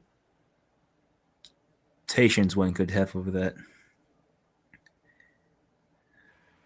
Well, a swamp seems to be something murky, unable to be seen. Swamps are dirty, they smell. Seems like the yuck of life. The ape can be seen as the chaos of humanity wandering around in the background of your mind. Yeah, of course, absolutely. Now, how do you explain the second one? That the first one was like a river, lake, swampy thing. It was foggy. It was more black and white. There was one standout color though. It was the eyes of the apes was red. It was burning red like a fire. Yes, The it physical body. yeah. It was Red. almost Hmm? Go ahead. It was almost like a Sasquatch or a King Kong type of a creature. A Very big. Bigfoot. Yeah, Yeah. but These are it was actually humongous. these are actually dimensional beings, so it's not uncommon. The thing about it is red represents the body, the physical, the mind, and just like what was it? The left side brain, logic, things like this. It's the material realm. Like I was saying, they're red. It's almost symbolized a beast. Like, remember when we were just reading from the book, it says that all the characters in your dreams represent a piece of you. It could be that you are suppressing your animalistic nature, which it is totally natural to have those types of things. Even maybe something, not to embarrass you, but some type of sexual expression. And I don't mean that to embarrass you. This is definitely bringing me back to my talks on other social media platforms. Yeah, on Discord. Yeah. Oh, yeah. I can see definitely some like explanations there. Yeah. Was that helpful? Was it helpful? I'll say this. It definitely gives me another confirmation perspective that I definitely do need to address something regarding like that aspect of my mind and of my body, because when it comes to like I want to keep this PG-13. I mean, keep it like a family friendly thing, but like when it comes to like sex, yeah, there's some things, it's both the soul and the body coming together in that aspect. Yeah. Yeah. Yeah. No, I totally get that. Absolutely. Yeah. So yeah, I will definitely take that in and definitely think about that, and I will have that in juxtaposition to other sources I'm reading that also are addressing this as well. So thank you so much. Your perspective is going to be taken into some considerations along with other ones that I'm reading. Awesome. Thank And you. Thank you. and how do you for letting- explain? Oh, what? No, it's okay. I just thanked you for letting me know.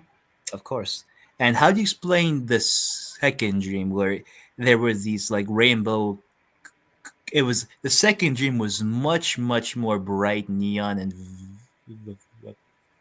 vibrant, and there was these big ass slugs and snails in the water that were red, blue, yellow, and white. How do you explain that?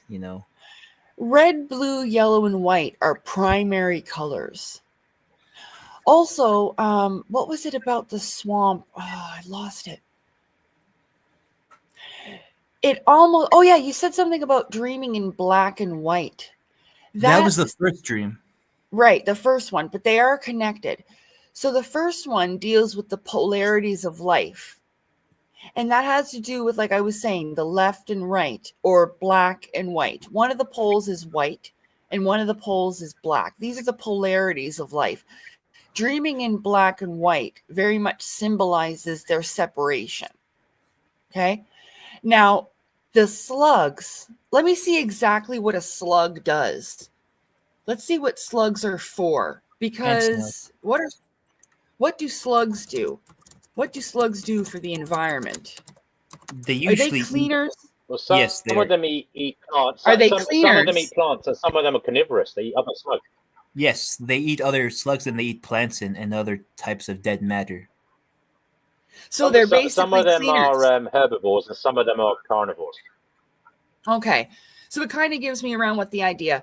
The slugs have come almost like a cleaning thing. Different colors can represent different emotions or feelings. White, for instance, can symbolize purity, but it can also symbolize coldness and emptiness. Okay. So the colors probably all have something you need. If you want, you could even look these things up as to what the colors are representing. Now, you said about rainbow lights. Something about that tells me that before, if like life was very bleak in a way of black and white, then this is almost the light shining through. Now, when we have prisms of color, again, this has to do with the light spectrum, leading again back to the dimensional realms. There's usually, let me see about this, the light spectrum. Just a second here.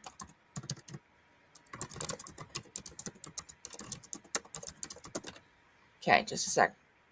What part of the light spectrum do we see? Can you just give it to me in an image? Hold on.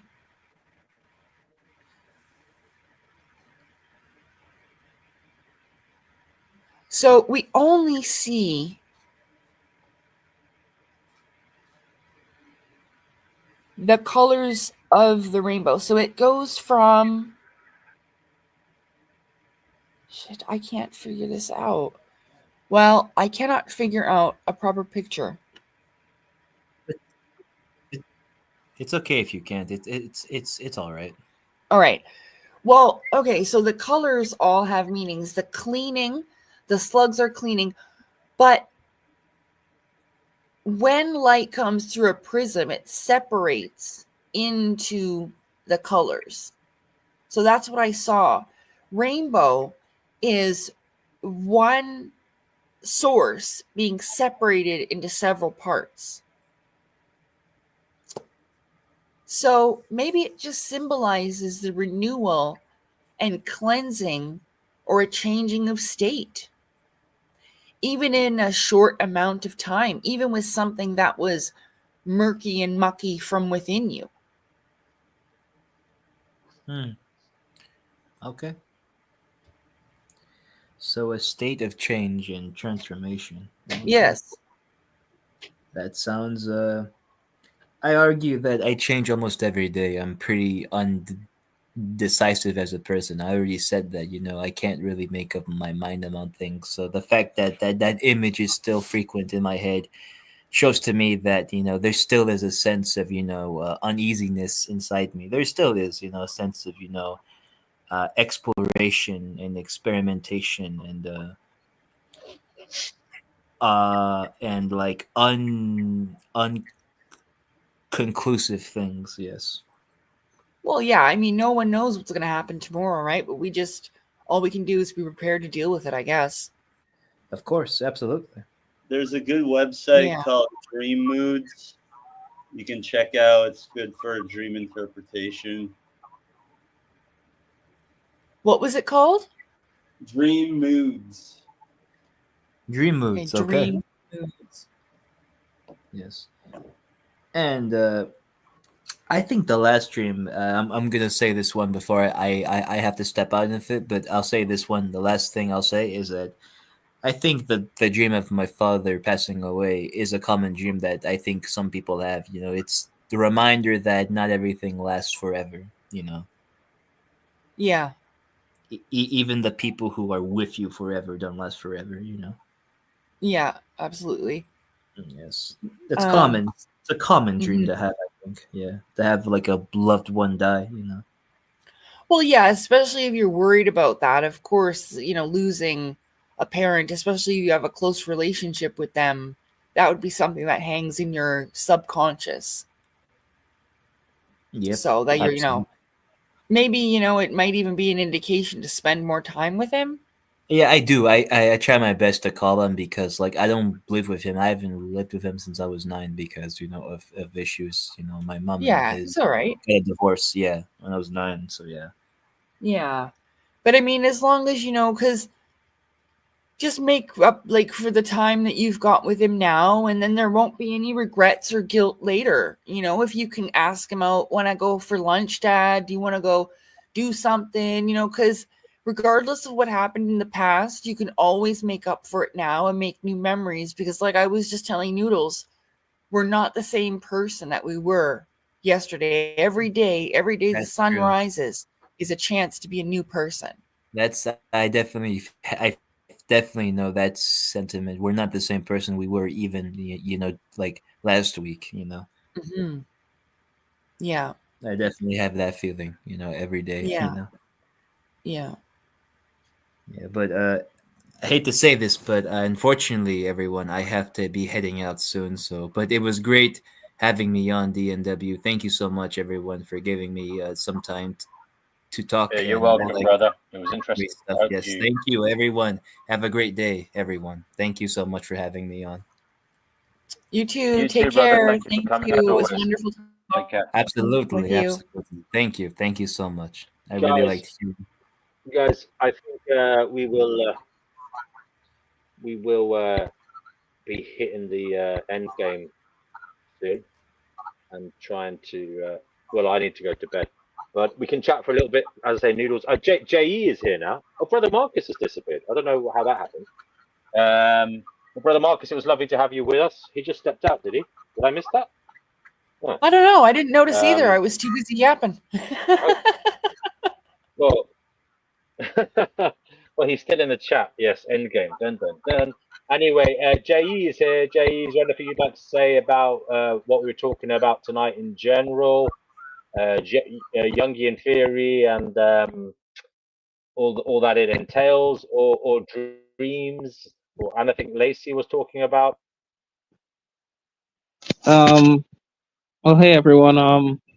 I guess the only thing I really have to say is that I think that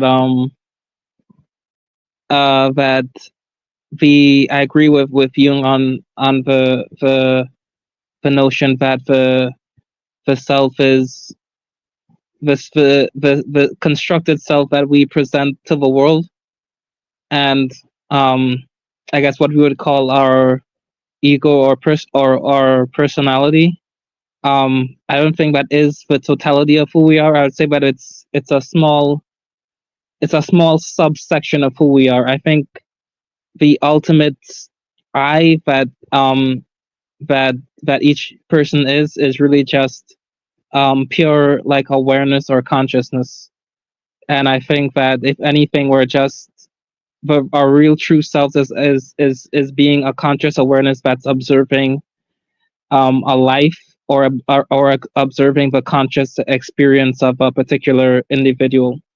So the individual personality or ego isn't really like the true essence of who we are, but it's just like a subsection or like story of who we are, but not the total actual us, if that makes sense.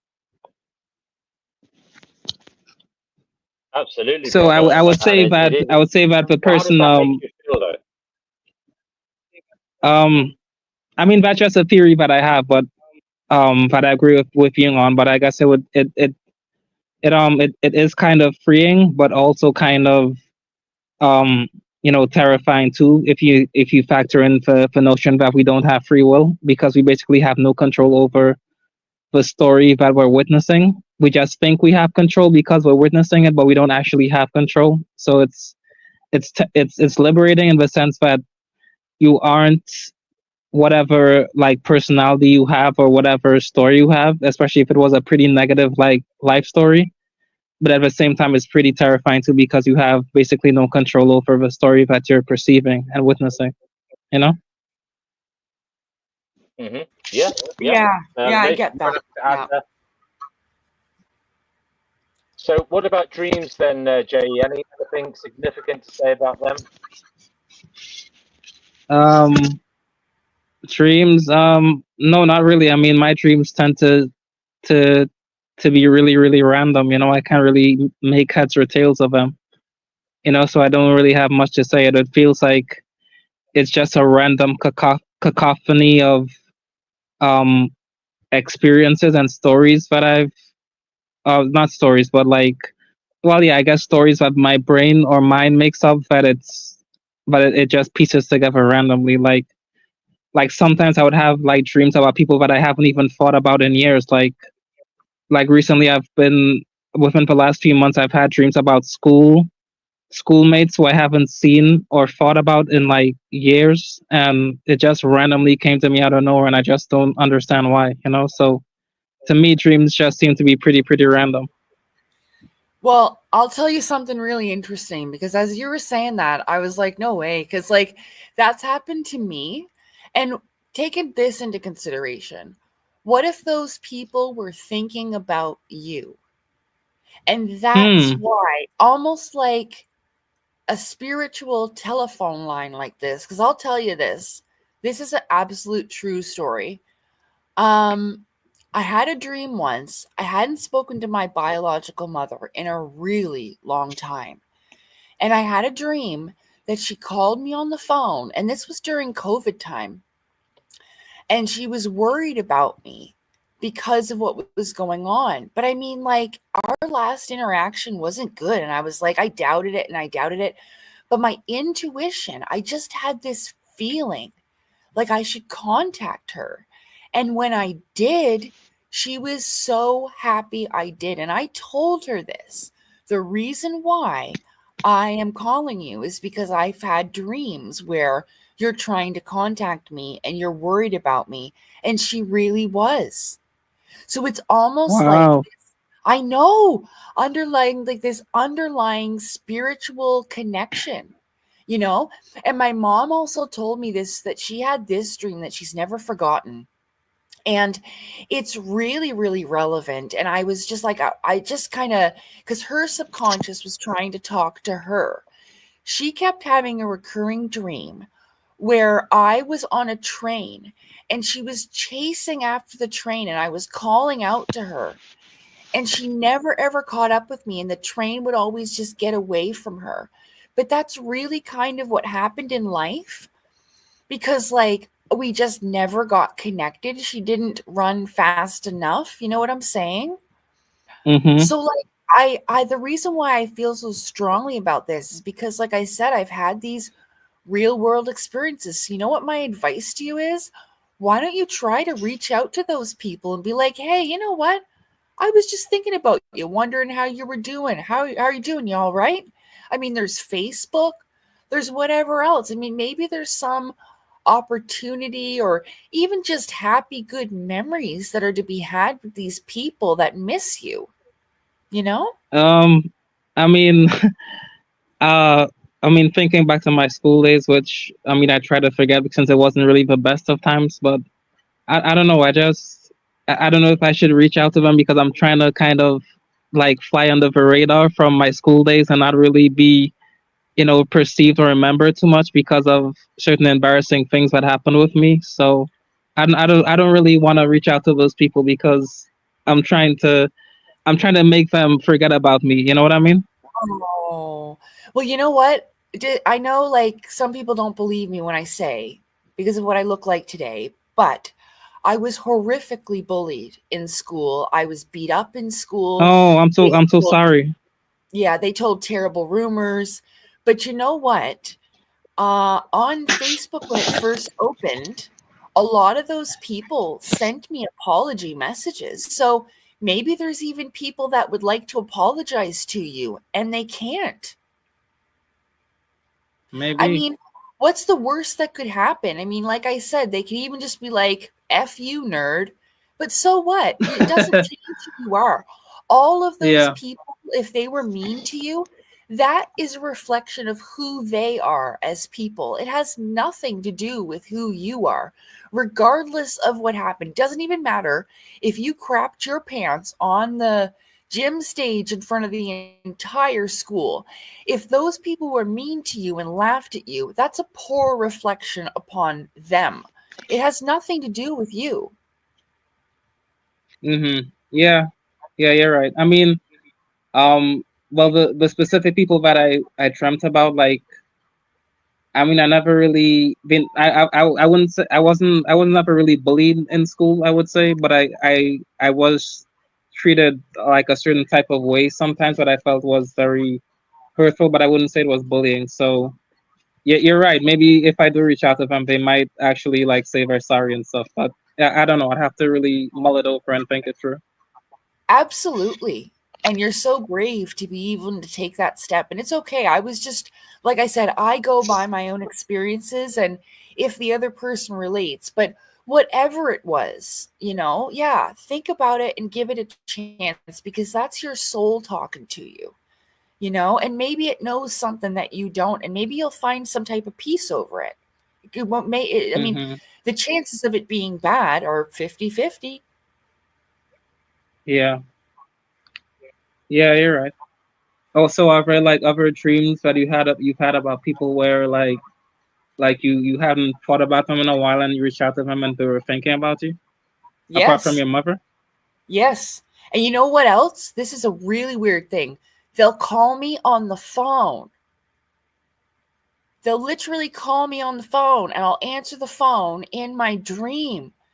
And it's people that I've known. And I've done this. It's not just happening with my mom. It's other people too. I'll be like, hey, I had a dream about you, something going on. And there will be. So really, it is. I promise you, it's something inside. It's like this collective conscious thing. Like if there's a giant web of strings out there, we all have a string attached to us, almost like a spirit cord or a telephone line. And I truly believe that souls can communicate with each other like this. Yes. Yeah. I mean, yeah, I do.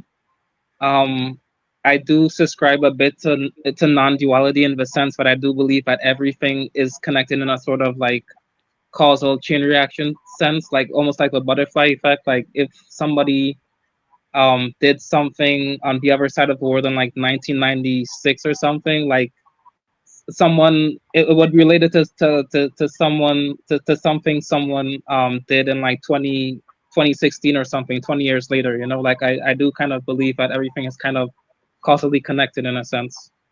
Yes. That's called the collective consciousness. Yeah. Yeah, absolutely. It's good. I mean, even just being there, knowing that and feeling that is a wonderful step, because a lot of people don't have that. Yeah. I Yeah, think even so if they do, they don't know how to recognize, or they don't know what it is. So, but again, that has to do with the inner journey and the discovery of self. yeah. Wait, so do you also believe that we have a connection to like plants and animals as well too, a sort of collective unconscious with them? Yes, because at one time we used to be them. Yes, absolutely. Really? Yeah. Oh, yeah. We all used to be animals at one time. I truly believe that our consciousness cycles up through. Our universe is very cyclical. It runs in cycles, lots of things. It recycles as well. You see that in nature, but it is, as much as it is a microcosm, I do believe it is also a macrocosm. It reflects on the outside. Yeah. Interesting. So wait, do you also believe that maybe we could even like talk to animals and stuff? In a way, we do have an ability to telepathically pick up what our animals are sending to us. Now, you got to remember, they do not have the same type of consciousness level as us. So they won't have the same type of complex thinking. They have very simple needs: love, food, those sorts of things out of survival, very basic needs. At one time, though, our consciousness level, we do have these things in us, like what's called the reptilian brain, then the mammalian brain. Okay, this is part of our evolutionary process. I talked about in the last time I was on the show about how evolution and just the human body of today has gone through so many different upgrades over time. I even talked about the giant skeletons. These are still humans, but not as they are today.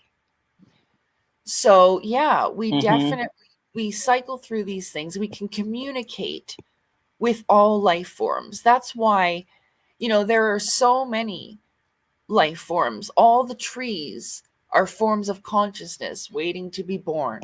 All the blades of grass, all the birds, all the bugs.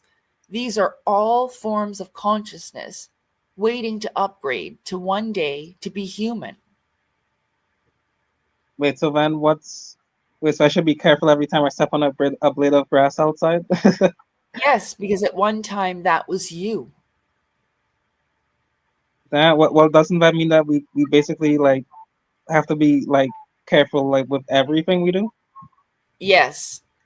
In a greater perspective of things, yes. And this is why it tells us that we should thou shall not kill, and why vegetarianism is preached. And I can tell you this, that when I've stopped eating meat recently, and my vibration, my thought process, just the feeling in my body has risen higher. So Awesome. there are, yeah, I mean, there are things, there's a spiritual science to it, a formula. But Mm-hmm. like I was saying, a lot of people do have these things going on. Like, your pets will communicate with you. I don't know if you've even seen that some people on YouTube have trained their animals to use speech buttons. Yeah. Yeah. This is because their inner consciousness, they know. They may be like the consciousness or intelligence level of children, where a smaller understanding of the world around them and how life is at their perception. But they are still conscious and they can communicate with us. You will feel this in your sea of chi, otherwise known as a gut feeling. It is in the solar plexus. It'll almost feel like a little energetic text message, a ping. Yeah. And normally you will just know. You will feel it. Like my cats will communicate and I'll know what they need and what they want. Even if it's, there's a poop in the litter, I want you to scoop it. I go over, I scoop the poop out, and then they go to the toilet. Yeah. Yeah. Yeah, I've also like heard stories of like on Twitter, for example. Like I remember reading a story about someone who said that it was either on Twitter or YouTube, one of them, where someone said that their dogs like sat up and looked at them for like a whole like half an hour before they had a stroke. Like they said that their dogs never did that before, and was Yeah. kind of like, I guess, a sign that their dogs were kind of energetically sensing that something was wrong. Oh, yes. There's lots of animals that have alerted their owners to illnesses, even such as cancer and things like that. Oh, yeah. They have a different type of senses than we do. They may have a lesser consciousness, not meaning that they are a lesser being, but meaning that they don't have as much intellect and intelligence and as vast of a consciousness as we have attained thus far in our evolution. But they do have a certain level of understanding, and they will they use it in the things like smell and different senses they have, their hearing. They also have, much stronger hearing than we humans have. They can sense different frequencies. Animals are also known to see spirits and stuff like that. So, Yeah. I mean, they just have different sets of abilities. That's all. But we had those at one time, and they do stay with us. Wait, so why is it that like why does nature like make it so that like for example dogs will be able to sense and see colors and frequencies and even ghosts and whatnot that we can't, but we can also in turn like have an intelligence and whatnot that they don't have? Like why is there like all these trade-offs? Well, there always has to be some type of thing to overcome. I'm sure that animals do wish they could speak and express themselves differently. And you will see them act out, especially the dogs will like grab a pillow and shake it out of frustration when they're trying to communicate needs. There has to be almost like a mountain to climb, a purpose to achieve. And the whole purpose of it is because this place we are in is a school. No matter what form we're in, we're all in these forms of learning. So we like have these crutches and things to not make it as easy, the struggle. I'm not the creator, so I can't answer exactly and tell you the reason.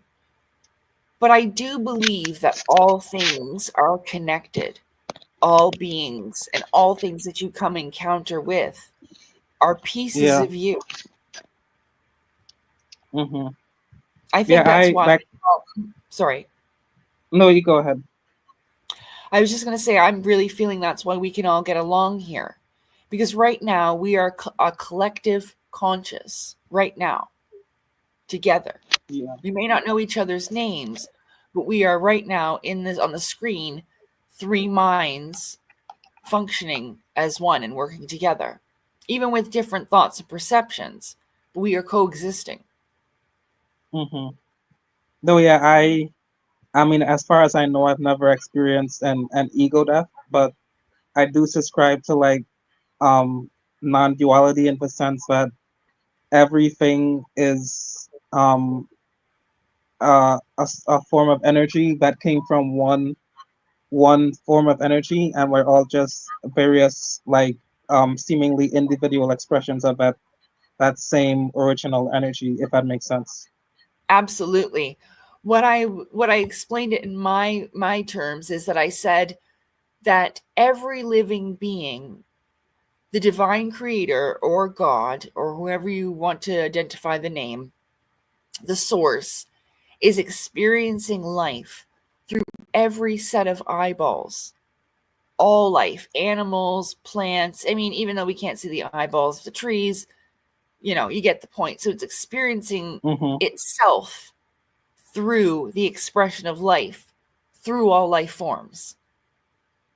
Yeah. To almost Yeah. play out like every situation and scenario that could ever be.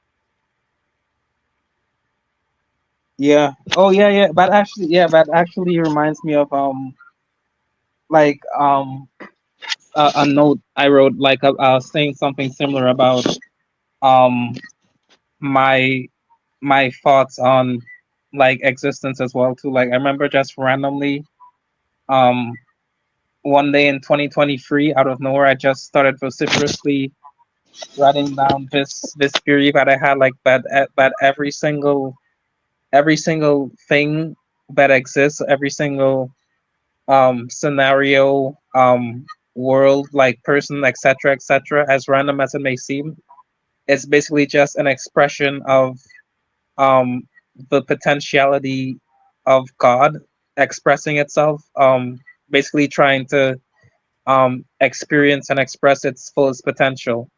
So Absolutely. that's why everything seems so random and chaotic, but it's really just God's way of trying to really like experience itself and try to figure out itself. And I 100%. don't know why I don't know why it came to me like randomly, like when it did, but for some reason I think it was a Sunday, I just like almost like something downloaded into me Yeah. to yeah. It I've was had weird, those yeah. experiences, and on Sunday too. I've had an experience where I was praying and the sun shone in the window, like the clouds parted from God itself. It was something else. So there's wild things that can happen, but I'm telling you, everybody has this inside of them already because you are source, you're God. I'm Yeah. God. We're all God. We're all that source, and we're getting back to that on the inside. Everything that I am saying, everybody already knows inside of them, or they will come to think this at one point, because we're the same. We're like an empty computer that has the pre-program. That's why they kind of say like it's like the Sims or the Matrix or whatever, because depending on our experiences, we turn out this way. It's almost like ingredients. Add a little bit of this, add a little bit of that, and kabam, they're brownies or they're pound cake. You know what I'm saying? You like, Yeah. I don't know if that's a good example, but No, I got the gist of what you're saying. So it's not random at all. All the knowledge of all things is inside of you. You know, it may not be accessible. I'm going to recommend that movie again, Defending Your Life from 1991. Meryl Streep's in it, but I forget the fella's name that's in it all the time. Albert Brooks, maybe? I'm getting Albert Brooks. I don't know if that's right. Meryl Streep is 100% sure. It's Defending Your Life. It's from 1991, and it literally says in the trailer, Hollywood has been trying to tell you what goes on in the afterlife for a very long time. And what I thought also Wow. after that, oh yeah, this movie is unreal. And like I've even had experiences where it shows in this movie people that don't know how to move their spirit bodies, and they're moving their arms and legs and moving them around in wheelchairs because they don't know how to move their spirit bodies yet. And I've actually experienced this in my life, in my dream life, your spirit life. And it changes and evolves over time. But it goes so far that, get this, every video game, every book, everything in creation, right? So if you write a story, let's just use Sailor Moon. There is that world created out there somewhere. We may never see it or know where it is, but it comes into creation. The creator created us as creators. So that kind of stems into string theory and the multiverse. Everything, every thought, if you create a story, if you create a character, this was the exact same way the creator created you. Everything from who your parents were, where you go to school, authors are doing the exact same thing as our divine creator who wrote every single one of our stories. So imagine that all the worlds of Final Fantasy are out there somewhere. Dragon I've Ball actually out there somewhere. Yeah, I've actually like wondered about this. Like I've often wondered like all of the like sometimes like if I might have an idea for like a story or something, I have often wondered if like if somewhere out there in some potential alternate universe, if it actually existed and See what I if mean? it actually was real. Yeah. Yeah, I've had those thoughts, yeah. Yeah, so we have all of this inside of us. We just don't tell each other because sometimes it's embarrassing, One time I told this to a girl at a convention and she full out started crying and she hugged me. And she said, "I'm so happy you told me. I've never been able to say that out loud before." It was so beautiful. And it was because like they were cosplaying as Final Fantasy characters. So I told her that. And she's like, "I've had that thought." It was such a beautiful moment. So I'm so happy we just got to experience that and it was recorded. Awesome. Yeah. But I guess DNW wants to go to bed. It's very late. Yes. In the UK. Yes, it's true. I was about to ask if I could retire. But yeah, it's been a great show. I'll have to hand over the keys of the kingdom to one of you at points. I don't mind. I trust you guys. So if ever I have to go, if ever I have to go, I can give you. You can become an admin or something, and then you can shut it down at your leisure or whatever. Well, I'm actually quite tired as well, Like I've been talking way my throat. I'm pushing these vocal cords because I have to yell at the computer. Oh, yeah, it is sorry about 1:55. that. Yeah, and I've got to get up. I've got to get up at 8:30, so I need to go to bed. Good God, yeah, you got to get to bed. Yeah, the neighbors are probably tired of me talking like this too. It doesn't. At least I got the Facebook page made. So basically, I had an old Facebook page that I was using for something else, and it's one of these dead pages. It hadn't used it in so long that it doesn't even get noticed by Facebook because they kind of crawl it and they kind of search for activity. And if it's not active for like years, then it literally dies. So it is a dead page that I've resurrected in a new form as Finding Gnosis Facebook page. So it's called, if you go facebook.com/Finding Gnosis show, it's there. I've just deleted all the previous content and just put on this stream basically. Well, actually, only I think the last 45 minutes of the stream, but yeah, so it's on Facebook, YouTube, and Twitter now. So everybody gets to hear about us trying to work out what the hell is going on here. And I enjoyed tonight's show. I did. I enjoyed it. It's it's entertaining, but it's also thought provoking at times. And sometimes we get little pearls of wisdom, and hopefully we can continue in that vein.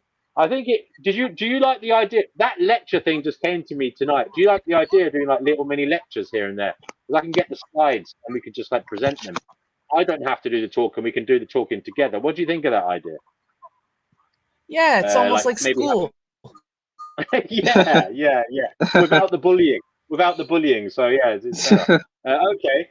So all right. Well, we'll do that. And it was lovely to talk to you. We'll go again live on Friday if any of you are around. I hope that you will be. Yeah. So Friday it is. Thank you guys. Thank you, Brother Marcus. Thank you, Divine Hazel. Thank you, King Capricornio. Thank you to everybody who joined in, JE and Last Minute Lacey, of course.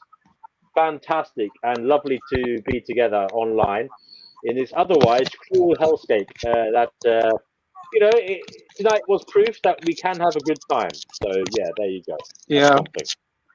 All right, guys. Thank you very much. Bye now. Okay, Bye. thank Have a good you. night. Take care. Good Bye. night. Bye. Bye.